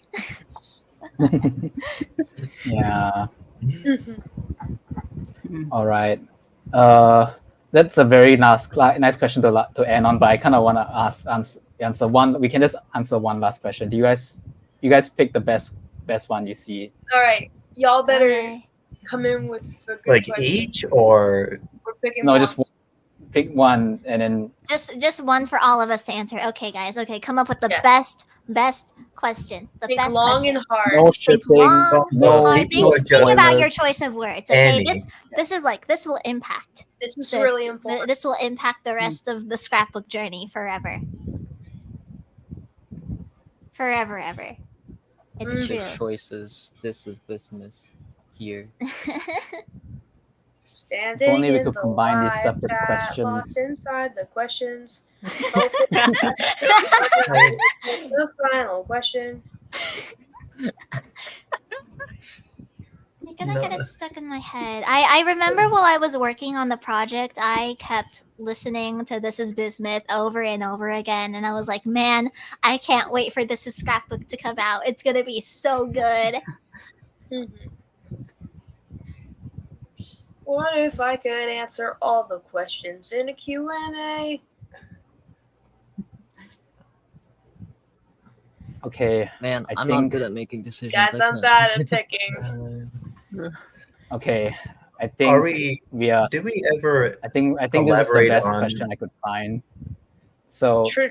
Yeah. will we ever Okay. see the papers and stuff that are in Scrapbook? I think that's a very nice thought, honestly. Like, I mean, you have seen a couple of photos that became yeah. part of Scrapbook's memory. So Hmm. that is pretty much all you have seen of inside Scrapbook. I think it would be kind of cool, like if we could have Scrapbook, like have an open Scrapbook just for people to, like, I don't know, see what's inside, what the memories that are precious to him. I think that's going to be an interesting project. Yeah. Don't worry, guys. I will make the real scrapbook, and I'll be at the next LA meetup if there is an LA meetup next year, and I'll bring the scrapbook. I'm not actually sure if that's gonna happen. We'll see if it happens. We will see yeah. indeed. Maybe I can We will cosplay see. Glitters because I am Glitters. That would be so Glitter's cool. real. Hey, Glitter's real. Natsu. Oh, Yeah. wait, It's and I me, saw like Glitters. I think I saw Lavender was like also considering doing a Scrapbook cosplay. Yeah, I actually went to the LA meetup with Lavender. She's my friend. Yeah. Oh my I gosh. might be going such to an LA honor. next year, so Please, we gotta Olivia, we reenact need to the sing bit. LA, together. oh Olivia, my we God. need to sing Reenact together, the bit Livy. from Short 2 where the Scrapbook Livy? and the glitter meet. Oh yeah, Livy, we need to sing together, please. Okay, if you guys, if Ridge is going to LA also, I will no matter what, I'll drag my way there as well. I don't think I'll be going to LA. My family does not like going to California. Aw, Fair, I guess that's fair. fair. It's crazy here. I'm trying to save the money is all. Hmm. It's a big priority for me. That and my Alright. family lives in Ohio, so it's a lot further than both Oh yeah. I think I'm Alex. further say away than you Chicago are, or honestly. New York City. Well, maybe we could come back. It's either New York or LA. Well, I'm so- definitely going to New York, so I'm just trying to like branch out. If they ever do Chicago, I might want to do a Chicago one. Chicago was really successful this year. They might. I don't know for certain though.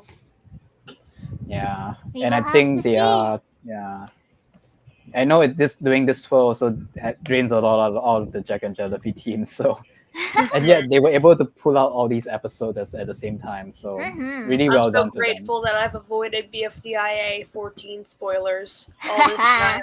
I have also avoided BFDIA 14 spoilers. I You think better. the leakers have calmed down, which makes me happy. Yeah, that's good. Yes. I have I don't like those leakers. I'm just saying, guys. You leak the episodes, you're disrespecting the money that people spent on going to these meetups. Okay, don't leak. Yeah, If and you're you, ruining the experience for everyone else as well.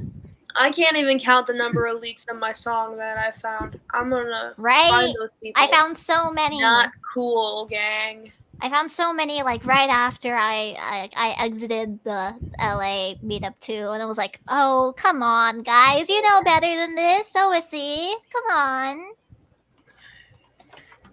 All right. It can't be Okay, helped. we are almost 4.5 hours in the stream. Oh my gosh, 4 hours. This is an endurance for everyone. 4 hours. Again, okay. I'm so grateful for you guys for sticking throughout this whole time and for producing all that behind the scenes information. So I'm so undescribably grateful for you guys for this whole journey, and I hope whatever happens in the future, we get to do this again. Thank you for having us. Thank We're all you. so honored. Yeah. Oh, wow. And Thank thanks to the chat. Thanks to the chat for the questions and joining us. So Thank you, chat. Thank you for Thank sticking you. around. We love you, chat. Love we you love guys so you. Thank you, much. chat. Thank you for the love for Scrapbook. I love it. All right. See you guys. One last goodbye from everyone. Bye. One last bye-bye. Bye. Bye-bye. Take care. Bye. Ah.